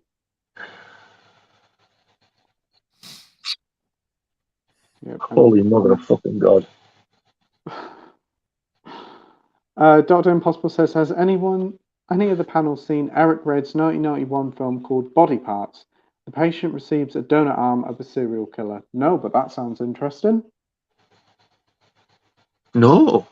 I've seen Body Bags, though, with one that Andy was on about earlier with Mark Hamill. Yeah. Getting the eyes. And John Carpenter's actually acting in it. Badly, but he plays the morgue attendant. It's oh God, it's so cheesy. It's embarrassing at parts. I think it's quite funny. It is funny. They all have bit parts as well. There's him. Toby Hooper walks on with Tom wasn't Arnold. John Landis, was it? Who was it? No, Tom Arnold. Tom Arnold. And David Wes Craven's in the first story as well. Yeah, David. The one in the garage. That one in the garage fucking terrified me the first time I seen it. David Warner's in it as well, and Debbie Harry. God, yeah. Wow. Wow. And one of the Carradine's in it as well, or Carradine. He's in the first one. Really? Yeah. Oh, the one from Revenge of the Nerds, he's in it. And the guy from American Werewolf in London's in it as well. Is he? Oh, shit, David McNaughton. Or David Norton. What a cast. Yeah. What a film. It's amazing if you haven't seen it. It's so entertaining. Twiggy's in it as well. Check it out. Twiggy. Yeah. Twiggy's in it. Yeah. Twiggy. Stacey Keach. Stacey Keach is in it. Stacey Quiche. I think we named everyone. It's not a fucking acting egg flan. Stacey fucking Quiche. I thought it was Stacey Quiche. It sounded like it anyway. What's the last story? The last one's the Mark Hamill one. Oh. Is there only 3 stories out of the 4? It's 3. Oh, right. Yeah. Yeah. I'm thinking I had a missing one. I thought there was 4. Yeah, there's 3. There's 3 stories, and then you've got the stuff of John Carpenter in between. Yeah. Well, Yeah, honestly, Pete, watch this. It is such a good anthology. Yeah. Del Boy must have seen it. Body Bags. Yeah. Yeah. I haven't seen Body Parts. No, I haven't. But the thing about it, the difficulty with this is that you keep thinking to yourself, I must have seen it. 1991 Body Parts and a donor arm of a serial killer. The trouble is, they all meld into one. It's like the eyes of a serial killer, and now you see things through the serial killer's eyes. And then, there must have been a story where somebody's arm's been chopped off, and when they put it on there, suddenly their arm loses control and they do things that they're all the same sort of story. They meld into one with me a little bit because they're all little anthologies I've read through years of comics, and stuff. That would make a fantastic creep show. You know what I mean? Story. So yeah. Oh. Well, next up we have Minhaju saying Smile is on full. Is Jamie asleep? What the fuck? Oh, he's awake. I'm not asleep. Smile is on for is Jamie asleep. That's a new format. I know. But it's coming on 4K Steelbook at HMV. Oh, thanks for the information there, Minhaju. Marvel fan says Tom Holland is in his 30s now. But by the time Spider-Man 4 comes out, he's 27, I think. I don't think he's 30 yet. Yeah, but the thing about this as well, though, is that I think he's a little bit like Michael J. Fox. He's sort of like got that face that doesn't look like it's going to get old very quickly. You know what I mean? He's the sort of person that even in 35, if he went to a nightclub, they'd say, "Can I see your ID, please?" So you can come in. They will do, yeah. It's the sort of thing. Prowler's set to debut in Spider-Man 4 in live action. I would say something else, but potential spoilers. If you know, you know. Well, I don't. So he says, what are your thoughts on John Carpenter's comment in an interview earlier this week? He said that there's a possibility of 2 more Snake Plissken movies. Who? Escape from New York, Escape from LA. God. Well, they're meant to be remaking or doing a sequel to one of them. Fucking obsessed with remakes. 2 more would suggest sequels, Jamie. With thingy as well. What you call him? Kurt Russell? I don't know. Bit of a weird one. I can't see it myself. Mind you, I think he wanted to make a Thing sequel a couple of years ago as well. He said he had some ideas for it. But is he going fucking senile in his old age or what? He spends most of his time just smoking drugs and playing video games. I can see wait till he's 156-year-old and starts coming up with all these shit sequel ideas. You silly bastard, and just stick to soundtracks. He's looked about 99 for the past 50 years. Yeah, he has. He has, yeah. I mean, he hasn't aged a day. No. I haven't seen this interview, but I do know that he sold the rights of Snake Plissken's character to comic books for years. So, the fact that he comes out and says there's a possibility that there's 2 more Snake Plissken movies coming out, they don't have to say escape in the title. And he's going to fucking become a Marvel character, isn't he? So it's one of those ambiguous statements, isn't it? Because it could be any character that plays it, and it can be totally doesn't have to escape in the title. It's just escape to the Daily Bugle. Yeah. Anything. Oh yeah. I just think he's been out the directing game too long, John Carpenter now. Well, he's retired, hasn't he? From directing, I mean, and he was like. He was still doing scores and stuff. He's doing his music stuff. Yeah, so he did a tour. Just doing that, and you can tell he's not interested in it anymore. He just doesn't want to do it, and I think he won't have the knack for it. Live off his former glories, I suppose, really. All he does now is put his hand out for the money and say, yeah, you can remake my film. Yeah. I suppose he deserves it, all the work he's done over the years. He does. He's earned his dues to do that, definitely. But there was a time that he would fucking kick and scream about sequels. He didn't even want them to be a Halloween 2, let alone all the rest of them.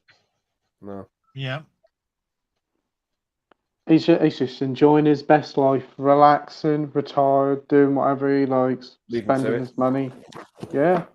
The way the government screws you out of taxes, I'm not surprised he can turn around and go, yeah, do what you want now. I want to continue to live where I'm at. Make it 500 grand, you old bastard. You don't need it. Like tuppence to your pocket. Tuppence. That's a word I haven't heard in a while. Minhaji says, have you heard Apple is wanting to buy Disney? Will it happen? Don't Never think happen. So. I can't say it. I'll tell you why. Because just like in England, there's a monopolies and mergers committee. You wouldn't have anybody turn around and buy Disney because Disney now own Fox and everything else, and Apple is a media company like the news, and that means they would monopolize everything. There'd be no competition.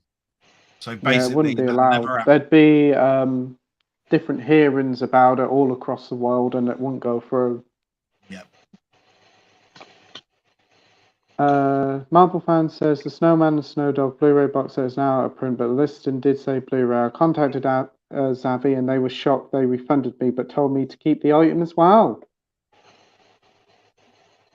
Amazon have done that with me when I've bought something like Samsung earbuds and I've got a book that's come through, and I've said, "Oh, I don't know what's going on here, but I've spent £200 and you've sent me a notebook or something." And they said, "Oh, ever so sorry." They've given me sent me the stuff and then said, "I'll keep that piece of crap." That was. Yeah, I've had that. I've had that as well. Menhaji says, what I meant to say was, what's a physical release you love because of its packaging? I'll be honest, I wouldn't give you one as I have loads. Haha. But I think we did talk about that one. Minhaji says, does it frustrate you guys like me how when people don't understand our love for physical media, it annoys the shit out of me that they don't get it? Yeah. People say, it annoys me more, not the fact they don't get it, but the fact that they go like, God, you're so boring, what do you want to do that for? And then when they start talking about shit, you're falling asleep at what they talk about. Women are the worst because all they talk about is fucking makeup, shoes, and fucking Botox. And babies. But you go, oh, I can't wait for this film to come out. They go, you're so boring.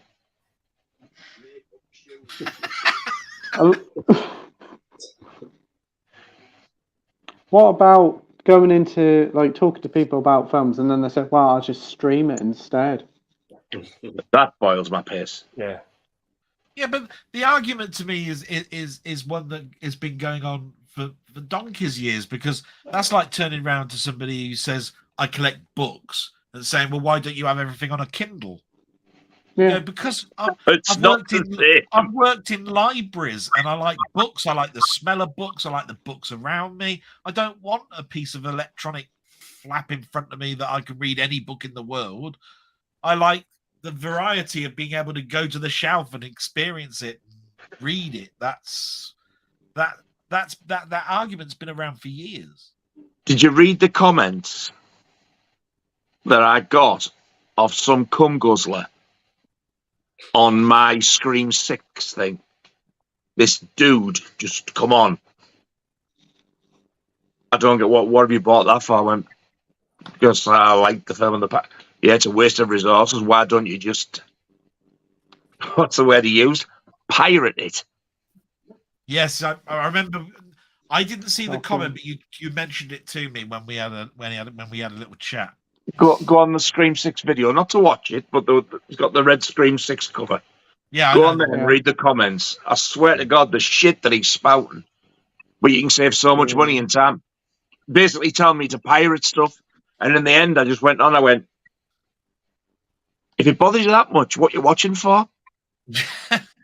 He didn't What come back about to all that. the time and resources he's done replying to you and writing these comments?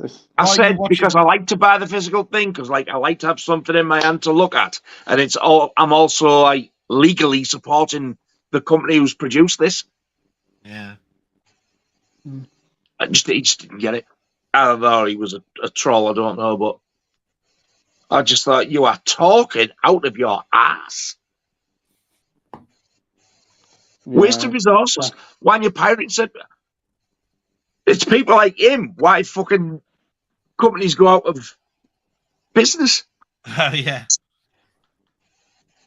Why didn't you just pirate it instead? Why would you get our cards and slip cover with that? Idiot!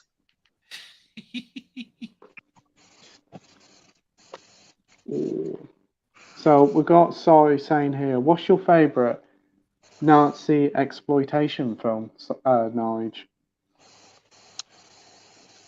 I'm going to have to go with the Gestapo's Last Orgy. Oh, really? I keep hearing that one being talked about quite a while, so you'd recommend picking that one up? If you want to watch, if you've never seen one and you want to watch a Nazi exploitation film, I would say go with Gestapo's Last Orgy. The only ones I've seen are the ones I've got on the video nasty list. I've never seen, is it Elsa She-Wolf or She-Devil or something? I've never seen any of them. I've seen SS Experiment Camp and Love Camp 7. Now, Love Camp 7 gets mentioned a lot. And for me, that's probably the worst one. It's like, it's not great, but the story and everything to Gestapo's Last Orgy, it's like a really, really good story, and it's really well acted, unlike the others. Ah. That's the one that 88 Films released, but in the UK, they just point blank refused to give it a certificate. So they released it in the States. Oh, really? Oh, so you So can't all get it of over Nasty there. Hounds just import the bugger. Yeah. We've got Matt Chats here saying the Fog remake holds up very well. I used this to stop the wobble on my table. Holds up just fine. I thought he was being fucking serious then. Nige, do you know the comment on the screen? Yeah. You mean the one where it says, why not just pirate? This is beyond a waste of resources, man. I think that's the comment. Seems that's the same exact words I've just used. Comments. There's replies though as well. What a fucking spam javelin. It's not 2010. You can download the. Who, Jamie, or him on the screen thing? No, that fella who left that comment. Have you read it? No, but by the sounds of it, just what a fucking moron. Go on and read the comments. I think you fucking jaw drop like the shit he's spouting. When you're paying 20 to 30 pound a time for a small poster and giving money to companies that are actively seeking to destroy. Oh God! Oh I'd rather buy Scream 6 off. Oh God! So you know all the extras we like posters and art cards. That's unnecessary tat. I'd rather buy that than be an oxygen thief. There is that. Do I buy Evil Dead Rise or not? I'm not too keen on it, but I feel like it's one that should be in the collection. It's not nothing on the remake. The 2013 remake is superior. The thing is, with me, I'm a collector and a completionist of certain franchises, though I don't have any of the original Evil Dead films, only the 2013 one. Well, get the original trilogy first, mate. Or if you don't like them, don't get the new one. Yeah, if you don't, especially if you're not keen on it, there's no point. You might as well pay that money to something you'd rather have. Very much so. Gary says Gestapo's Last Orgy is top Nazi exploitation. The soundtrack stands above the rest. So does the acting and the storyline as well. It's got like a strange. There's a bit. You're thinking, what the hell, really? Like it's like a sort of a little storyline in it.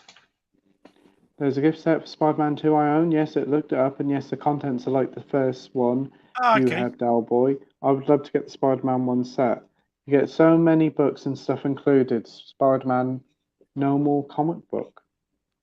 The Spider-Man No More is issue 50 of Amazing Spider-Man. It's the iconic story of where he puts the costume in the dustbin, walks away, says, I don't want to do this no more.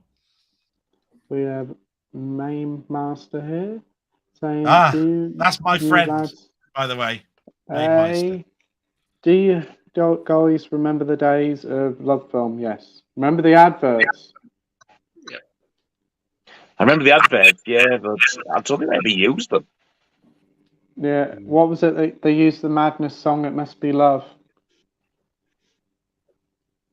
Yeah. So he knows my answer. I used to use. Whoa! Who've got their volume up very loud? Sorry about that. Is that better? Yeah, that's it.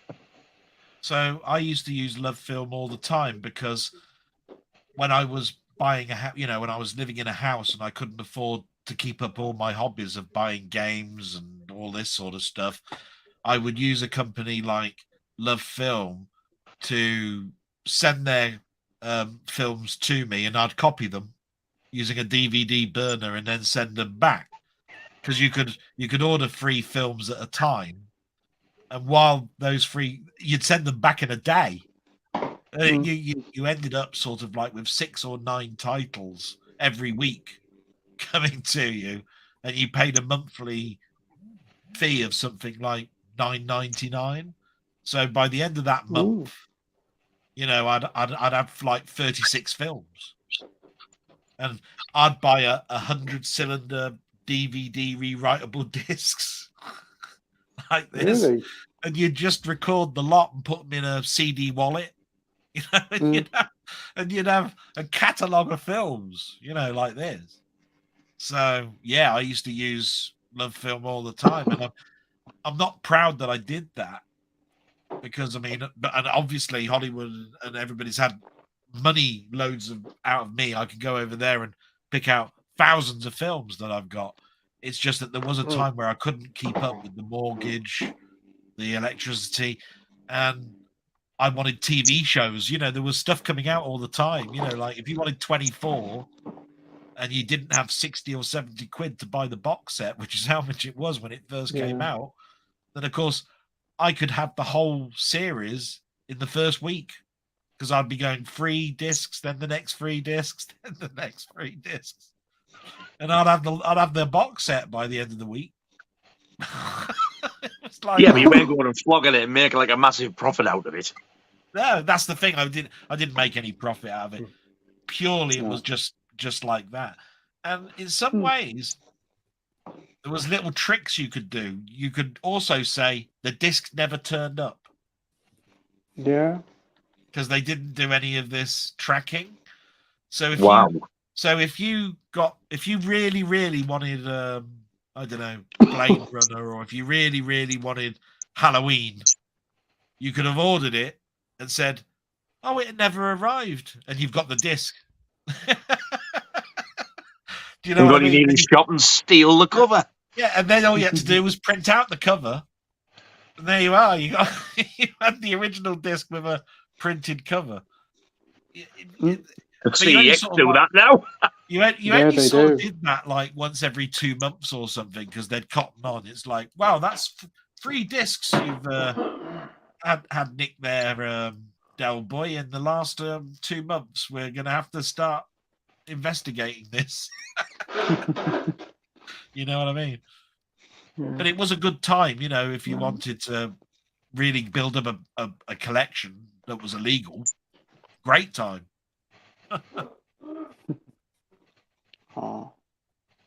Great story there. Menhaldu says, my favourite and well-loved the Spider-Man Legacy box set with a 2.1 and 3.1 Spider-Man Films Extended Edition. The packaging is absolutely beautiful, but you get these books containing the films. Oh, yeah. Now, I've got the digibook of 4K releases. Yeah, now that's a legacy set. He does. Yeah. But they also released a Tobey Maguire and an Andy Garfield in sort of like leather-bound digibooks, which they put the two together and called a legacy set. And those were all 4K titles. Every single disc was a 4K title. But it went that particular legacy set you've got there. If it's the Blu-ray edition, it's quite common. If it's the 4K one, it's quite hard to get hold of now. Really? It's just the Blu-ray because I think it's just the Blu-ray. Year, I think it was last year. I think it was the last year or the year before. Xavi was selling this for about, I think it was about 15 quid. Really? Yeah, they also did a steelbook of the first 3 films in one sort of. Instead of calling it a steelbook, it was what they called a tin set, which is a sort of cheaper version of a steelbook. Yeah. Oh, really? I didn't know that. It's cool. Next. so Nigel doesn't get pissed off. We have Sorry saying here, Nige, you need to release a range of Ballan merch. I'd like a mug with the old Ballan. Ballan merch. Who were misses? How the hell can I do a range of merch when I've just got less than 500 people? You need a lot of people if I can think of that. Well, Nige, how much would you charge for a bit of your bell end? Well, it doesn't come cheap. Oh, well, bet it don't. You got to pay for the finer things in life, of course. I mean, if ever I get, like, I don't know, maybe if I get into the thousands or something, maybe then, I might start and get some printed. But it wouldn't be this. This is just a cheapy fucking iron-on thing. It'd have to be, like, proper printed, because I wouldn't sell this shit. Yep. Even though it wasn't cheap.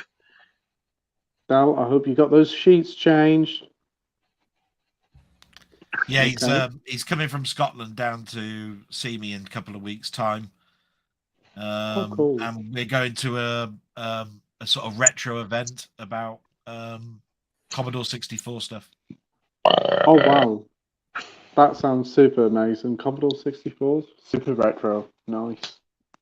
Yeah, there was a magazine called Zap 64. If you're a big Commodore owner, they used to have game reviews in a magazine. Yeah. And they're doing an event where they're celebrating the past of that magazine. That's really cool. Right. Jake says, sorry I was late to the stream. Not really been a great mental health day for me. Hope you're all well. Well, I'm sorry to hear that, Jake. Hope you feel better soon. And if you ever want a message, any of us will here for you, mate.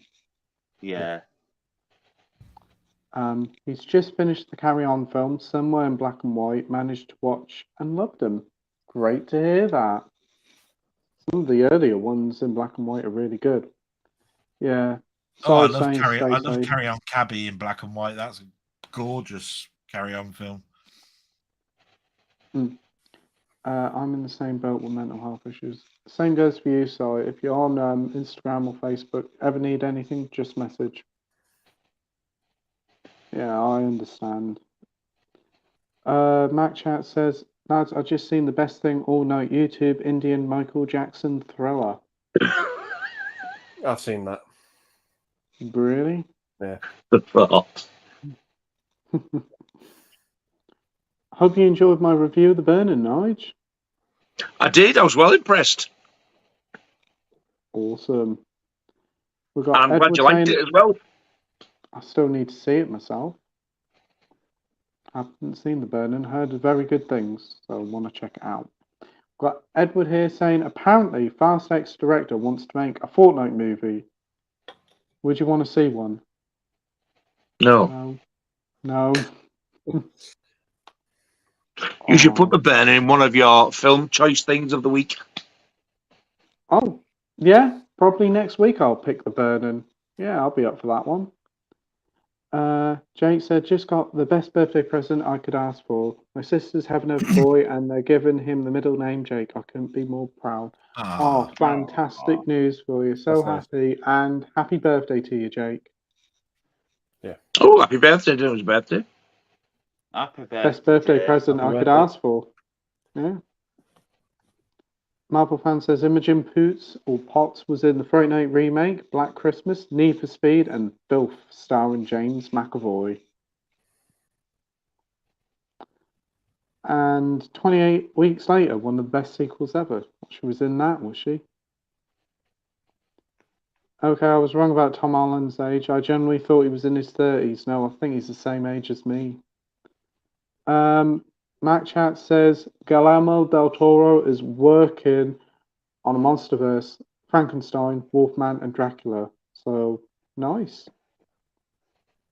Oh, that'd be good. There's another thing they've tried everything, now they're going back from scratch again. Yeah, Universal keeps wanting to do a MonsterVerse, don't they? They keep trying to do it and it's not working out. Just leave it. Just Leave it do a alone. fuck off verse instead. Yeah. Okay, We then. got Bye. We got Coro here saying congratulations, Jake. I'm sure you'll be an awesome uncle, and thanks for joining, Coro. Jake is now officially 22. Happy birthday, Jake! Happy birthday, Jay. Happy birthday! Again. Thank you. Well, Thank you. Minhaji says, has anybody seen the DC TV show called Swamp Thing? It's a shame we didn't get a second series. It's a good horror show. I've heard it's very good, but unfortunately I haven't seen it. Not too fussed, really. Anybody else seen the show? No. No, I've got it there. Sealed. What about you, Del Boy? Have you seen it? I saw a few episodes of it, but it's DC, and Swamp Thing's a little bit like Marvel's Man-Thing. So they've got a sort of similar history. And to be quite honest, if I want to see a monster film, I'd see a Universal's Creature from the Black Lagoon or something like that. It didn't fit me as something to watch. No, that's understandable, mate.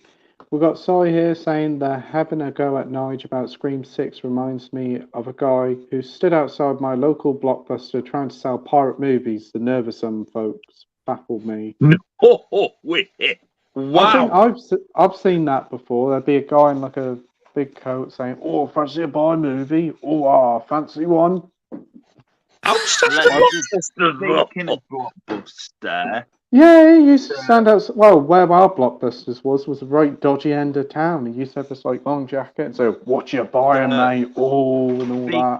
Speaking of Blockbusters, so can you imagine if Blockbusters was still around now and lockdown happened, and then obviously with the late fee, you couldn't have took it back, could you? You know what I mean? That probably would have finished them off anyway. Lockdown. Matt Chats have seen the comments. He said, "Yeah, he wasn't impressed. Holy fuck, it's not. I bet one of those is just up all night." Yeah, I reckon. Yeah. Put them out of business. Yeah. Unreal, isn't it? I'll have to check these comments out. Dr. Impossible says, yes, all those network restorations are technically in limbo. The Saint was often speculated as a possible HD restoration. Now, that would have been an amazing one. ITV just provided the elements. It really is the end of archival TV. It is a massive shame. Good. Did they go? What happened? Like, did they just go out of business? Like, was it financially, or did the owner pass away or something? The owner did, though, pass away, didn't they? About a year earlier, and I know that much. I wonder if they just didn't want to carry it on then. Don't know. What a shame. It's a shame. We've got Minhaji talking a bit more about Spider-Man here, but we'll just put them up. Dr. Impossible says ITV Global owns the entire Rank, Gaumont, ITC Film and TV libraries. Network had a solid agreement with them. The Hammer agreement was overseen by Tim Beddoes before he died. Yeah. Has anybody seen Bollywood Indian Superman and Batman Dance? No, I don't think I will either. No. Minhaji says this will make you laugh. Brian says, "Hey guys, just dropping by. I love you all very much. Have a great night." Hey, Brian, you have a great night, and thanks for joining, mate. And keep on doing them brilliant drum solos. Got Marvel fans saying, "Good night, guys." Get well soon. Not feeling well. Hope you feel better soon, Marvel fan. You take care, mate. And I'll see if I message you on Instagram. Minhaju says, "I got the Swamp Thing on Blu-ray too. Think about revisiting it, but I know there's no point. But I feel like watching it again. Love that set, Jamie. It's a masterpiece. And the both Blu-ray and 4K editions are hard to get now, but there's two eBay, but the scalpers are steep. So it must be the Exorcist set. I think. I'm not uncertain. I thought it was all the Spider-Man thing. Somebody said 4K. Yeah, he did, and that was DVD. Mac Chat says, "Oh my god, I had a Commodore 64. Bart versus the Space Mutants. That game was only invented to test my last fucking nerve. If I ever find the yoke who invented that and need a beat up with a pillowcase full of shite." That game was brutal. That was.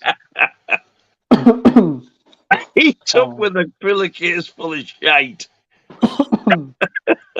It was a totally different time. I mean, when I think back to those days of the Spectrum and the Commodore 64, and you loaded up something like Manic Miner on the Spectrum, say, which is a famous title, it would take sometimes take an absolute age to load up, and then when you played it, if you were to put that in front of a person now, they'd be bored within 2 seconds. It'd be like, what, you move left and right and jump. That's it. Yeah, and that's all you hear is that in the background. Over and over and over again. You had to collect 5 items on the screen and then jump into a block at the end to actually get to the next level, and there's 20 of them like that. Because that is so simplified, people now just look at it and go, "That was awful. How the hell did you play that?" But we loved it. Coming back home from school and loading that up and playing that was like it wasn't awful at the time. It was like the most recent thing. Yeah, it's like I'm interacting with the TV rather than just watching it. I can actually control it. It's like, when I think back to those days, they were probably some of the happiest days I ever had. But I do understand his frustrations because they made these games so hard. Sometimes keep you playing because they were so short. Yeah, sometimes I'd press the fire button and literally 20 seconds later it would be game over. I'd be going, "What? I didn't even move the thing. What the fuck?" You didn't get anywhere in the game. You waited for somebody to come up with a cheat for it. But nice days to think of. Yeah, some of those games back then were absolutely brutal. There'd be only like 4 or 5 levels, and yet it'll probably take you all day to actually complete it. Yeah. Fucking cutting me up again, bastard thing. I was going to say, having said that, jumping forward to the PlayStation, the first Crash Bandicoot, Jesus Christ. I got that sick of it. It was that hard, I just stopped. That was a hard one. That was brutal. How far we were through the comments? We're nearly at the end, Jamie. Oh, for you. I mean, how do you love Spider-Man? No shit.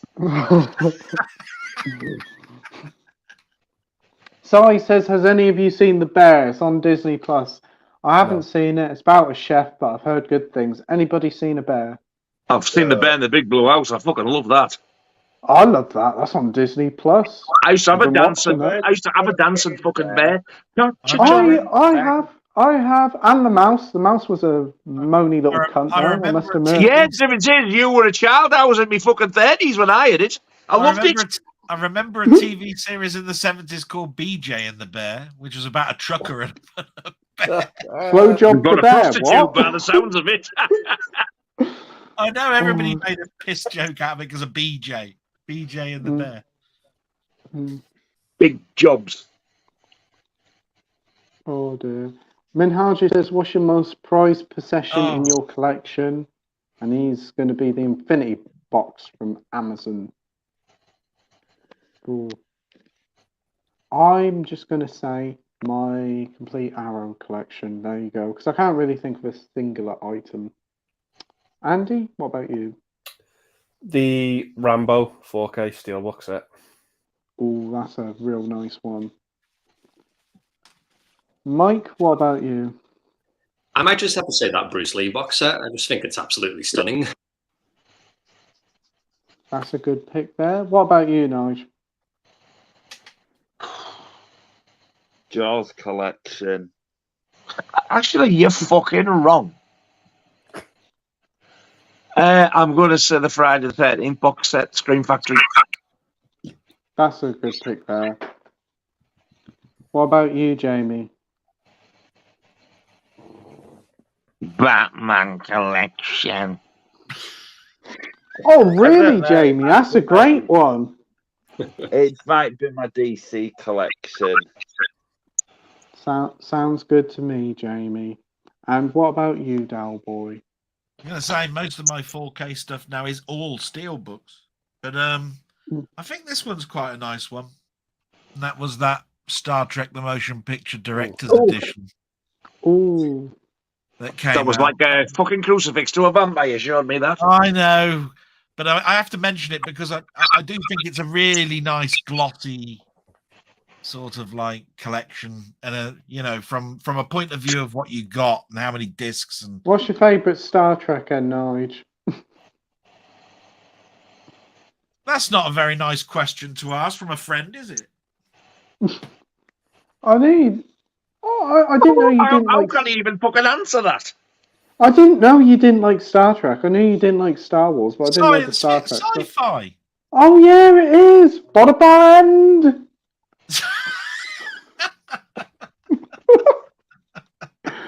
Having said that, I did used to watch the TV series when I was a kid with me nana. Oh, really? I can't remember anything about it though, apart from the fucking standing on the thing and it literally what do you call it, teleporting you somewhere else, whatever. Beam me up, What about the Klingons? No, I've been the doctors with them. They're all right now. Take it like this. I went over to the States. I've been in the Star Trek Adventure. I've still got the video of me as Captain Kirk and all that sort of stuff that they did at the theme parks. And then I've been in California and I've seen the Walk of the Stars, and you've got William Shatner, and you can see DeForest Kelly's signatures and everything.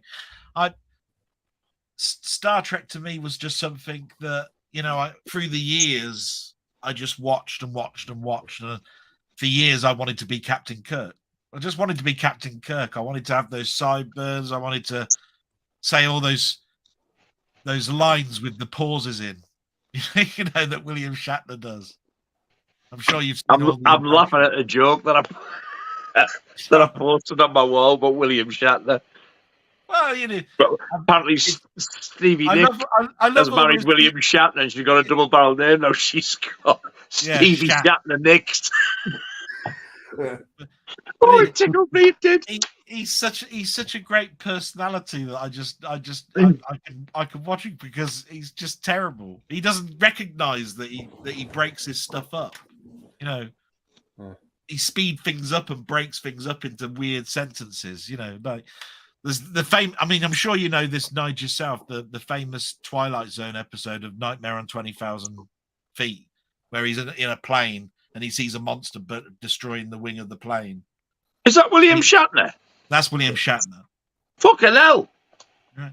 And every time they do the William Shatner, he goes, "There's something on the wing. Something on the wing." That's how he speaks. It's really weird. He just breaks up his That explains why Family Guy do that weird thing with him. Then it's like all broken up, and he moves all different weird things. Yeah, he goes, Captain's log, Stardate 6724.1. We've come across a cosmic cloud that's, this is just the way he says things. It's all just broken up. I just thought that was drugs. It probably was.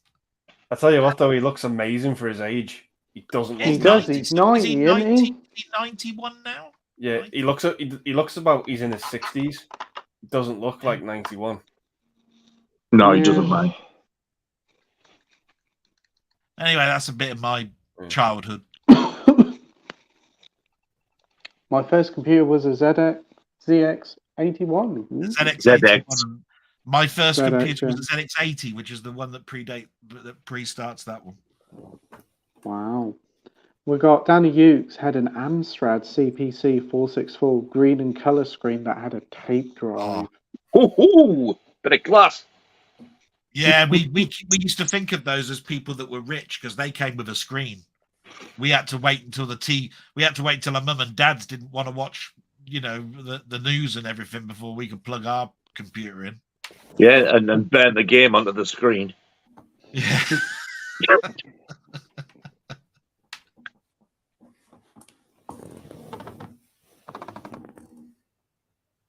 Oh, the Disney Classic 58 collection. I think that's a huge, great, big, massive white box with all the discs numbered one in. Yeah, in that's really like, expensive and lavish set, isn't it?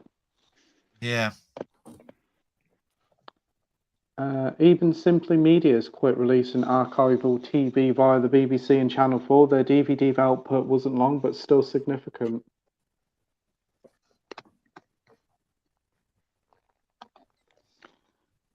We've got Sorry saying BJ and the Bear, A Man and His Chimp. Yeah. Ooh. Right.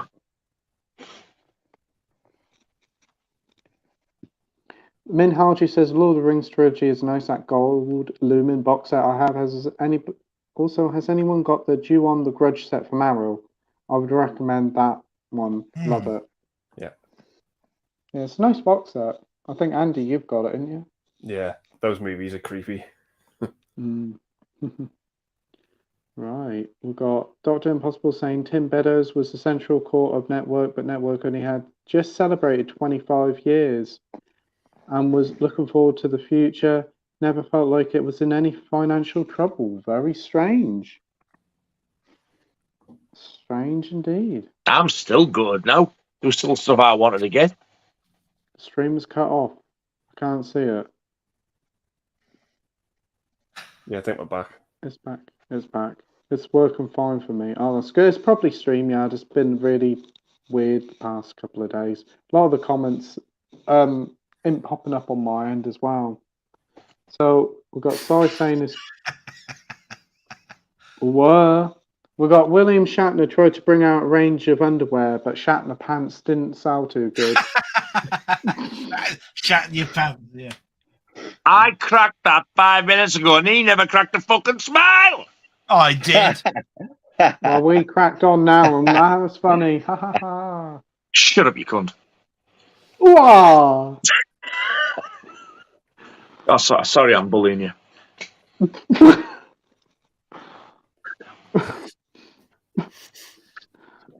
You might get a message tomorrow. If I'm lucky. And Andy says the hardest question of all: DC or Marvel, and reasons why. I don't know, Marvel because of the Spider-Man films, I suppose. I'll say Marvel because I'm a bigger Spider-Man fan than anything. But then again, I like DC. It's hard to choose. Marvel for me. There you go. D's for me, none the bullshit. Ooh, DC. Good. With the exception of the earlier Spider-Man ones on the Spider-Man 70s program. Oh, and the Incredible Hulk. Oh, and the Batman TV series with Adam West. That'll do me. Nice. It's an easy option for me because it's Marvel, and the reason for it is that back in the day, Stanley wanted to make you believe that superheroes could actually live in your town, city, or place of where you lived. So he purposely put the characters in New York and London and all that sort of stuff, where everything to do with DC is a fictional place. Gotham City, Metropolis, nowhere. So basically, he wanted to make you believe that the person next door could be Spider-Man. If the next door neighbor was Spider-Man, I'd weep for humanity. So all it was is it just made me believe, because when I was looking at a comic and the way it was drawn, it would be places around New York. So I'd see the Statue of Liberty and I'd go, wow, that's an actual place. I can actually visit that. And there would be, all of these different places. In Batman, where can I have a plane ticket, please, to Gotham City? They'd look at me like and put me in a fucking They'll be arrested and locked up. straight jacket. Do you know what I mean? So this is where I'm going. There's always been that argument, but that was the reason why for me it was literally I saw all these lovely places I wanted to visit, and they were real places. Oh, good to hear. What about you, Mike? I'd say I probably prefer DC on the whole, but I think the Marvel movies are probably better. And I should imagine Jamie will say something. Will he say DC? Oh, nice. Oh, dirty cock. If you so wish, Nige. So he says, night, guys. I'm off to watch the Newcastle Town up the tune. Oh, that sounds painful. Right. Nice in the haste. Night. Andy grew up with the 80s Batman all day long. Minhaji says Marvel is because of Spider-Man. Fundamentally, Spider-Man is the face of Marvel, and Spider-Man so iconic, and he's the best. And I thank Stan Lee for writing this character. Rest in peace. And Minhaji also says Spider-Man is what defines Marvel for me. Wow, that's great to hear, mate. Spider-Man is the heart of Marvel because it's always with great power comes great responsibility, and that line is just synonymous. So everything that Spider-Man does is never about himself. It's always about how am I going to handle this dilemma? I've got my friend or I've got the world in dilemma, and I want to say both, but I can't because I'm just one person. That's the sacrifice. So yeah, the whole way how Peter Parker's written in with his private life. And, well, it's Macbeth. Yeah, it's true. Very true. Very well written. And I'd like to read some more of the comic books and see what other stories there are. So what ones would you recommend? No, Doll Boy. There's a really, really horrible graphic dark undertone called Kraven's Last Hunt. Where over years and years of trying to beat Spider-Man, Kraven decides I will become him. And basically he drugs him, buries him alive, puts on the costume, and then basically destroys his whole character.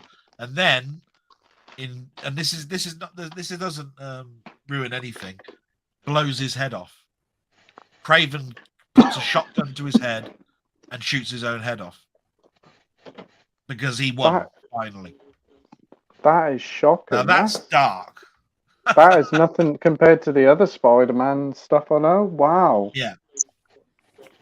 I'll have to check that one out, but very good recommendation there, Doll Boy.